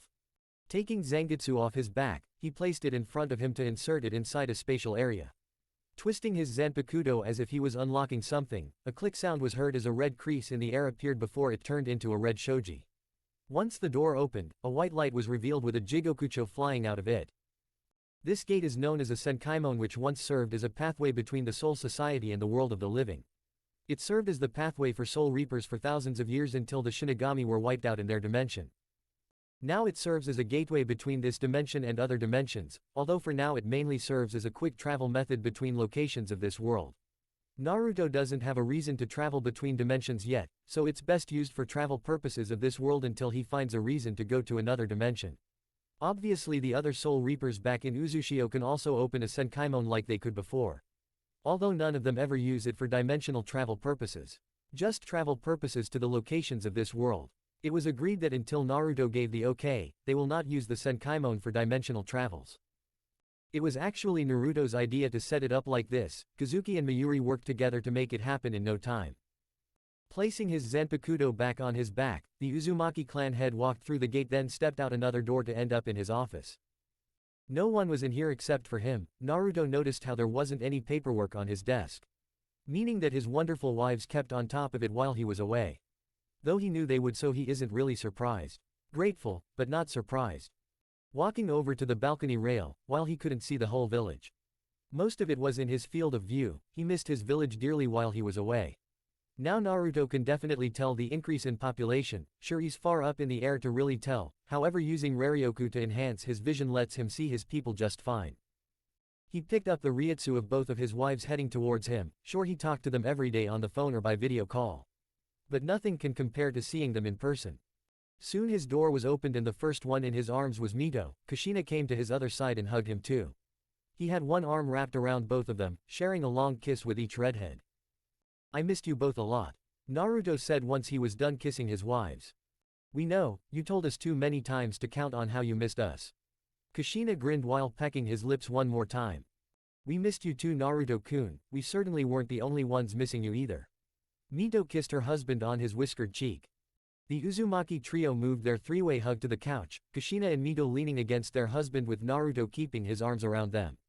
Being able to communicate long distance, Naruto had already been informed over everything that was going on in Uzushio during his stay in Wave Country. So it wasn't a need to be filled in since he already knew what was going on. "Naruto-kun, while you've been away, I've been keeping tabs on Tsunade-chan," Mito informed the blonde. Naruto gazed at her with a curious expression. "Oh, anything interesting you learned about?" Mito sighed in disappointment. "Yes, she's a terrible gambler who is known throughout the elemental nations as the legendary sucker." The interface showed that she's in debt with several debt collectors. Honestly, it's no surprise since from a young age Tsunade-chan inherited a few of her grandfather's habits, one in particular being their love of gambling. Unfortunately, the interface also showed that she's spent nearly the entire Senju clan's funds over the last 2 decades. Not that it affects Uzushio's own currency in any way, still it's sad to know how much Tsunade-chan let the clan go regardless of Hiruzen's actions against the Senju. Yes, they knew all about Hiruzen's betrayal of not only Uzushio, but his betrayal of the Senju clan and orders to wipe the remaining members of the Senju out. They also know of his role of setting Itachi and the Uchiha clan up as well as his future plans for the Hyuga clan. Seriously, it's like he wants Konoha to be weak with his questionable decisions. What kind of cage purposely weakens their own village by killing off their 4 strongest clans? Oh well, the Uzumaki trio already had plans in the making for Hiruzen and Konoha when the time comes. Well, that's sad. Then again, you did say she fell into a depression when your grandson and her former lover died. Then somewhere between that time you passed on from transferring over Kurana-chan to Kushina-chan. So much grief hitting her over and over, it's no surprise she quit the shinobi life. Naruto replied. Yes, which is why I believe it's time we go bring her and Shizune-san back to Uzushio so she can at least be with some family. I want to do this before we set out to end the Kiri bloodline war. Mito said. Basically she wants to head out first thing tomorrow. We already got a lock on Tsunade's location. 3 days ago she arrived at Tanzaku Quarters, a gambling town located in Hi-no-Kuni as well as a fair distance from Konoha.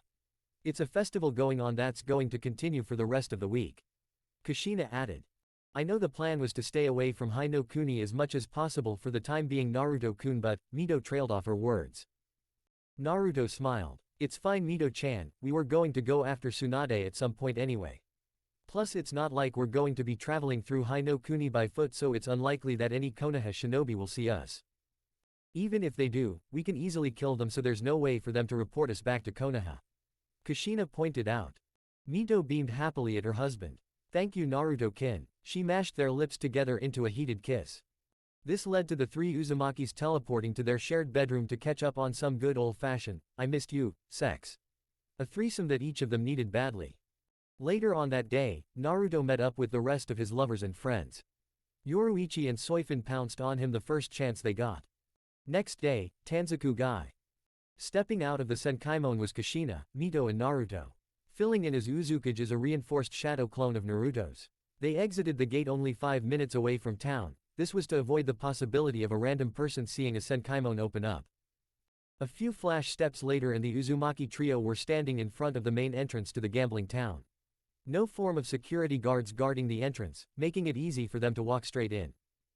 Walking down the road, the town was buzzing with adults. It was the middle of the day, so the festivities were already taking place.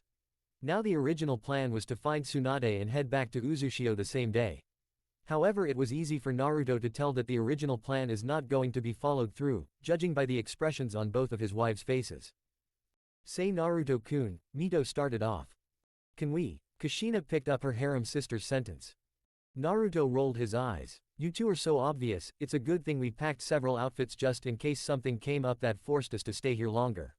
Yes, we can stay and partake in the festival for a couple days. He smiled softly. Kushina and Mito each hooked one of their arms around one of his. They leaned in and pecked his cheek with a sweet kiss. You're the best Naruto-kun. Both redheads said together. And don't you forget it. He smirked as they continued their walk down the road. Locating Tsunade exactly was easy due to her chakra signature being the strongest in this town besides the trio themselves. Following her chakra signature, they were led to a tavern that is only half filled with people. Mito moved her eyes vigorously until she finally spotted her beautiful granddaughter. What's funny is that she found Tsunade staring directly at her with a shocked expression the same time Mito laid eyes on her. Tsunade couldn't believe what she was seeing. There was no way this is real. She has to be trapped under some twisted genjutsu. But deep down she knew that she wasn't, otherwise the slug Sanin would have broken out of it by now. Shizune, who was sitting next to her master, was confused by her master's sudden shocked expression. Tsunade-sama, is something wrong? Shizune asked the blonde in concern. Tsunade didn't answer, she just watched as the person who she had her eyes set on along with the two people with her, walked up to her and Shizune's table. Following her master's line of sight, Shizune wondered who they were and why was her master stunned by their presence. It's been a long time, hasn't it, my little Suan-chan? Mito looked at her granddaughter with a loving smile. No, it can't be you, you can't be her. I know for a fact that my grandmother is dead. Tsunade yelled in denial. Thankfully no one in the tavern was paying attention to them. Shizune's eyes widened in shock, now she knew the reason for her master's expression.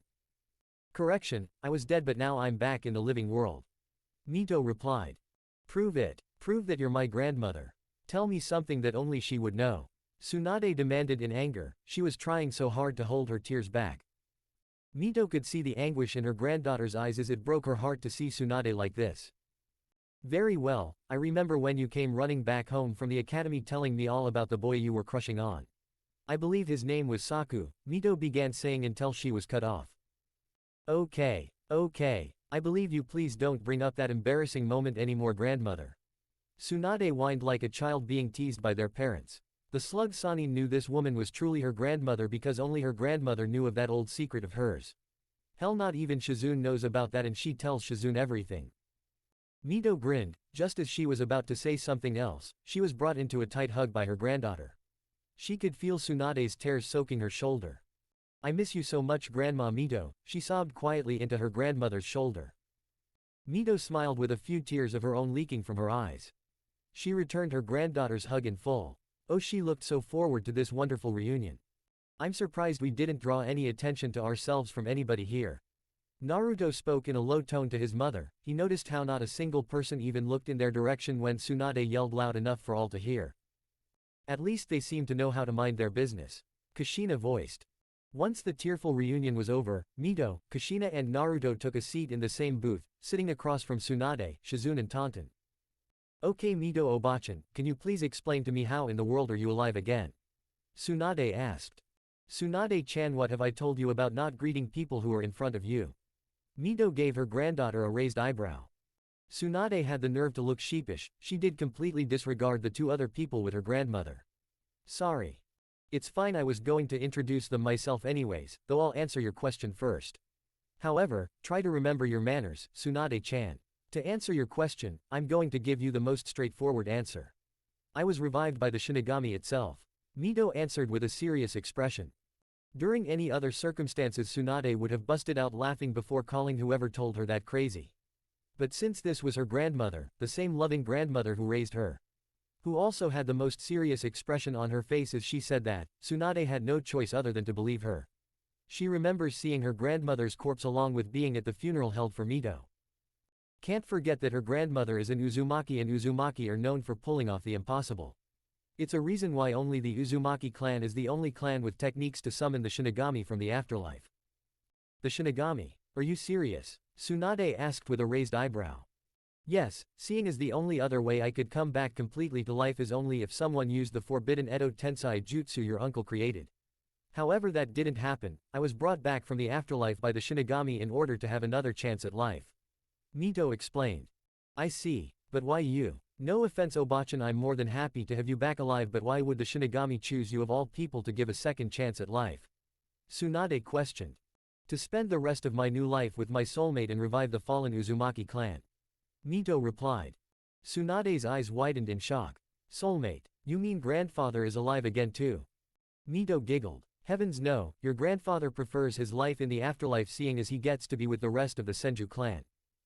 Unless he was forced to, he would never return to the living world by choice. Her answer threw Tsunade for a major loop. The blonde knew that her grandmother would never cheat on grandfather no matter if one of them were deceased. So who the hell could she be talking about?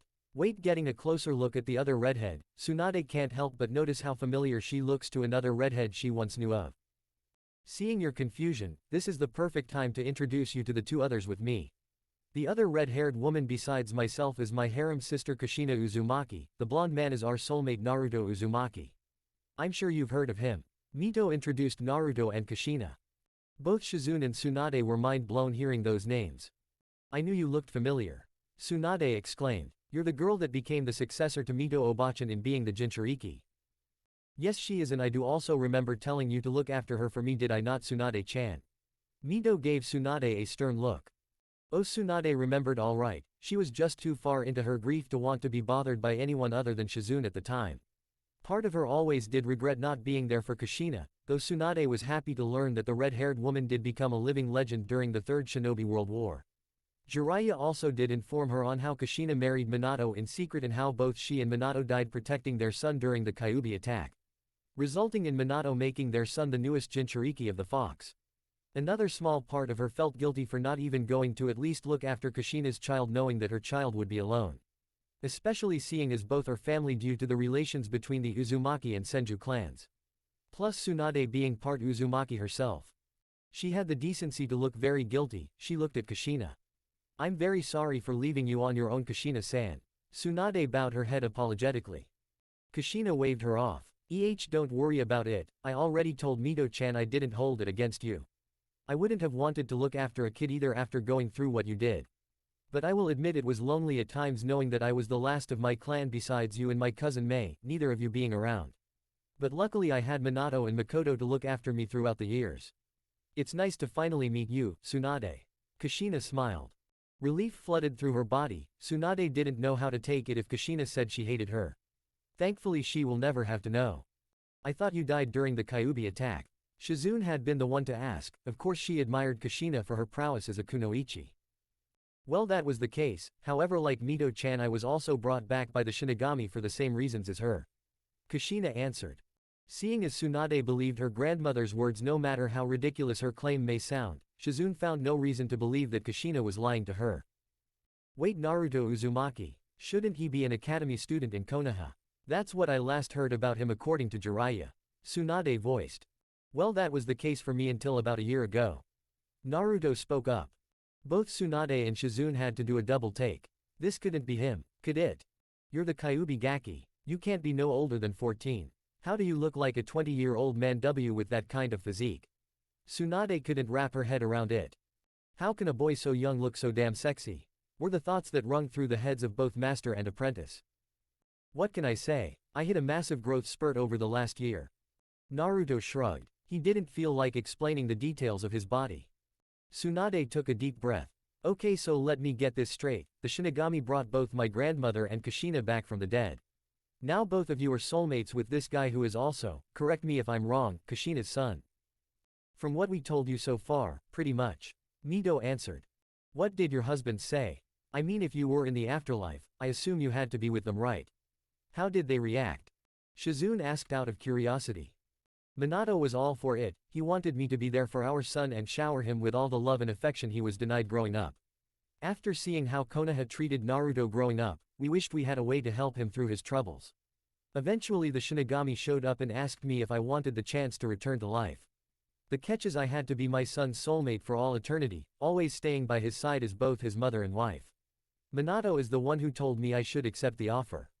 I was very surprised by his willingness of the situation. Kushina smiled fondly thinking of her ex-husband. She doesn't regret her decision for a second. The redhead loved her new life and relationship with Naruto. Seeing how Konoha treated Naruto very poorly as he was growing up, when the Shinigami came to me with the same offer with the same catch.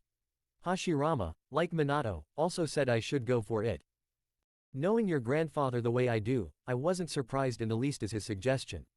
He was always a selfless man. Also he knew I wanted to not only be there for Naruto, but he knew I wanted to rebuild the Uzumaki clan. I always hated how my home was wiped out. Hashirama believed that as one of the founders of Konoha, the least he could do to begin making reparations to Naruto for Konoha's actions against him is convince me to accept the Shinigami's offer. Not like I needed any convincing anyways. Mito gave her answer with a small smile. Shizune and Tsunade were very surprised by their answers. It's not every day you come across such selfless individuals. What exactly do you mean by when you say how Konoha treated Naruto? Jiraiya always told me that Naruto was treated very well growing up. Tsunade asked with confusion laced in her tone. Both master and apprentice were once again surprised when they saw serious expressions on Kushina, Mito and Naruto's faces. Coincidentally, these five just so happened to be the only people left in the tavern besides the workers in the back.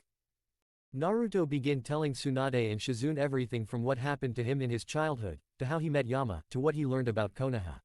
He told her everything except a few things they didn't need to know yet. Mito and Kushina also added their input a few times on the entire story. To say Tsunade and Shizune were shocked was an understatement. It was even more stunning seeing actual documents as proof of the trio's claims about Hiruzen.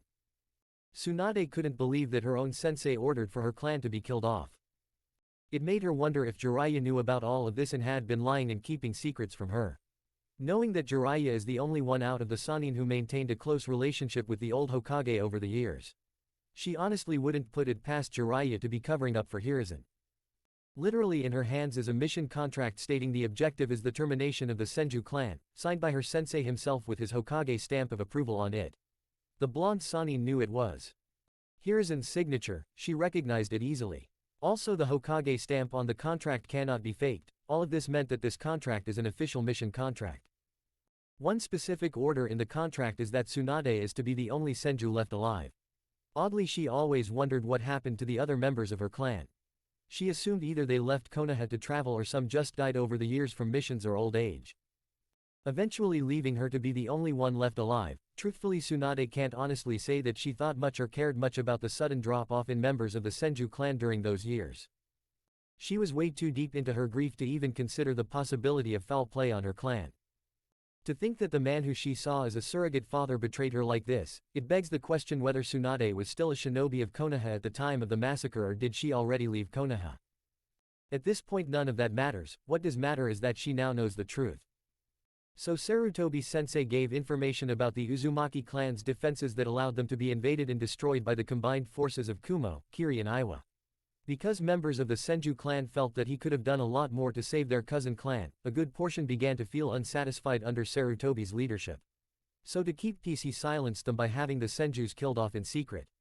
Danzo's root operatives were the ones who were tasked with the mission since Sarutobi did not want any of his main forces to know anything. This mission was a SS-ranked secret that only the higher-ups knew about. He must have ordered at least half of the corpses to be disposed of in order to prevent anyone finding any bodies. Years later he came up with a plan to massacre the Uchiha clan by manipulating Itachi Uchiha along with Shisui Uchiha. With Danzo playing his part and the Uchiha clan plotting a coup, it allowed Sarutobi the perfect opportunity to get rid of the Uchiha clan by using Itachi to do his dirty work. Now he plans to massacre the Hyuga clan, Tsunade said in an aghast tone. Mito, Naruto and Kushina can understand her reaction. This is a lot to take in all at once. It is to be expected that she would need more time to truly process everything. Yeah, Naruto said. And now you're telling me that Uzushio has been completely rebuilt and better than ever with Naruto as the Uzukage.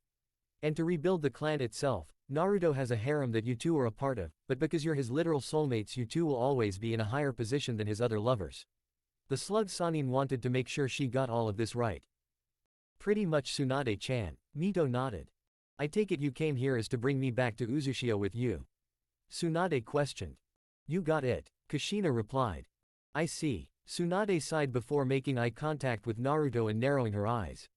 Listen here Gaki, you may say you're strong but I need to test that for myself. I need to see if you are even worth standing side by side with my grandmother. She doesn't need to babysit weaklings who can't hold their weight. If you want my respect and to accept you as my grandmother's new husband, then you'll have to prove yourself to me by defeating me in a fight. Me, you, outside, now. Naruto smirked, he liked her attitude. Tsunade-chan. Mito was surprised by her granddaughter's outburst. So was Shizune. Kushina felt bad for the poor woman, she didn't know who she was challenging. Oh well, soon they will all learn not to fuck with my man. Kushina thought to herself while looking at Naruto. I like your style, Tsunade Haim. I'd be honored to show you I'm more than capable of being with my beloved Mito-chan. Naruto pulled Mito close to him, causing Mito to blush slightly and smile. Tsunade noticed her grandmother's reaction, it only made her more curious about the sexy blonde Uzumaki male. They all left the tavern to find an open area and secluded area to have Naruto and Tsunade's fight. Chapter 9. Finding and secluded, open space took little time for the group. Shizune held Taunton in her arms, she couldn't help but to worry about her master. The black-haired woman knew that Tsunade hasn't been in a serious fight for quite some time. Not only does Naruto look capable, he feels capable as well. Shizune doesn't even need to stand close to him to feel his strong presence oozing out confidence and power. She also felt similarly about Mito and Kushina. It was like she was in the presence of powerful cage-level shinobi. She isn't the only one who felt that way, Tsunade herself noticed the air around the three Uzumakis. None of them seemed worried about Naruto losing in the slightest, it made her wonder just how strong is Naruto. Sure, he said he was strong, but a war veteran such as herself knows that there are levels to being strong. She's curious if he's going to use his weapon against her. Mito sighed, shaking her head at her granddaughter's actions. That girl is too stubborn for her own good at times. On their way here, Shizune tried to convince Tsunade to back out of it. Whether it was for Tsunade's sake or Naruto's sake remains unknown for the time being. It's the Uzumaki in her, we all are stubborn to the core when we want to be. Kushina noted. That may be true, however this is all pointless. Tsunade-chan stands no chance of winning this even on her best day. Mito said. Yes, she's going to get destroyed, but hey, at least she said she will accept your relationship with Naruto-kun when he wins. So that's a plus, Mito-chan, you know Naruto won't truly harm her. Kushina tried to assure her harem sister. You were right about that, Kushina-chan, our beloved husband won't hurt Tsunade-chan too much. Mito smiled a little. Standing several feet across from each other were the two blondes. One held a serious expression while the other held a small smirk. Ready to lose, Gaki? Tsunade cracked her knuckles. Sure, though I'd appreciate it if you'd stop calling me Gaki, I'm not a brat, I'm more of a man than most men you will meet. Naruto replied. Seeing his muscular body, Tsunade couldn't really say he was lying necessarily. Maybe if you beat me then I'll stop calling you a brat. Tsunade retorted. Works for me. Naruto shrugged, he heard the stories of Tsunade's legendary strength. He was definitely looking forward to seeing if she was worth all the hype. Making the first move, Tsunade used a high-speed Shunishin to appear in the air, she brought down her heel onto her fellow blonde. She expected him to dodge like most usually do. It was this moment that Tsunade learned that Naruto isn't like most. She was surprised when actually lifted his arm to block her attack, imagine her shock when instead of demolishing him into the ground. Naruto doesn't budge an inch against her strength, only the ground suffered under her power. Naruto was impressed with her strength in that one attack, he pointed his index finger at her midsection. Hado number 1, show. A small amount of energy dispelled from the tip of his finger. It released enough force to thrust a considerable amount of kinetic force at Tsunade's midsection. She was sent back a few feet in the air, the slug Sanin landed on her feet easily. What the hell was that? Tsunade wondered, the area she was struck at stung lightly. That's some scary strength you have there, Tsunade Haim, if I were a lesser man I would have been down from that one attack. Naruto complimented her. Tsunade appreciated the compliment but did not like how effortlessly he brushed off her attack. Granted, she didn't put all of her strength into that kick, though it still should have folded him like a chair. She dashed ahead then threw a punch at her opponent, he evaded her but she did not let up. Naruto got bored of deflecting or dodging her attacks, so he met her strike for strike. Each strike resulting in a shockwave that tore through the ground. It was the first time in her life that anyone has ever matched her physically blow for blow and Tsunade could not understand how it was possible. Not even her former sensei can match her blows like this. Her last punch, Tsunade pulled back then lashed out a full-body full-powered punch that had all of her strength in it. As expected, she caused massive damages to the surrounding area, however when all of the dust cleared. To her utter disbelief, the slug Sanin sees that Naruto caught her attack with one hand, yet he didn't budge a single inch under her devastated blow. His damn arm wasn't even bent slightly or showing any signs of struggle against her strength. I see why people say fighting you is suicidal, your strength is much greater than I originally thought. Though you could add some ninjutsu into the mix so it's less repetitive. Naruto smirked. How the hell are you able to handle my strength so easily? You should have been done after our first collision. Tsunade yelled in frustration. Well, as strong as you are, you're far from the strongest I've ever faced, not even in the top 20 if I'm being honest. Naruto answered bluntly. Tsunade felt insulted, she was that weak to him. Impossible. You damn asshole. I am a Sannin. Don't you dare insinuate I'm that weak. She unleashed a fury of attacks on Naruto that he easily met head-on. Tsunade-sama. Shizune cried out in worry. It's over, Kushina commented. Shizune turned her head to the redhead.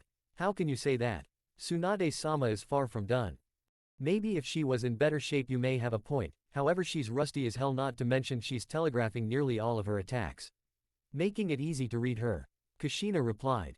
It won't take long for her to knock off the rust. Shizune tried to defend her master.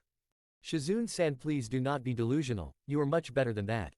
My Tsunade-chan lost this battle the moment she challenged Naruto. You have to understand, while it may seem like Tsunade is fighting at cage level now, she's not only telegraphing her strikes, she's also moving very slow in combat speed and hand speed compared to the level Naruto is used to fighting at.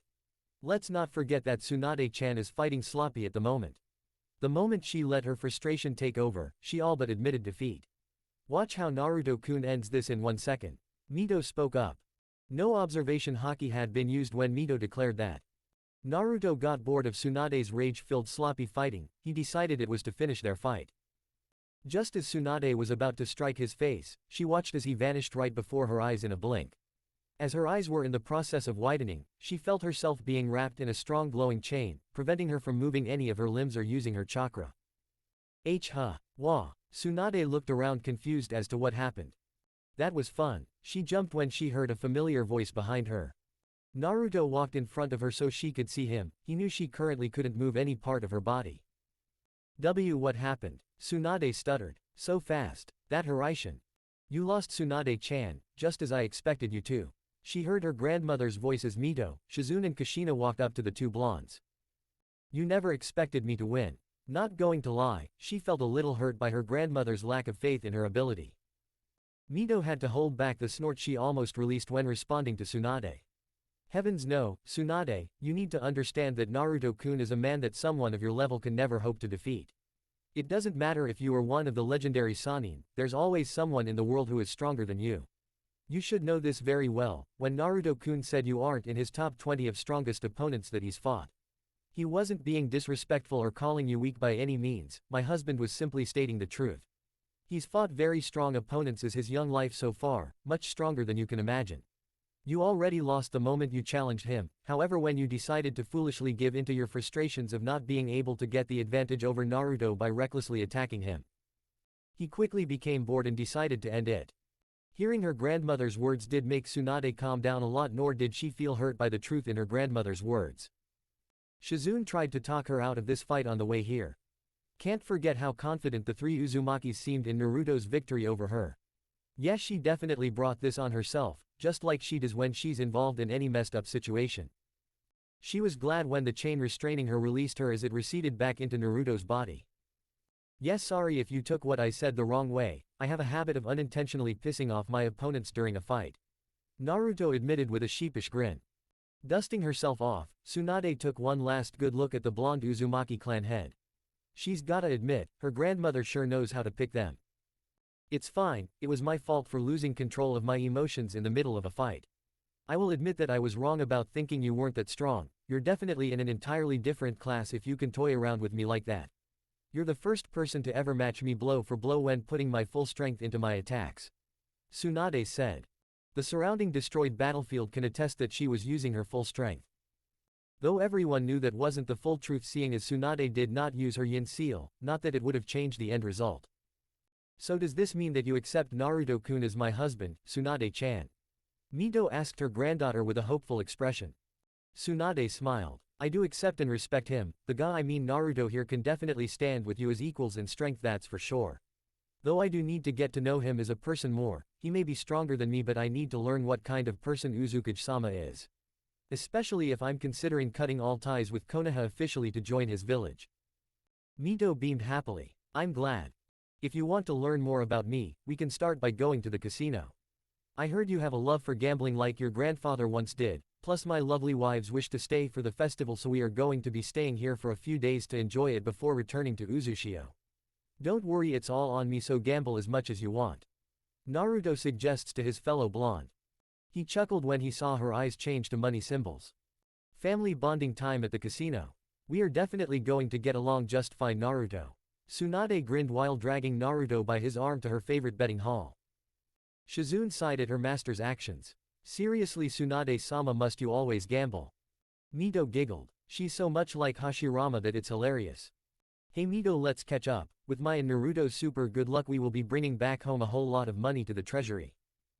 Kushina said as she grabbed her harem sister's hand before looking at Shizune, then grinned like a fox. You too, Shizune, our good luck may rub off of you if you're lucky enough. Shizune was surprised by the redhead woman's actions. She returned the smile. All right, lead the way, Kushina. Later on.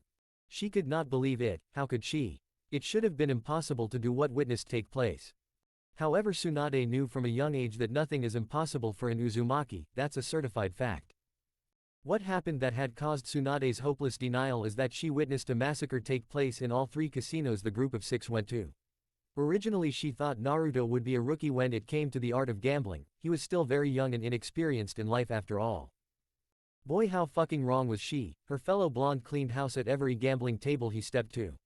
Whether it was poker, craps, keno, baccarat, blackjack, slots, roulette, video poker, it did not matter. Naruto cleaned house each time he played, much to her and everyone else's amazement besides Mito and Kushina. Speaking of Kushina, Tsunade witnessed damn near the same thing happen with her. Whatever table or machine she stepped to, the redhead always won out. Hell, Tsunade herself won due to Naruto rubbing off his good luck on her by literally touching her shoulder with his hand as she played. How does that even work? Better question, how is that even fair when she's the one who loves gambling? After practically being kicked out of the last casino they went to for winning too much, seeing as how it was only 10 minutes past 10 p.m. and the festival was more lively than hours prior, Kushina and Mito decided that it would be the perfect time to enjoy the festival, especially after learning that fireworks will be going off at midnight.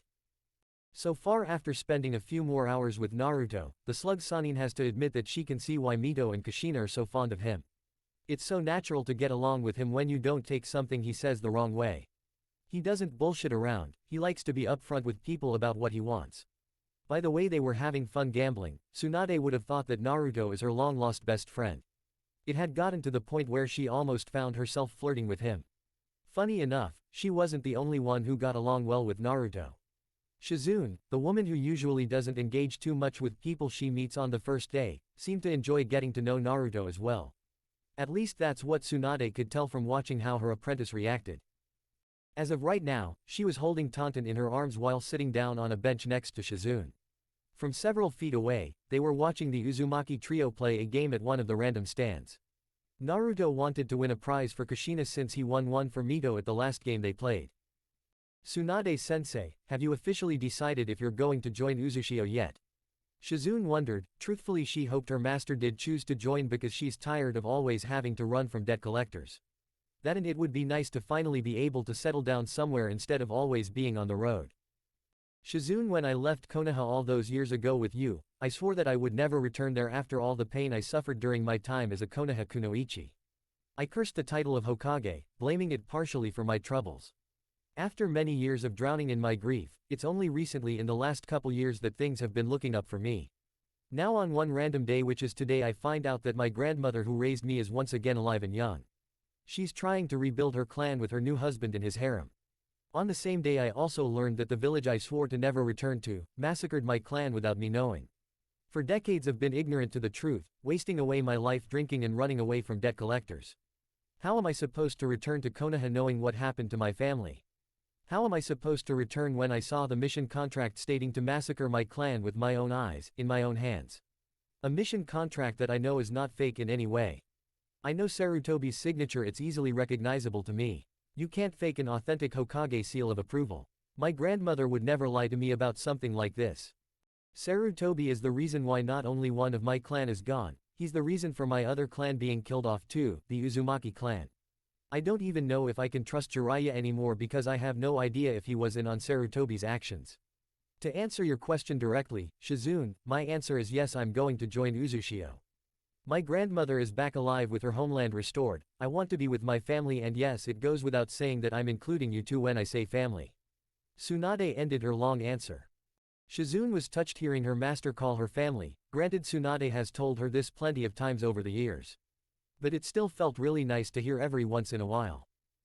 I see, well it goes without saying that I'm going wherever you go Tsunade-sensei. I don't think I could return to Konoha even if I wanted to, after learning all I did about the village today. It's disturbing how the higher-ups want to kill off their own clans. Then hearing how a majority of the civilians and some shinobi treated Naruto when he was growing up. I can never look at that place the same. Shizune voiced her own opinion strongly. Damn old monkey, he'll get what's coming to him one of these days. Especially if Naruto gets his hands on him. Tsunade grumbled. Master and apprentice were brought out of their conversation when they heard Kushina's voice. Hey Tsunade. Kushina came over to them with Naruto and Mito following a couple steps behind. Yeah, the slug Sanin responded. Kushina smiled brightly at her. Look at what Naruto-kun won for me. She voiced excitedly as she held up her prize for both women to see. A beautiful silver necklace with a pendant that's shaped as the Uzumaki red swirl laying in the middle of a blue whirlpool. It made perfect sense why Kushina was so happy now. Wow, that's beautiful. Shizune complimented it. Who would have thought that there was a necklace like that in Hai no Kuni after all these years? Tsunade commented, she liked the necklace. I know right, I was so surprised and happy when Naruto-kun got this prize in particular for me. Kushina grinned as she put the necklace around her neck. I felt similar about the ring he won for me. Mito smiled softly as she gazed at her new ring. As odd and surprising as it is, the ring Naruto won for Mito is a gold ring that has an Uzumaki red swirl on the head of the ring. She instantly fell in love with it as soon as Naruto presented it to her. You sure know how to spoil someone, don't you? Tsunade looked at Naruto with a raised eyebrow. When it comes to my girls and family, I guess you could say that. This is nothing compared to how some of our first few dates went.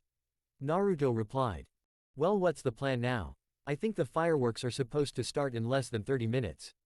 Tsunade wondered, she won't lie to herself, it's been a long time since she's had this much fun. Because of Naruto she's a lot richer now. How about we go and find a place to get our picture taken? It'll be the start to an picture album of family moments of us and the others back home in Uzushio. Mito suggested. Not gonna lie Mito Obachan, I'd rather go get drunk but for you I'll do the picture idea. Tsunade said, which made Shizune and Mito sweat drop. Mito sighed then gave her granddaughter a small smile. At least you're honest Tsunade-chan, we can all go to a bar after the fireworks if you want. You'll actually drink with me at the bar. Tsunade was surprised. Mito snorted. Just because I didn't drink liquor when you were a child doesn't mean I have never done so before, Tsunade-chan. Back in my previous life before being brought back, I did partake in drinking liquor with your grandfather and Tobarama sometimes during late nights in my 20s and 30s. I can't tell you the amount of times Tobarama had to carry your grandfather back home, because Hashirama blacked out from drinking. I don't even want to go into the days where me and my older brother would drink together.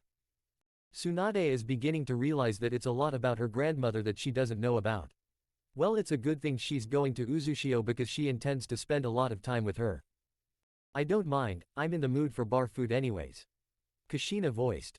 It'll be hard for me to get buzzed but yeah I don't mind. Naruto added his opinion. I don't mind either though I'm not drinking this time. Shizune said. 4 days later. So you're coming with us right? Naruto asked Tsunade. The group of 6 was standing outside of Tanzaku quarters, a few minutes away from the main entrance. Tsunade rolled her eyes. Yes I am, why else would me and Shizune be here with all of our stuff sealed in storage scrolls? Besides there's no way in hell I'm going to Konoha, I know sooner or later that old monkey will send either a team or Jiraiya to bring me back. I'd rather not have to deal with any of that. Naruto nodded. Alright, just wanted to make sure. How are we getting to Uzushio exactly? Shizune asked. Her question was answered when Naruto opened up a senkaimon much to her and Tsunade's amazement. What the hell is that? Suon stuttered in awe. That's a senkaimon, think of it as a portal to get from one location to another. Kushina smirked. That's amazing, Shizune was stunned. Isn't it? It's very convenient too. Mito shared Kushina's smirk. After going through the senkaimon, Shizune and Tsunade kept up their amazed expressions as they walked into Naruto's office. Neither expected to see an office this big. Another thing neither expected to see was a clear view of the village itself from looking over the balcony. When they heard that Uzushio was much bigger than Konoha could ever hope to be. They did not expect the village to really be so much larger than Konoha. It made them wonder if the country itself is any bigger. Some buildings looked massive in both height and width, as far as they could tell from this view. Uzushio is a very beautiful village. Whoa, how the hell did you build all of this within a year? Tsunade wondered in amazement. Remember when we told you about Yama-chan? Kushina said. Yo, okay, now it makes sense, she used her godly abilities to make it happen. Suan figured. Yep, it's a good chance you'll meet her soon since she'll be coming back from her job. Naruto commented. Does she stay here as well? Shizune asked. Yes, Yama-chan is a very important person to us, she's family by this point. Mito answered. Rukia appeared next to Naruto using Shunpo. As soon as she sensed his Ryutsu was back in Uzushio, she made her way here to him. Hey Rukia-chan. Naruto greeted his lover with a grin. Hey Naruto-kun, can we go out on a date tonight? Rukia asked in a hopeful tone. Yeah, I'd love to, Rukia-chan. Naruto replied. Rukia surprised him by suddenly kissing him deeply for a solid minute before pulling away. Great. I'll be ready by 8, by Naruto-kun, Mito-chan and Kushina-chan. She kissed Naruto one more time then disappeared using Shunpo. Who was that? Tsunade wondered. Her name is Rukia Kuchiki, she's one of my lovers. You'll meet them all later on, for now we need to get you settled and then give you a full tour of the village. Naruto replied. Cute girl, is she one of those soul reapers you mentioned? Tsunade was very curious about how soul reapers operate, especially after all the crazy stories the Uzumaki trio told her and Shizune. You do know she's at least 100 years older than you, right? Naruto looked at Tsunade with a raised eyebrow. I know, but that doesn't change the fact that she's a cute girl. By the way, are you sure you'll be able to make me look young without my genjutsu? Tsunade had been a bit skeptical when she heard that they have a way to make her look the same as she does now without using her genjutsu. Positive, you just need to be a little patient, Tsunade Heim. Naruto assures her, they all knew how she felt about her true appearance. With that they left to get Tsunade and Shizune settled in before starting the tour around Uzushio. Chapter 10. Almost 2 months has passed since Tsunade and Shizune joined Uzushio, probably the most entertaining 2 months that either of them experienced. Every day it always seemed that there was something new going on in the village. Both were offered an house to live in, however Tsunade opted to stay in the clan compound to be close to Mito. Of course Shizune followed her master's idea, so both of them have their own room in the Uzumaki clan compound, making the amount of occupants who live there 9, 10 if you include Taunton. Tsunade and Shizune got along very well with Yoruichi, Soifun, Rukia and Retsu. It was obvious to see that Retsu and Tsunade would hit it off as friends due to their shared interest in medicine. Rukia and Shizune also seemed to hit it off right from the beginning. Yoruichi had a good laugh when she first introduced herself in her cat form to the two. They flipped when they saw her transform into a woman, which led to Tsunade yelling at her to put some clothes on. Soifun on the other hand did not like either of the two during the first 2 days of knowing them, though that was only because Soifun wanted to wait to see if she could trust them. She's like that with every new face she doesn't know, especially the ones who try to get close to her man, Naruto. It's not like she was excessively rude to Shizune or Tsunade, all Soifun did was put on her usual cold demeanor. She was glad when Tsunade and Shizune told her they understood and didn't really think too much of it. When Soifun apologized for her, she originally acted around them. Knowing that the 6 other women in the compound were romantically involved with Naruto, it only took a few weeks until both Shizune and Tsunade found themselves developing feelings for the blonde clan head. Right before they knew it, master and student shared more than one makeout session with Naruto. While neither one had sex with him yet, they knew it was only a matter of time before it happened. So now Naruto had 9 women officially in his growing harem. Yama did Tsunade a favor by making her real body young again, so that the slug Sanin won't have to use genjutsu to make herself young. Of course Tsunade still looked the same as she did using her genjutsu, though her body's actual age is 28, much to her delight. That same day it happened, Tsunade hugged Yama for an hour straight once she was young again. Yama didn't mind, seeing as the only one who hugged her are Naruto, Kushina and Mito. Oh, and Rangaku and Yakiru whenever Yama sees them. Yama was mainly happy to make more friends in Tsunade and Shizune. During the 2 months, Yama took a more active role in Naruto's training. She wanted to show him a couple of abilities that she knows of. Today Naruto, Mito and Kushina were going to Kiri to help the rebels win the war. The trio was already stepping out of a Senkaimon that brought them to the main island. Well, looks like we are still a little ways away from the village itself, Kushina noted as she looked around. Have you located your friends yet, Naruto-kun? Mito asked her husband. Naruto nodded. Yeah, I just got a lock on Zabuza and Haku's chakra signatures. Their location doesn't seem to be that far away. Alright, let's go. I can't wait to see Mei again. The last time we talked was during the Third Shinobi World War. I'm sure she's only gotten more beautiful since then, Kushina voiced. Alright, follow me. Naruto flashed away using shunpo. Right. His wives replied as they followed him using their own shunpo. A couple minutes of flash stepping, the trio of Uzumaki arrived towards the end of the island by several abandoned buildings. Naruto's senses led him to one particular building that was hidden behind a couple abandoned ones. This particular building did not look as bad as the others. After walking towards the entrance, the trio were immediately surrounded by a group of rebels. Halt! State your business here or we will use deadly force. One middle-aged rebel demanded. He seemed to have some sort of position of power. A captain of sorts maybe. I'm here to speak with your leader. I told a friend of mine who is a part of the rebels that I would help you guys out. Naruto answered. And now can you help us out? You don't look like much punk. Some random rebel yelled out. The blonde rolled his eyes. He's definitely not in the mood for this. He's not about to keep answering them, so to make this go much quicker he raised about 10% of his ryutsu, flooding the area with a strong pressure that's not only cracking the ground and shaking the nearby buildings. His ryutsu is also forcing all of the rebels down on their knees due to the pressure. Kushina and Mito were just fine, already used to Naruto's immense ryutsu. If anything they found this dominant part of him sexy. Listen up, I'm not here to answer you jackasses. I'm here to end this damn war. Now take me to your leader or I'll force all of you to go unconscious quicker than you can blink. Naruto threatened them as he stopped releasing his ryutsu. The rebels were trembling in fear. Luckily for them someone else cared to take over for them. Yeah, I think you broke our guard, Team Naruto. A familiar voice called out. Everyone turned their attention to see Zabuza standing at the entrance with a smirk behind his bandaged face. Naruto grinned. Yo Zabuza, it's been a while, told you I'd be here. Yeah, come on, our leader has been expecting you for some time now. Zabuza replied. Zabuza led the trio of Uzumaki through the main rebel hideout. There are a few smaller bases set up on some of the neighboring islands surrounding Kiri itself. Obviously they are used for other purposes, one being that to serve as places to retreat to in case the main base is ever invaded by the enemy. Luckily for the rebels, they've yet to encounter a situation like that even though their side is currently the losing side. Which isn't surprising considering that the 4th Mizukage is a perfect Jinchuriki with the backing of an entire village behind him. Honestly, who expects a group of rebels to win against those odds? That's not to say that the feat isn't possible, it'll just be extremely difficult to pull off. Soon enough the group ended up in front of a door. Zabuza knocked a couple times before opening it and walking inside. Hey May, I brought the ones who our sensors picked up. Zabuza said out loud while leading the trio of Uzumaki inside. The room was a decent-sized office, one fit for an important figure. Nothing was extravagant about it at all. The room had 2 windows with light gray walls. Standing off to the side is a middle-aged man with blue hair styled in a moused-up manner. His left eye is blue while his right eye is covered by a black eye patch. Talismans can be seen in his ears with kanji written on both sides. He also wore the standard striped, gray suit, with a green haori that had white trimmings that stop halfway down, over them. Sitting down behind a desk was a woman with fair skin.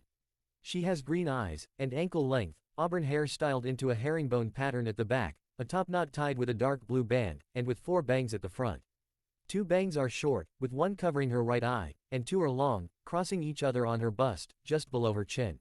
She wore a long-sleeved, dark blue dress that fell just below her knees. Zabuza was confused when he received a pair of shocked expressions from both Mei and Ao. Ah, are you two okay? He asked. Naruto, Mito and Kushina knew why they were shocked. Obviously they knew who Mei was and recognized Ao from not only the bingo book, but what was also shown about him on the interface back in Uzushio. Mei couldn't believe what she was seeing. It's just no way this can be true. Kushina. I thought you were dead. Mei stammered. Zabuza's eyes went wide at her words. Kushina just gave her a soft smile. That was the case, but you see, some things happened that allowed me to be here. You know how our clan is, Mei, nothing is truly impossible for us. Mei had to concede to that, especially seeing that her deceased cousin that she missed greatly, is now back among the living somehow. Knowing that it had something to do with the Uzumaki clan allowed Mei to reel back in the majority of her shock. She closed her eyes, sighed softly, then gave her cousin a smile. I guess so. Now come here and give me a good old-fashioned, I missed my favorite cousin in the whole wide world hug. Kushina told her cousin. Mei wasted not a single second as she was in Kushina's arms as quickly as lightning, hugging onto her cousin for dear life while allowing some tears to fall. Kami, I missed you so fucking much, Kushina-chan. Mei sobbed softly while smiling. Same here, Mei-chan, same here. Kushina embraced her cousin. Ao simply didn't know how to react in this current situation, so he decided that it would be best to stay silent and watch for now. Zabuza on the other hand. You! He screamed out as he pointed heatedly at Kushina. Kushina turned her attention to Zabuza, she smirked seeing his expression. Poor guy was still terrified of her after all these years. I see you finally noticed my presence, Zabuza-chan, it's nice to see again. I can't say that the feeling is mutual. You fucking devil, how are you alive? Zabuza yelled, the fear in his eyes were visible for all to see, his body was shaking slightly with sweat pouring down his head. Ao is surprised to see Zabuza lose his cool like this, he's never seen Zabuza like this before. Mei pulled away from Kushina's embrace to look at her friend. Unlike Ao, she wasn't surprised in the least that this is his reaction to seeing Kushina again. Zabuza did tell her that he suffered nightmares for years due to Kushina. Well, if you really wanna know, you can ask the Shinigami. I'm sure it'll be more than happy to tell you. Kushina replied. Naruto and Mito grinned slightly at her words. Yama would have a hell of a time messing around with Zabuza. Zabuza did not like this at all. After all these years, never would he think he would face the woman who killed off most of the legendary 7 ninja swordsmen of the mist. The only ones she left alive that day were him and Kisame. Both were nearly on the brink of death, neither able to move a single muscle. Kushina said that she would leave them alive since she could see the potential that Zabuza and Kisame had, unlike the others in their group. However, she told them that if she ever saw them again and they chose to cross blades with her, she will not show them the same act of kindness again. Zabuza and Kisame would die by her hand, and Zabuza believed her words wholeheartedly. This took place before he befriended Mei. He turned his attention to his blonde friend. Oi Naruto, why didn't you tell me that she was alive back in Nami no Kuni? Zabuza questioned. Naruto shrugged. You didn't ask, also there wasn't a reason for me to give you that information at the time. Remember Zabuza, it's a reason why I told you and Haku-chan to keep quiet about most of what I told you back then. Zabuza crossed his arms and grumbled. Whatever, as long as she doesn't try to kill me then I'm fine with it. You're Naruto-kun's friend and Mei-chan's subordinate, you're safe from me. Kushina smiled at the bandaged face man. Now that's settled, what are you doing here in Kiri, Kushina-chan? How did you even find our main base? Not even Yagura and his forces found us yet. Mei asked as she went back to sit at her desk. Didn't Zabuza tell you that Naruto-kun was coming to help you guys end the bloodline war? Kushina voiced. Mei nodded, now she understood. I see, he did mention that when he returned with all of that money several weeks ago. Though I honestly didn't put too much faith into him showing up. Even after hearing how strong he is from Zabuza. By the way, I take it that you're Naruto then. Excuse me for being rude by not introducing myself to you earlier. The auburn-haired woman apologized. Naruto waved her off. It's fine, family reunion and all, it's understandable. Anyways, yeah, I'm Naruto Uzumaki, you already know Kushina-chan. The beautiful woman to the other side of me is Mito Uzumaki. Mei was visibly surprised that there was another Uzumaki in the world that she didn't know about. Mito looked relatively young too, so Mei wondered if there are even more of her clan members out there somewhere. One day once this war is over, she hopes to be able to come across more of her kin. Well, it's certainly a shock to learn that there's another Uzumaki left in the world. It's a pleasure to meet you, Mito-san. Mei offered the woman a smile. Oh, the pleasure is mine, Mei-san. Kushina-chan here has told us a lot about you. Mito returned the smile. Mei turned her attention to Naruto, getting a better look at him. She can clearly see why Haku allowed herself to be fucked by him. There aren't too many men in the world who are as attractive as the blonde before her. So you're the one who defeated Zabuza, killed Gozu and Maizu as well as Gato. While also giving most of Gato's savings to Zabuza to bring back to help us rebels. I must admit, I am very impressed with your actions so far. On behalf of the Kiri rebels, I, Mei Uzumaki, leaders of the rebels, thank you. Mei commented. Think nothing of it, honestly Zabuza is an idea for not thinking about robbing Gato for everything he's worth. Naruto smirked. Zabuza grumbled while Mei smiled in amusement. Yes, he can be a bit of an idiot at times, anyways how do you plan on helping us end this tragic war? Mei wondered. The easiest and quickest way to end this war is by taking on Yagura. Naruto answered. We know, however, taking out Yagura isn't simple, you see he's a jin. Naruto cut her off. Sorry for cutting you off, but we already know of his Jinchuriki status. I'm one myself, being the container of the 9 tails. Yagura being the 3 tails Jinchuriki means absolutely nothing to me. I'm not here to ask you to give me any of your men to fight with. All I'm asking is for you to allow me to offer a solution to your problems. Mei and Ao were shocked to learn that Naruto is the Jinchuriki of the Kyuubi. According to their sources, it was unknown if there was a Jinchuriki of the Kyuubi within Konoha. By solution I'm assuming you mean to take care of Yagura for us. Interesting, just how would you do this? Yagura doesn't come to the battlefield often and it's not easy to get to his exact location. That's even if he's at his usual headquarters. To pin him down you would have to infiltrate Kiri itself. What you're asking is basically suicide. Mei narrowed her eyes. I'll agree that it's suicide for normal shinobi, too bad I'm far from normal. Listen, I can track him down because I'm a sensor. As we speak I have a lock on his chakra signature. It's easy to do so since he's the only one besides me with Biju chakra inside of their body. We can get into Kiri undetected in seconds, all we need is for you to agree to allow us to help you. I mean regardless if you agree or not, we are still going to take out Yagura. Naruto shrugged. Such disrespectful brats, I tell you back in my day. Ao finally spoke up. Ao, shut up or I'll kill you. Only to be threatened by Mei with a sweet smile on her face, a smile that promised she would follow through with her threat if he tempted her. Ao ever so wisely shut his mouth. Mito and Kushina whistled at that. Damn, she's got him trained. Kushina commented with Mito nodding in agreement. Zabuza couldn't help but laugh at Kushina's comment. Mei shook her head slightly though she had a small grin on her face. Well, aren't you a blunt individual, definitely an Uzumaki that's for sure. Are you certain you can defeat Yagura? 100%, Naruto answered. He doesn't stand a chance against Naruto-kun, Mei-chan. Just allow us three to handle everything. Kushina added. Let's say I do agree to accept your offer, what do you want out of it? Mei questioned, she hoped they weren't looking to be rewarded in money. Not to say she has a problem with it, but they need all their current funds that they have available for war and after-war purposes. Nothing extreme, all we want is an alliance with Kiri. Naruto replied. An alliance? Mei was confused. You mean an alliance with Konoha? That's the only viable option Mei could think they could be talking about. Kushina was a former kunoichi of Konoha after all. However, she was shocked to hear the answer to her question. No, not Konoha, we are not affiliated with Konoha in any way. We are talking about our homeland village that was rebuilt a year ago, Uzushio. Uzushio is back. Is that true? Because if so, Mei felt that she could cry tears of joy. Are you serious? Her tone held pure shock in it. Zabuza knew of this already, so he wasn't surprised to hear about Uzushio. Ao on the other hand is surprised like Mei. Dead serious, Mei-chan, Uzushio is back and better than ever. Kushina responded while Mito nodded in agreement. Mei felt an unbridled amount of happiness surge through her being. To think that their homeland has been restored after all these decades of being destroyed. Have you discovered any surviving Uzumaki? Mei asked.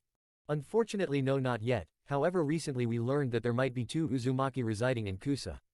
There's already a plan in place to get them out of there. Mito answered this time. I see, if you three are positive that you can get rid of Yagura for us. Then I can agree to the terms of forming an alliance with Uzushio once I take over as the Godime Mizukage. Although what are your plans for the 3 tails? The power of a tailed beast is invaluable to a village after all. Mei wondered. Well, if I'm being honest with you, Mei, I personally believe that Kiri should move on without having a Jinchuriki. Naruto said. Why? So you can leave us to be the weaker ones out of the alliance. To take the beast for yourselves to strengthen your own village. Please, you aren't fooling us, there's no way we are letting go of the 3 tails. Ao voiced his opinion loudly. Naruto gazed at Ao with a raised eyebrow. I don't believe I was talking to you, unless you want an ass kicking by yours truly. I suggest you keep your mouth shut before we have a problem. A thin blue aura surrounding him. Ao felt a weight of pressure force him down to his knees, he felt that he couldn't breathe at all. What felt that lasted for an eternity only lasted a few seconds at best before he felt the pressure disappear. He took several deep breaths as his heart beat at an erratic pace. Ao never experienced that level of fear in his life. Zabuza felt for Ao, he knew the feeling of being on the receiving end of Naruto's power. Mei is now more confident in her clan members' chances in defeating Yagura. While it wasn't directed at her, she too could feel the pressure Naruto exuded moments ago. She's felt killing intent before, however what Naruto did is different, something she's never felt prior. Why do you believe Kiri is better off without a Jinchuriki? She wanted to get back on track. Having one will only cause you more trouble than good. See, there's a group out there called the Akatsuki whose goal is to capture all the tailed beasts. If they succeed in doing so, it will lead to the 4th Great Shinobi War. This group is made up of S-rank missing nin. Eventually they will invade Kiri for the 3 tails once they learn of Yagura's defeat. Do you really want to risk your village dealing with such a threat during the early stages of the recovery of Kiri? Then there's the Six Tails Jinchuriki, they are a target too. Naruto explained. Mei was mildly alarmed by the fact that a group was out there trying to start another shinobi war. Though she did wonder one thing. Say if I do agree to let go of the Three Tails, how is it going to be protected from this Akatsuki group? She asked. The Three Tails has the ability to use space-time ninjutsu in order to travel between dimensions. It can hide itself in a separate dimension for as long as it wants without ever being detected. Well, at least until it resurfaces back into this dimension. Also, worst comes to worst, it can travel to Uzushio to be protected. As a Jinchuriki, I can communicate with each Biju. Same for all Jinchuriki or anyone the Biju wishes to communicate to. Naruto replied. You mean the Biju are actually intelligent beings? Mei is stunned to know this fact, so are Zabuza and Ao. Yeah, they've always been intellectual beings, it's just that humans treated them as if they were mindless beasts meant to be hated and controlled for their power. Granted, some of them did cause destruction, though most of them only wanted to coexist with humans or be left alone by them. Sadly, that didn't happen. The first Hokage capturing them against their will with his Mokuden, plus selling them to other villages as a way to keep the peace only made the Biju's disdain for humans grow over the last century. The blonde said. I see. Very well, I agree to accept your help and your terms with the Three Tails. About the Six Tails Jinchuriki, we have no idea on his current location. The last thing we heard about him is that he left Kiri in order to stay out of the war. Word got around that Yagura had planned to use him in order to help destroy the rebels. Truthfully, I am grateful that Utakata did escape, otherwise our situation would be much worse than it already is if he were on Yagura's side. We possibly would have lost the war already. Mei admitted with a bitter smile, she hated how badly the rebels were losing the war. If only she were able to confront Yagura directly herself, then again Mei knows she doesn't stand a chance if Yagura releases his Biju on her. So she's going to have to rely on her family to help her out. Honestly, this is the best blessing she could ask for. At least we know this Utakata person is not a threat. Mito noted. So are you three just going to walk straight through the main entrance to get to Yagura? Zabuza wondered. Nope, like Naruto-kun mentioned earlier, we can enter through the village undetected.